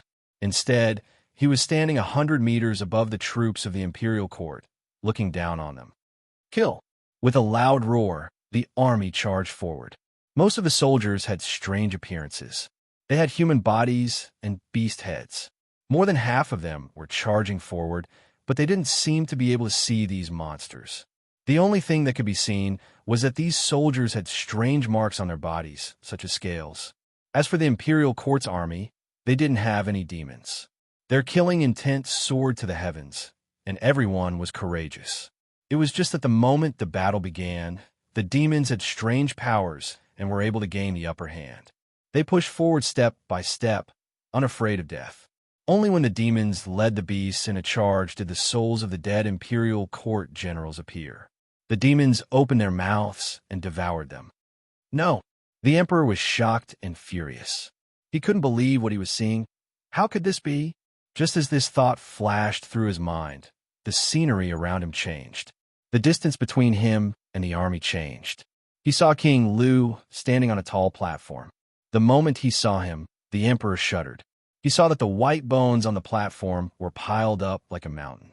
Wolves, tigers, and leopards surrounded his son. Although his son looked the same as before, he had grown horns. That wasn't all. A three-faced giant stood behind King Lu. Every mouth was filled with fresh blood, and he was eating humans. As if he could sense something, the three-faced giant lifted his head and looked around with his 6 eyes. Who's spying on us? The three-faced giant roared out in anger. As he spoke, the image around him shattered. Boom! The sky darkened as the emperor reappeared above the imperial court's army. He saw that the imperial court's army was retreating step by step. Above King Lu's army, a thunderous boom could be heard, causing the ground to tremble. Thick clouds started to gather, and lightning flashed across the sky. It was as if it was accumulating power, and was about to strike down at King Lu. No, no, no. Seeing this, the emperor's expression contorted. No, that's impossible. Men come. Men. Just as he shouted, he heard a voice, Your Majesty, you've fallen asleep. This servant and the imperial guards are here to serve you. The emperor opened his eyes and looked outside the window. The sun was setting in the west, and the entire hall was bright. The eunuchs were standing guard, and the imperial guards were protecting the emperor. The red-robed eunuch stood by his side. The emperor understood that he had been dreaming. Your Majesty, you've fallen asleep. The red-robed eunuch wiped away his tears. You're in pain, and gave me a fright. This servant has already called for the imperial physician to take your pulse. The emperor paused for some time before he regained his senses. He then waved his hands. I've fallen asleep. But don't call for the imperial physician. This isn't something they can treat. Is the crown prince still around? The red-robed eunuch wiped the emperor's tears with a towel and spoke softly. The crown prince is still around. He's serving in the side hall. Do you want me to call for him? The emperor wanted to shout out, but he forced a smile and swallowed his words. He then looked out at the sky with a look of sorrow on his face. He didn't know when it started, but the sky had turned dark. Thick clouds started to swirl in the air like a haze. When the emperor saw this, he couldn't help but mumble, I've sinned against the heavens. I have nothing to pray for. These words were spoken softly, and even the red-robed eunuch couldn't hear them clearly. He then saw the emperor wave his hands. You don't have to call for the crown prince. How's the preparation going? Your Majesty, everything's ready. This is the imperial palace of the 6 dynasties. When it was first built, many experts were invited to take a look at it. There's no problem with the feng shui here. After the 6 dynasties renovation, the imperial qi in this place has been condensed. As long as Pei Zi Yin enters the palace, Your Majesty can issue an edict to seal him off. Even an Earth immortal wouldn't be able to use his powers.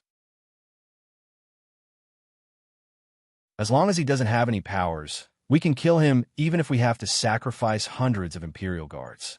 That way, we can get rid of this threat for Your Majesty. The red-robed eunuch lowered his eyes as he spoke. The emperor fell silent. He looked like he was happy, but not happy. After some time, he sighed, I felt that it doesn't matter if it's the crown prince or King Lu. They're both my sons. If the crown prince can defeat King Lu, he's naturally the emperor. If he can't, and King Lu wins, does that mean he won't recognize me as the emperor? Does he not recognize me as the emperor? That's why I'll do as he wishes. If he wins, I'll give him a posthumous edict. Only you will know about this. The red-robed eunuch listened respectfully, not saying a word. This was something that had been planned for a long time. Who knew that as the emperor spoke up to this point, he suddenly felt dizzy, and his vision turned black. He then regained his composure. From this angle, Pei Ziyin is a bigger threat. That's why I've decided to kill him. I don't want to. Man proposes, God disposes. The emperor sighed, burned the edict to King Lu, and canceled the plan to kill Pei Ziyin. Your Majesty. The red-robed eunuch didn't seem to be moved at all. However, his expression changed as he hurriedly knelt down and kowtowed. This can't be changed overnight. This concerns the fate of the nation. The emperor waved his hands. This is fate. AI, go and execute it. Or are you going to defy the edict? How would this servant dare? The red-robed eunuch broke out in a cold sweat. In this world where Tao, arts, and deities existed, there were many ways to control one's emotions. He then kowtowed. This servant was shocked. Your Majesty, this servant shall execute the edict immediately.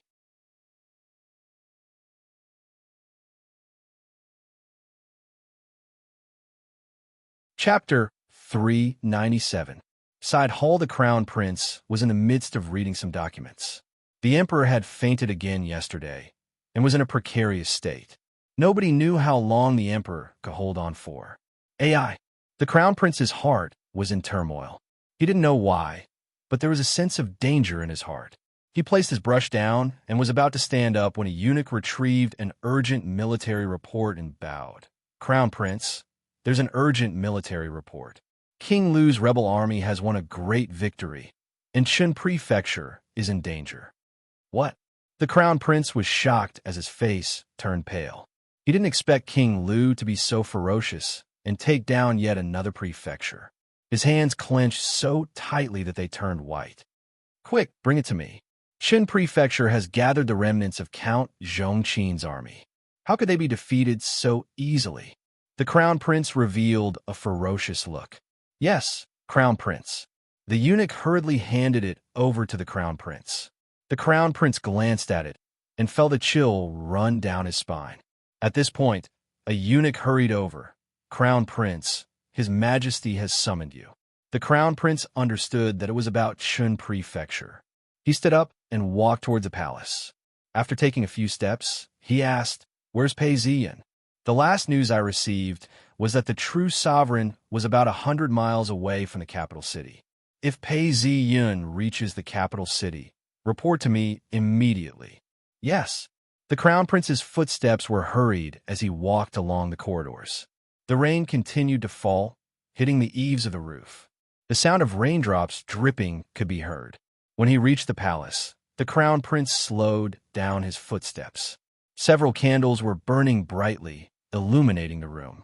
The emperor laid there motionless, listening to the sound of the raindrops.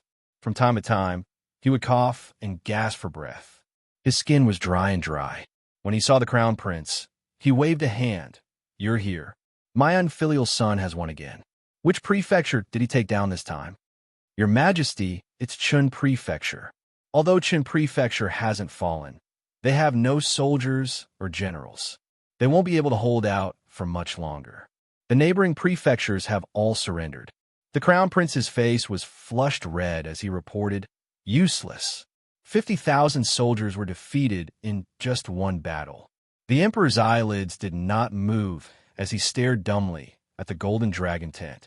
Without saying a word, he suddenly asked the eunuch, "That's right, I asked Duke Jin. What did he reply?" The emperor asked calmly. The calmer his voice was, the more the red-robed eunuch trembled. The emperor's killing intent had been aroused, and he broke out in a cold sweat. He didn't dare to hide anything and hurriedly said, "Your Majesty, Jingua has announced that he is ill and cannot go to battle." He hesitated for a moment before continuing.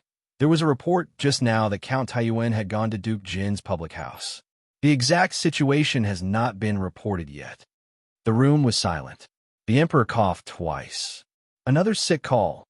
The emperor laughed and didn't look angry, as if he had forgotten about this matter.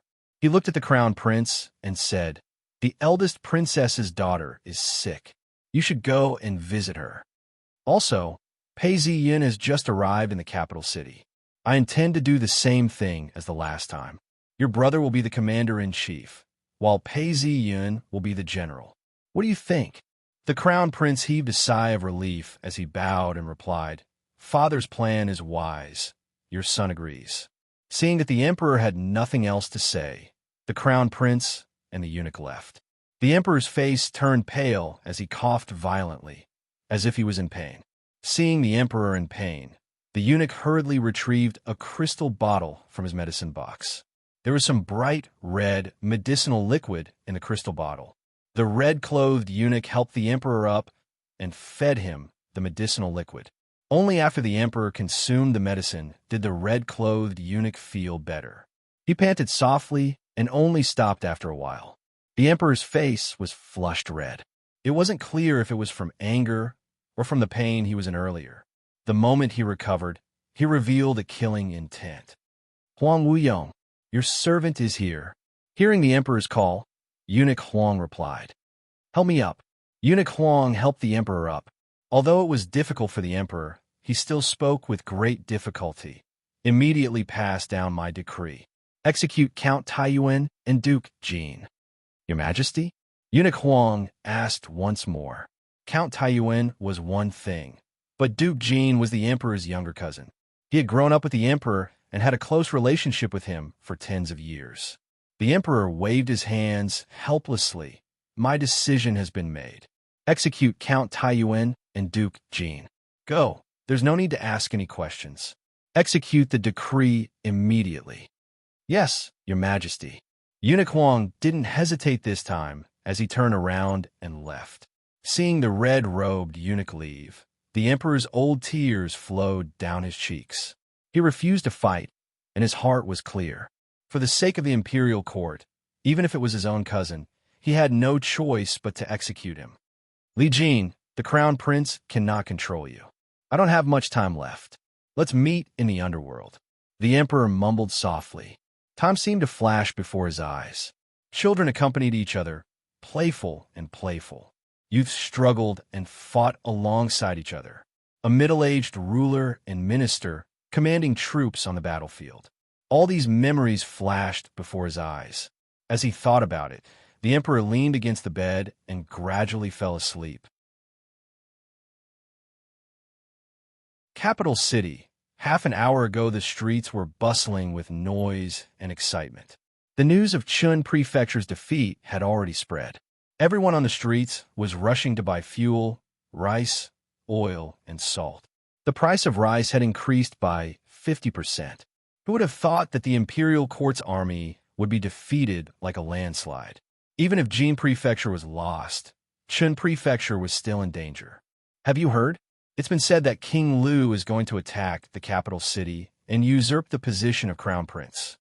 At a bean curd stall, a peddler whispered to several other peddlers. Hearing these words, several peddlers revealed looks of fear. I've heard about it too. Someone said that King Lu's army has the support of the gods. That's why they're invincible. I've heard about it too. Another peddler whispered as he looked around. Could it be that King Lu is the true emperor?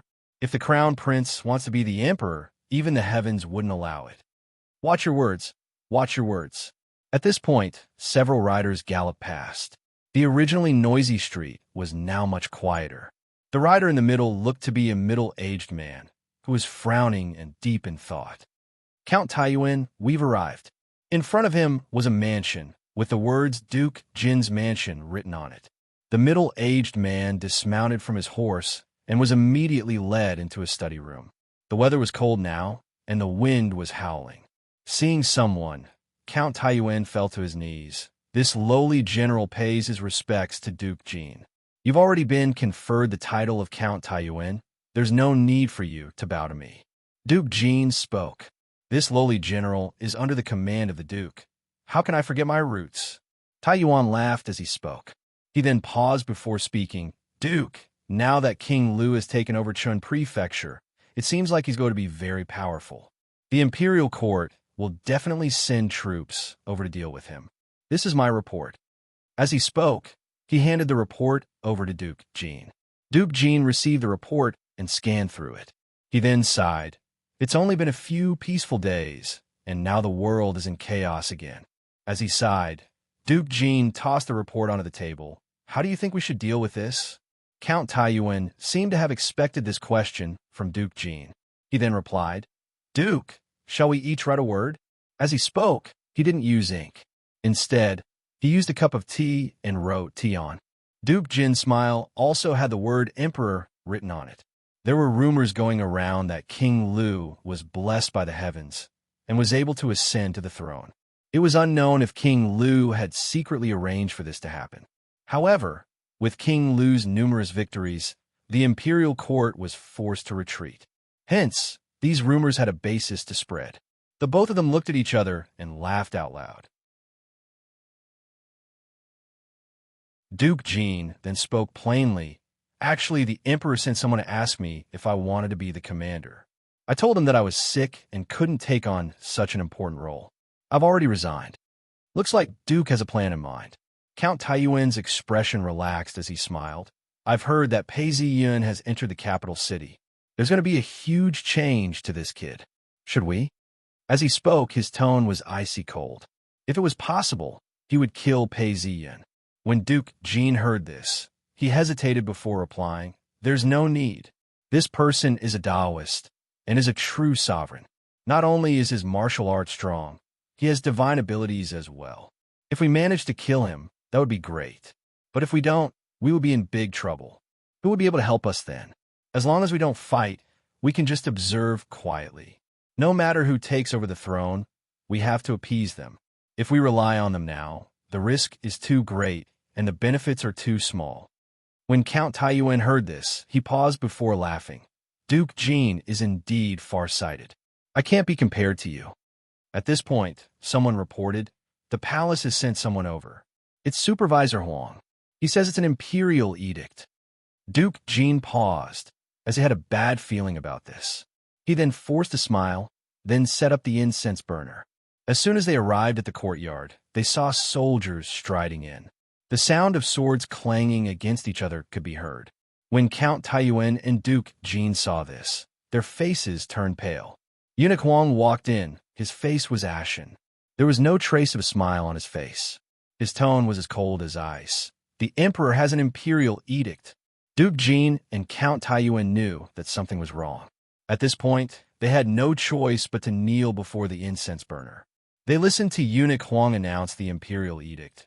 The imperial edict states, Duke Jean and Count Taiyuan have colluded with each other, extorting bribes, and committing all sorts of shameful acts.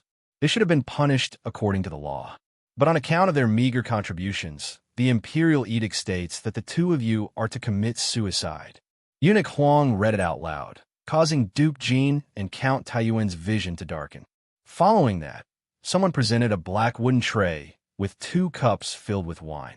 At this point, there were still people in the courtyard. All of them were pale with fright. When Duke Jin's eyes met them, he felt as if he was being pricked by needles. He snapped out of his stupor and exchanged glances with Count Taiyuan. You're not willing to follow the imperial edict? Eunuch Huang glanced at them.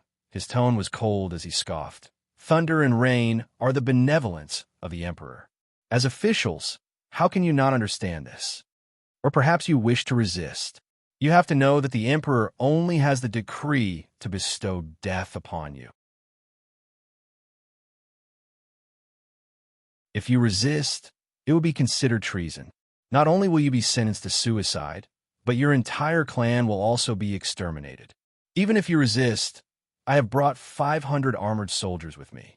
How many soldiers do you have in your residence? Can you resist? When Eunuch Huang spoke up to this point, his tone softened. Whatever the outcome is, you can choose for yourselves. Duke Jin's face paled as he said, I want to see the emperor. The emperor has long since decreed that there is no need to wait for the imperial edict. There is no need to meet again. Eunuch Huang said coldly, Is that so? So this is my outcome? Duke Jin glanced at the courtyard and suddenly chuckled. He picked up a cup and downed it in one gulp. Seeing that Duke Jin had drunk the wine and Count Taiyuan still refused to commit suicide, Eunuch Huang's expression changed. He pointed at the cup and shouted, Force the wine down his throat. 5 or 6 armored soldiers immediately pounced on him. Although Count Taiyuan was a military general, when faced with so many people, it didn't take long for him to be tied up. Another soldier stuffed a cup of wine into Count Taiyuan's hand, not letting go and forcing the poisoned wine down his throat.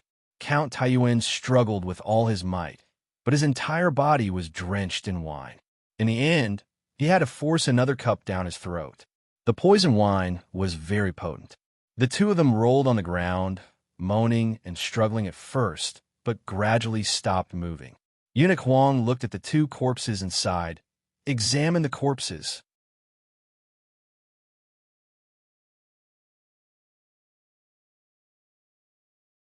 Chapter 398. Grand Princess's Mansion, Little Canton Princess. It's time to get up. A serving maid knocked on the door. Hearing the knocking, the Canton Princess woke up lazily. She straightened her back and said, Come in.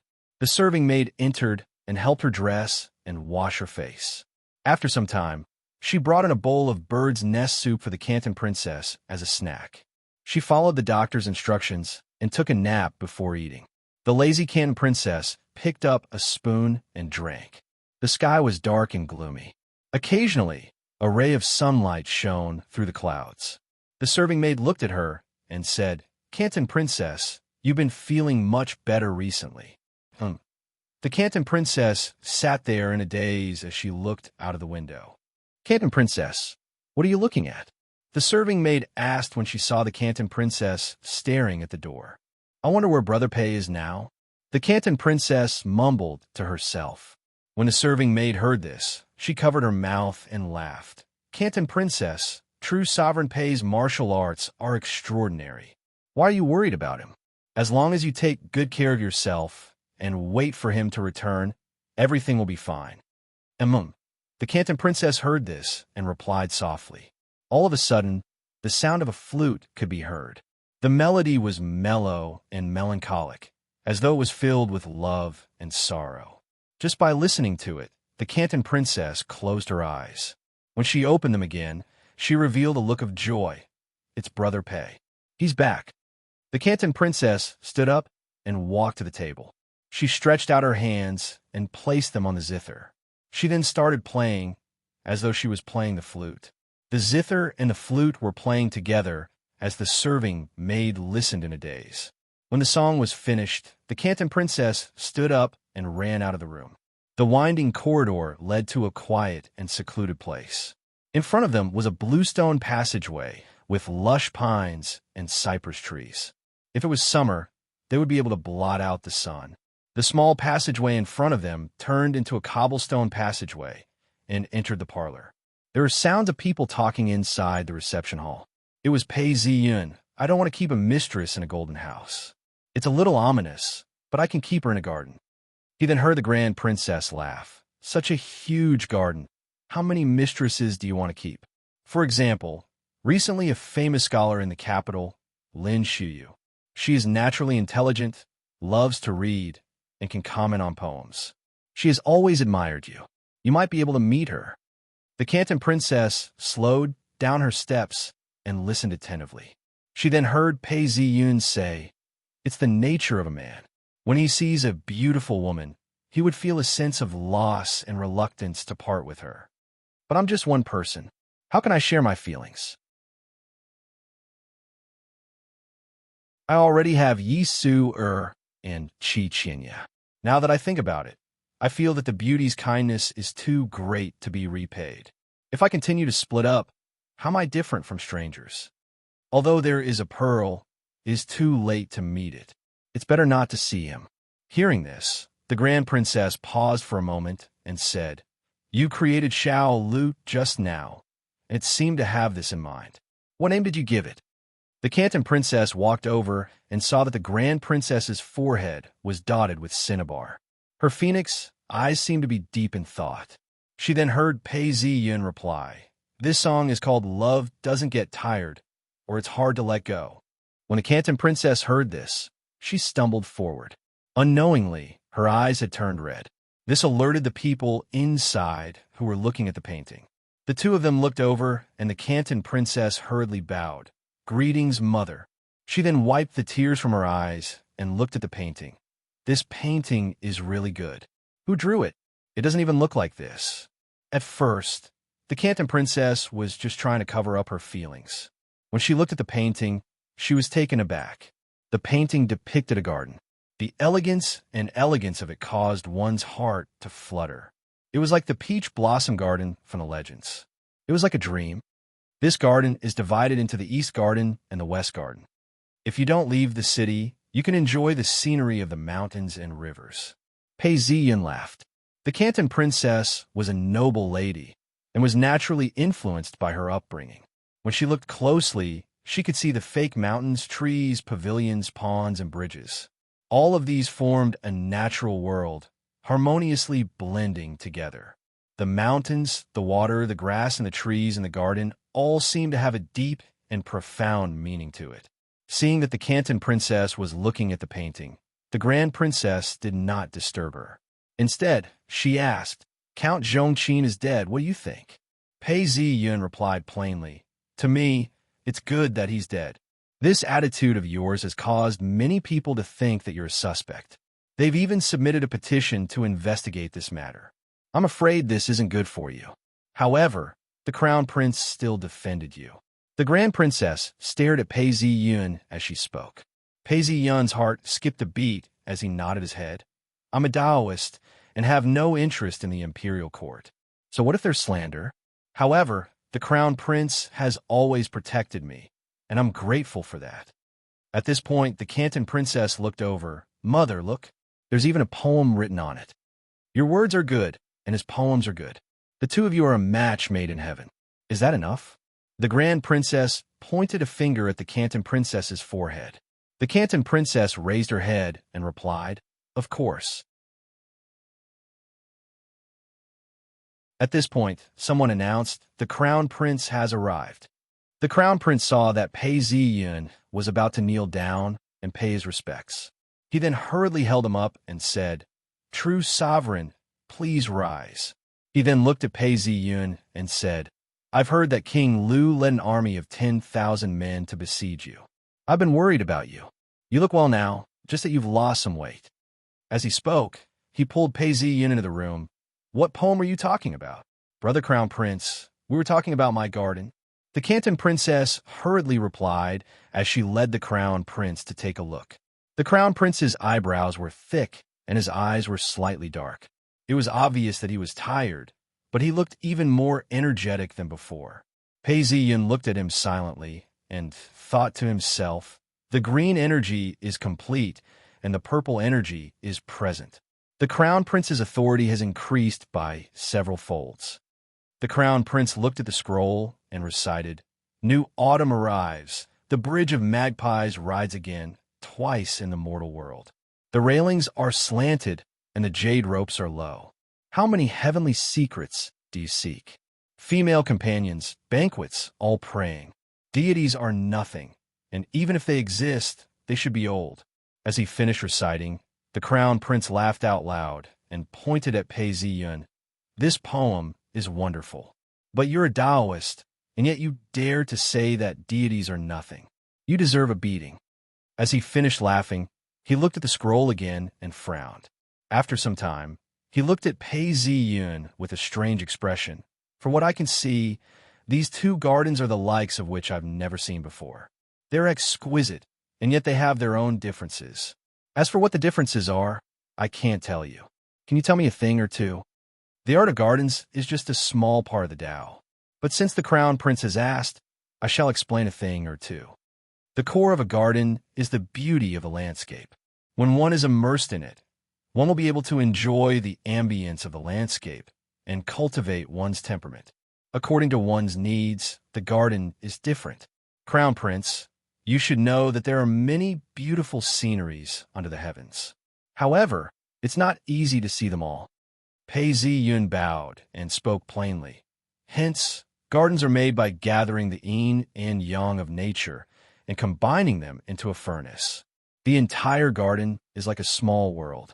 The most important thing is that the layout is not cumbersome, and not a single inch is unnecessary. Its scenery is beautiful, dangerous, and strange. It's also integrated with the layout of the building. With every step one takes, the scenery changes. Furthermore, there's no awkwardness in the transition. This allows one to not leave the garden and enjoy the chi of nature. I've observed the Tao of gardens under the heavens. Those who have reached the pinnacle of perfection are all from this realm. That's a very clear statement. What about the West Garden? The Crown Prince paused before saying, there seems to be a difference. As I've said earlier, both gardens are the same realm. It's just that the East Garden emphasizes on the creation of nature. Although it was created by humans, it was like the creation of the heavens. As for the West Garden, it's the essence of humanity. Although it uses mountains and rivers to plant trees, its main focus is not on nature, but on the beauty of humans. Humans have joy and sorrow, transcendence, contemplation, and profound emotions. Gardens are the main theme, and the moment one enters, one will be affected and understand the state of one's heart.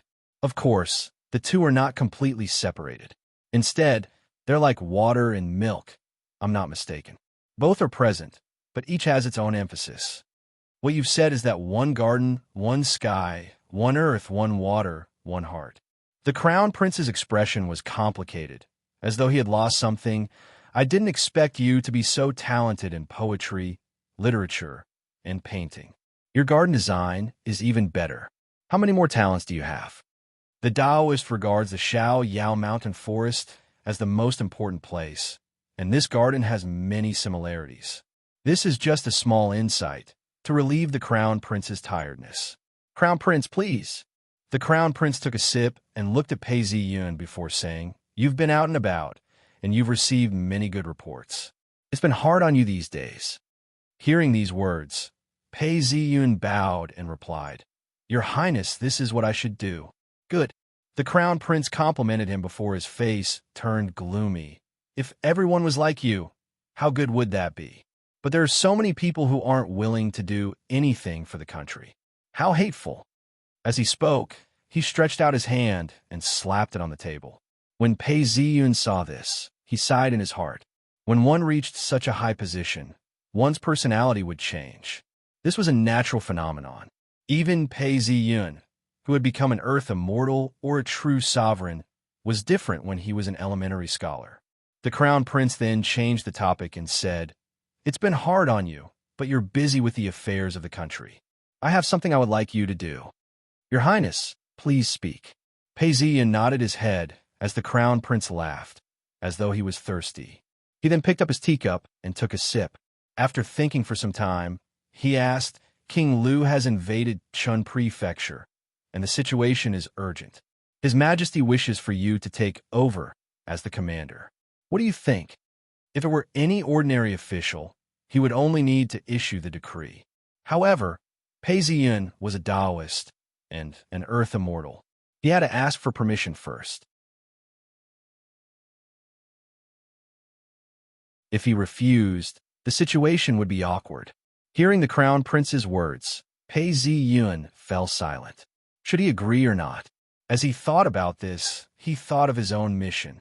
More and more demons were hiding within the army, and his mission was getting more and more onerous. It was hard for him to do it alone, and he could only rely on the authority of the imperial court. If he rejected the crown prince's request now, it would be akin to falling out with them. Furthermore, he had control over the army and was the center of attention. His reputation could be improved as well. It was just that once this expedition was over, it would be time for him to reveal his cards to the imperial court. However, when that time comes, things will be different. As these thoughts flashed through his mind, he nodded his head and said, "His Majesty and the crown prince have given their orders." The crown prince's eyes were fixated on Pei Ziyun. Although the emperor was afraid of Pei Ziyun, the crown prince had only managed to attain his current position because of Pei Ziyun's schemes. He trusted Pei Ziyun even more. Furthermore, the imperial court had placed a mark on Pei Ziyun. With Pei Ziyun leading the army, his position would be much more secure. When he heard this, he let out a long sigh and laughed. "I knew you wouldn't reject me. Come with me to the imperial palace to see the emperor, and we shall make a decision soon. This way, King Lu, that traitor, won't bring disaster to the people."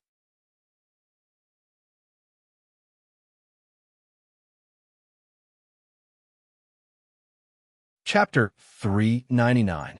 AI. When Pei Ziyun heard the crown prince's words, his eyes gleamed as his heart skipped a beat. He then thought to himself, "The imperial palace is a forbidden place. Once I enter, my powers will be depleted. What if the imperial court ambushes me?" Although King Lu was victorious, and the imperial court was in need of manpower, Pei Ziyun was familiar with history. He knew that every time someone was killed, more than half of them had their own theories and beliefs. The emperor wouldn't dare to do such a thing. However, the emperor had acted every single time. Asking the emperor or the imperial court to be rational was better than asking a fat pig to climb a tree. The emperor has always been wary of me. King Lu is the son of the emperor, and it's just a matter of internal strife. If he kills me, it would eliminate all other variables. Pei Ziyun then thought to himself, "Plum blossom." With a thought, the plum blossom appeared. To the onlookers, Pei Ziyun had only paused for a moment before a plum blossom appeared in front of him. The plum blossom started to move, carrying with it an indescribable aura. Ding! The system displayed the results of the divination. Ominous yet auspicious. Pei Ziyun still believed in the plum blossom divination. After all, this only happened once a month. He then stood up and bowed to the crown prince. "Your Highness, please." "Good. Let's enter the palace." The crown prince revealed a smile. He thought that he would need some time to convince Pei Ziyun. He didn't expect Pei Ziyun to agree so quickly. He relaxed and heaved a sigh of relief. From the crown prince's point of view, the imperial palace was extremely dangerous. Yet Pei Ziyun had agreed so quickly. This was a sign of his trust in the crown prince.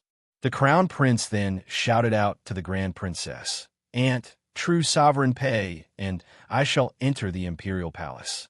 We shall visit again later." The Canton princess then looked at Pei Ziyun, her eyes filled with anxiety and worry. "Since the emperor has summoned you, crown prince, you don't have to worry about us." The grand princess then gestured to the Canton princess, who then calmed down. As Pei Ziyun followed the crown prince out, the Canton princess's eyes followed him until his silhouette disappeared into the distance. Only then did she stop. The grand princess looked on and sighed. "I wonder if this trip will be a blessing or a curse." When the crown prince set out, there was a standard procedure. Now that there was a shortage of manpower, there were more guards. Sabers, shields, bows, and arrows were all prepared. There were 300 people. In the center, there were even imperial bodyguards holding sabers and escorting the carriage as it moved slowly. Pei Ziyun and the crown prince sat in the same carriage. Pei Ziyun spoke until they reached the part where they were chased through the forest and fought for 1,000 miles. The crown prince then sighed and leaned against the seat of the carriage. "It's been hard on you, minister. You are the role model for our dynasty." As he said this, he looked out the window at the flow of people outside. After a long time, he laughed coldly. "Some generals have received the grace of the imperial court, yet they do not wish to repay it. Instead, they use the excuse that they are sick to refuse." At this point, the crown prince looked at Pei Ziyun and sighed. "Some of the civil officials are willing to go. But in reality, Count Zhongqin isn't a useless person. He's experienced military affairs, and yet he was defeated. I'm afraid some of the civil officials are even worse. If it's just to surround the bandits, as long as we have 10 times the number of soldiers, we would be able to crush them and achieve victory. I am willing to help such a general. Although King Lu is rebellious, he is still my brother. I know that he is adept in the art of war and has a heroic character. He is like my father. If the civil officials were to go against him, I'm afraid that we would lose again and again. We wouldn't even have the chance to clean up the mess." As he said these words, Pei Ziyun's expression changed. He then bowed and said, "Crown Prince's words are wise.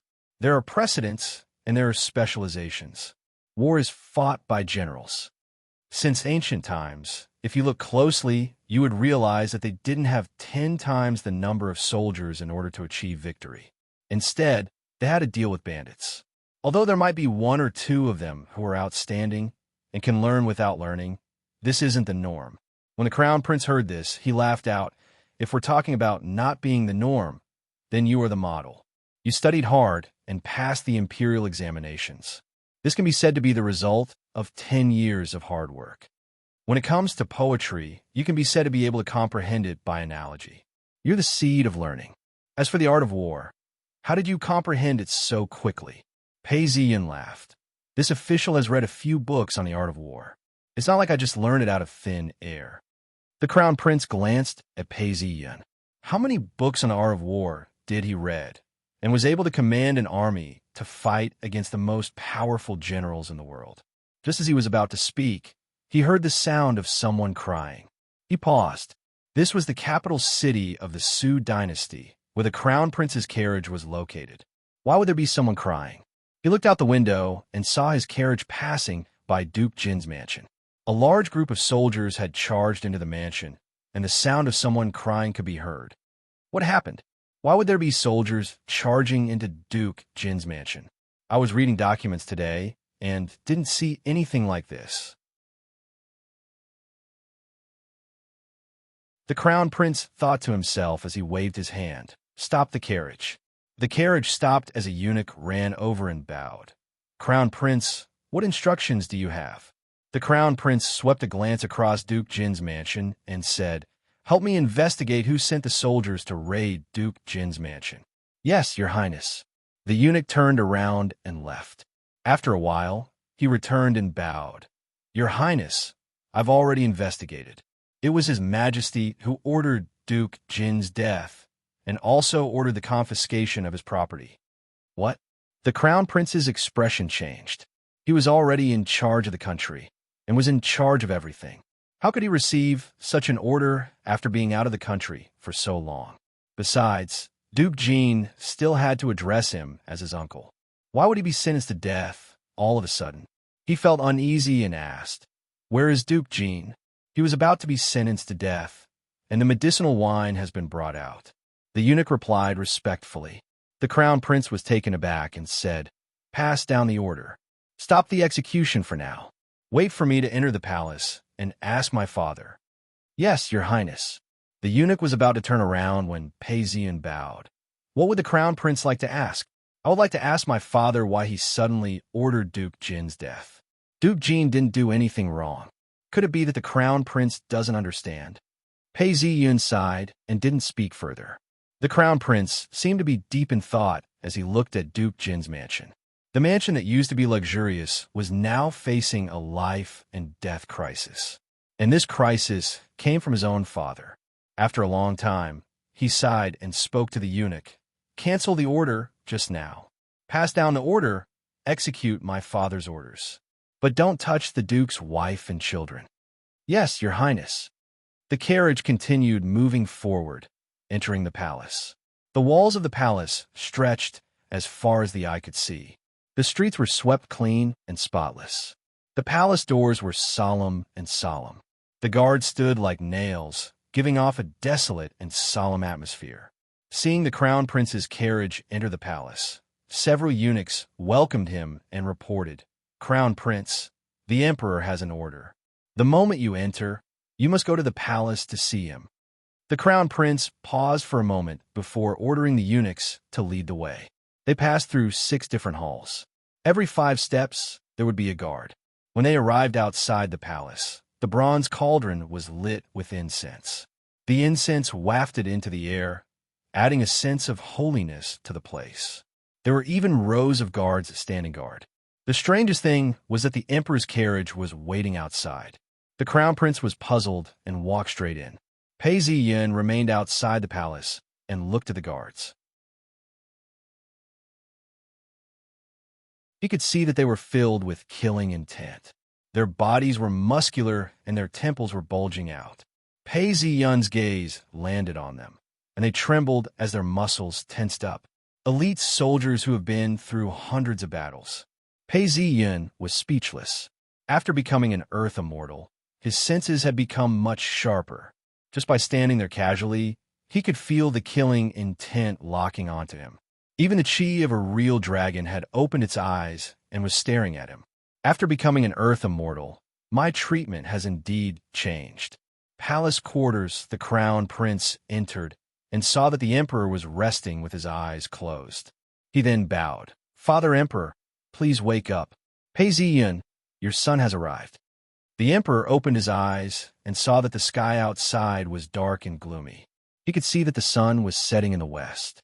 Not far away, the imperial guards were standing guard with swords in their hands. Several eunuchs were standing by the side. The emperor forced himself to stand up. "Is that so? You finally brought him here. You've done a good job." At this point, the red-robed eunuch brought over a bowl of medicine and fed it to the crown prince. The crown prince hesitated before speaking. "Father Emperor, as a relative of the emperor, Duke Jin has refused to fight many times due to his illness. He has betrayed the emperor's kindness. He deserves to die. However, on account of his past achievements and the fact that he is the blood of third aunt, why don't you spare him a little?"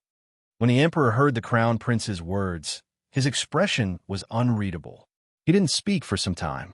The crown prince could feel the emperor's authority and was sweating profusely. Cough, cough. The emperor coughed once and pushed the bowl of medicine away. He then raised his head and sighed. "Since the crown prince has pleaded for mercy, then spare his wife and daughter. The confiscation of his property shall be spared as well. As for his title, AI, on account of third aunt, he shall be reduced by 2 ranks. As for his title, let's add the word Mian. Duke Jin was a first-rank duke. Below that was a prefecture duke. Below that was a first-rank marquis. Actually, it was the same for the imperial family as well. It was just that the imperial family had a bottom line. Once the bloodline was reduced to account, it would no longer be reduced. The emperor seemed very satisfied. You didn't plead for mercy for Duke Jean. This shows that you've grown up. As a ruler, one cannot be soft-hearted. This was his evaluation. When the crown prince heard this, he was overjoyed. However, he was secretly shocked. If he had begged the emperor to spare Duke Jin's life, how would his father evaluate him? Thinking about this, he broke out in cold sweat. The emperor swept his gaze across the crown prince and announced, "Pei Ziyun, I've heard of you for a long time. I'd like to take a good look at you. However, there's no need to let him in. Help me out. We'll be together." "Father." The crown prince was shocked and was about to speak when the emperor waved his hands. "Crown prince, you don't have to persuade me. I've fought many battles and conquered many territories. It's just that ever since I became the emperor, I've never left the capital. Now, I'd like to see how the capital city looks like after 10 years. Your Majesty, please rise." The eunuch shouted after the emperor. Cough, cough. The red-robed eunuch helped the emperor out and onto the imperial carriage.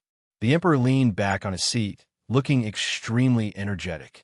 Seeing Pei Ziyun kneel down, he smiled. "True, Sovereign Qining need not be so courteous. Come, sit beside me." Pei Ziyun paused as a eunuch stepped forward. "True Sovereign, this way, please." The eunuch led Pei Ziyun onto the carriage.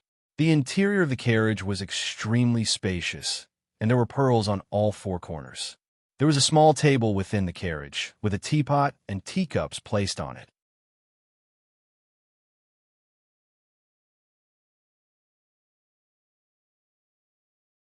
Chapter 400. Your Majesty? The red-clothed eunuch asked in a low voice. "You and Crown Prince can go to the car in the back." The emperor's face was flushed red as he spoke. The eunuch glanced at the emperor and saw that the emperor seemed to have come to terms with the situation. The eunuch then replied, "Yes, Your Majesty." After Pei Ziyun kowtowed, he sat down. The two of them were separated by a small table and could be considered to be on the same level. Pei Ziyun looked around and saw that the entire carriage was luxurious. The entire carriage was made of sandalwood and was extremely sturdy. There were even intricate carvings on it. The lid of the carriage was green in color, with golden clouds engraved all around it. At the bottom of the carriage was a golden cloud leaf. There were two white horses pulling the carriage, and they looked even more handsome. Pei Ziyun sighed in his heart. The emperor has really saved on me. The Son of Heaven had 5 chariots: jade chariot, golden chariot, elephant chariot, leather chariot, and wooden chariot. Right now, in order to promote frugality, the emperor only used wooden chariot. Naturally, he was frugal. Almost at the same time, the music began to play, and the palace doors opened one by one. Bells and drums sounded in unison. The music was loud. Yellow umbrellas and flags covered the sky and covered the sun. Although no one else could hear this, Pei Ziyun could only feel the wind and thunder. There was no need to talk about the strict security of the Yang world. The imperial canopy, the zodiac lid, the dragon lid, the treasured fan, the message banner, and the word tablet were not mentioned. But the dragon flag was different. The flag of sun and moon, the flag of wind, the flag of rain, the flag of thunder, the flag of lightning, the flag of wood, fire, earth, metal, and water, the flags of the 5 stars, the flags of the 28 constellations. Pei Ziyun looked at them one by one.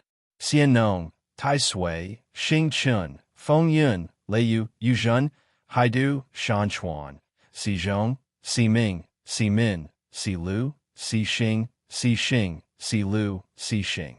The moment the carriage moved, all of these elements were activated. Wind and thunder followed suit, and the powers within his body were compressed into nothingness.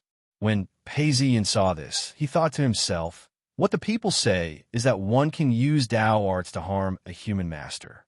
How ignorant is that?" Of course, no matter how strong this dragon energy is, it cannot defend against weapons. Just as Pei Ziyun was deep in thought, the carriage had already arrived at Sky Road. The emperor poured a cup of tea and picked up a piece of cake. He then looked out the window and saw a crowd of people walking to and fro excitedly. Men, women, old and young were all kneeling down and shouting, "Long live the Emperor! Long live the Emperor!" The Emperor looked out of the window and saw the citizens kowtowing to him. He then looked at the rows of shops and smiled. "Although I have disturbed the citizens, I can see that this is the real Jing city." Before Pei Ziyun had a chance to reply, the emperor continued, "When I first rose to power, I only had a few hundred men. Even if the feudal vassals were to rise up in the future, I would only have a few counties and an army of 10 to 20,000. That would be disadvantageous for me. However, I'm not boasting. I do care about the common people. Every time I go to a place, I will first pacify and compile books." The emperor gave a bitter laugh. "However, I know that in order to maintain the military, the exploitation is very severe.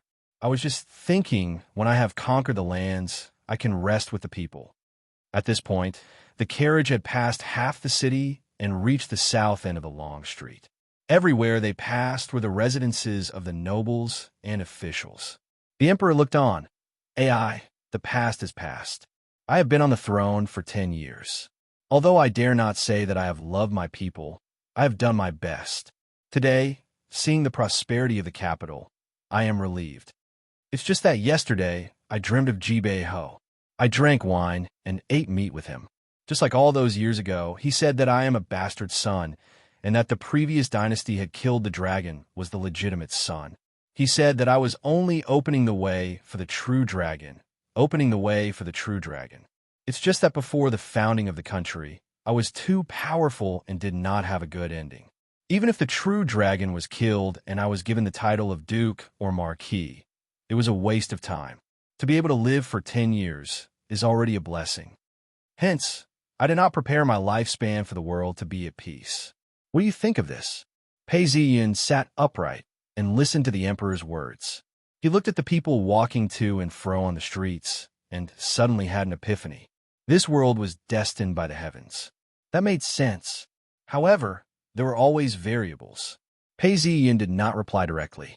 Instead, he pointed to the crowd outside the carriage window. "Your Majesty, look. This is the peace you've created. Although this is only the beginning of prosperity, we can still see the golden age. If there are no accidents, it will be another 300 years of peace. Your Majesty, why are you so sad?" The emperor listened to Pei Ziyun's words and looked outside.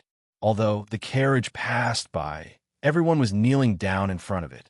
He could see rows upon rows of shops, bookstores, tea shops, rice shops, ironware shops, flower and fruit shops, porcelain shops, and paper shops. There were even children who didn't know what was good for them and wanted to play around, but were restrained by their parents. This was indeed a prosperous city. He thought back to the days when he was on the battlefield, and the days when blood flowed like rivers. He mumbled to himself, "That's right, this is the prosperous world that I have created." His eyes were filled with melancholy as he stared out the window, unable to regain his composure. Pei Ziyun laughed, as if he had seen through all of this. He then said, "It doesn't matter if he's a bastard or a legitimate son. The throne has already been decided. If we were to touch it, who knows how many people will die? The will of the people is the will of the heavens. Why should your Majesty be sad? As long as the crown prince pacifies the world, who can say that the dynasty is not the legitimate son of the heavens?"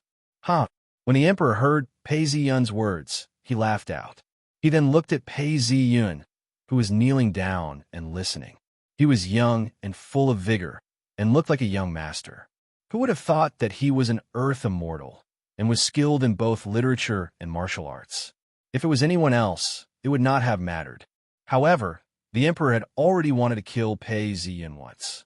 Now that these words came out of Pei Ziyun's mouth, he felt a sense of joy. He then nodded his head and sighed. "Today, I am looking at you seriously. It's rare. Thank you for your praise, your Majesty." Pei Ziyun was about to kowtow when the emperor raised his teacup and took a sip. "Forget it. The carriage is small and cramped. It's not convenient for us to talk. AI, at the end of the day, my lifespan is still too short. If not, I could have done many things better and not ended up like this. Under the heavens, I have yet to achieve perfection, the emperor said as he looked at Pei Ziyun. All of a sudden, he asked, "Do you hate me?" Hearing this, Pei Ziyun's heart skipped a beat. He paused for some time before replying, "If I were to say that I don't mind, that would be a lie. It's just that I've said that I wish for peace and prosperity, and that has not changed." When the emperor heard this, he paused for a moment before laughing out. "Well said. I'm tired. Get off the carriage." The emperor's face turned pale as he looked out of the window. "Yes, your majesty." The carriage stopped as Pei Ziyun got off and stood by the side of the road. He saw the emperor looking out of the window as if he couldn't get enough of it. In the blink of an eye, the carriage started moving again. It turned left and headed back to the palace. Seeing the majestic carriage pass by, Pei Ziyun touched his neck and laughed. "Looks like this person's head is still on my neck." At this point, he broke out in cold sweat, drenching his clothes. "HM, if I'm not wrong, Emperor, you've been testing me. If I'm not up to your standards, I'm afraid I'll be killed immediately. AI, an Earth immortal is still not complete and is not a true immortal. However, even if you have the power to rule the world, what can you do? How can you fight against fate?" Pei Ziyun looked up and sighed. He had a strong feeling that the emperor was going to die tonight. He then turned around and walked towards his own residence. Since the emperor was out on patrol, there were many people on the road. Pei Ziyun couldn't find the carriage, so he decided to take a stroll back home. He was deep in thought as he walked back to Pei Mansion. Unknowingly, the sun had already set. It was time to prepare dinner. However, for some reason, there were crows dancing in the sky. Pei Ziyun's heart turned cold. He had just entered when he saw 20 personal guards standing in 2 rows. In the middle of them was a 6th-ranked eunuch. When they saw Pei Ziyun enter, they immediately bowed down. This lowly official pays his respects to the true sovereign. "Everyone, please rise." Pei Ziyun then asked, "Why are you here?" The 6th-ranked eunuch bowed down once more. "Your servant Luo Yu is here on the orders of the emperor. I have brought the emperor's sword and the emperor's flag, and await your orders." As he spoke, the emperor's sword and the green flag were placed on the table. Seeing this, Pei Ziyun and his men knelt down 3 times and kowtowed 9 times. When they stood up, Luo Yu then said, "From now on, all 6 prefectures shall be under the true sovereign's control. If the true sovereign has any orders, they shall be issued in the name of Prefecture Prince Qingshan. Speak, I shall write." Pei Ziyun nodded his head and was about to speak when his entire body trembled. He looked up. The dragon has returned to the heavens. He didn't know why, but the moment the emperor collapsed, he felt his entire body relax. He didn't say anything, but instructed, "Since that's the case, bring the emperor's sword and the emperor's flag into the house, and place them on the table. There are many rooms in my mansion. Clean them up and move in. Also, the Breeze restaurant is not far from here. Send someone to instruct them to bring 5 tables of food over. I shall prepare a feast for all of you." "Yes." Everyone revealed a look of relief and dispersed. Only after the crowd had dispersed did Pei Ziyun take a closer look. He saw that above the capital city, where his eyes could see, there was an indistinct green aura. Within the clouds, there was a dragon with a green horn and yellow scales circling around. This was the sign of the Qi of the dynasty. The Qi of the imperial dragon did not come from an underground cave, but from the imperial court that ruled over millions of people. At this point, the dragon let out a mournful cry as a faint purple aura flew out. This was the emperor of the dynasty. The emperor seemed to be reluctant to leave, as he circled the skies for a while before disappearing. At this point, the dragon seemed to be filled with sorrow, but at the same time, it seemed to be filled with hope and hope for the future. Who would have thought that the emperor wouldn't even be able to last until midnight? Looking at the time, he must have passed away not long after he returned to the palace. Was that last burst of energy? No matter what, it's finally the crown prince's turn to ascend the throne. Pei Ziyun stood in the middle of the courtyard as the sun sank below the horizon. He smiled and thought to himself, "The crown prince is a magnanimous person. The most important thing is that now that the emperor has passed away, even if the emperor wants to touch me, he won't be able to do so." The first and second stages of the Earth Immortal stage require wind and thunder. I've already reached that stage. The third and fourth stages require splitting the primordial spirit and possession. The fifth and sixth stages require channeling the spirit and baptism of spring thunder. The seventh and eighth stages require casting iron and bronze. The 90th stage requires regaining one's youth. After that, I'll become an undying true immortal. The Earth Immortals of Dark Altar Sect are only in the fourth and fifth stages. Let's see how many stages I'll be in after a few years. That you're tuning in to the Warrior Lore YouTube channel. Don't forget to subscribe and join us on this journey to catch the most captivating stories.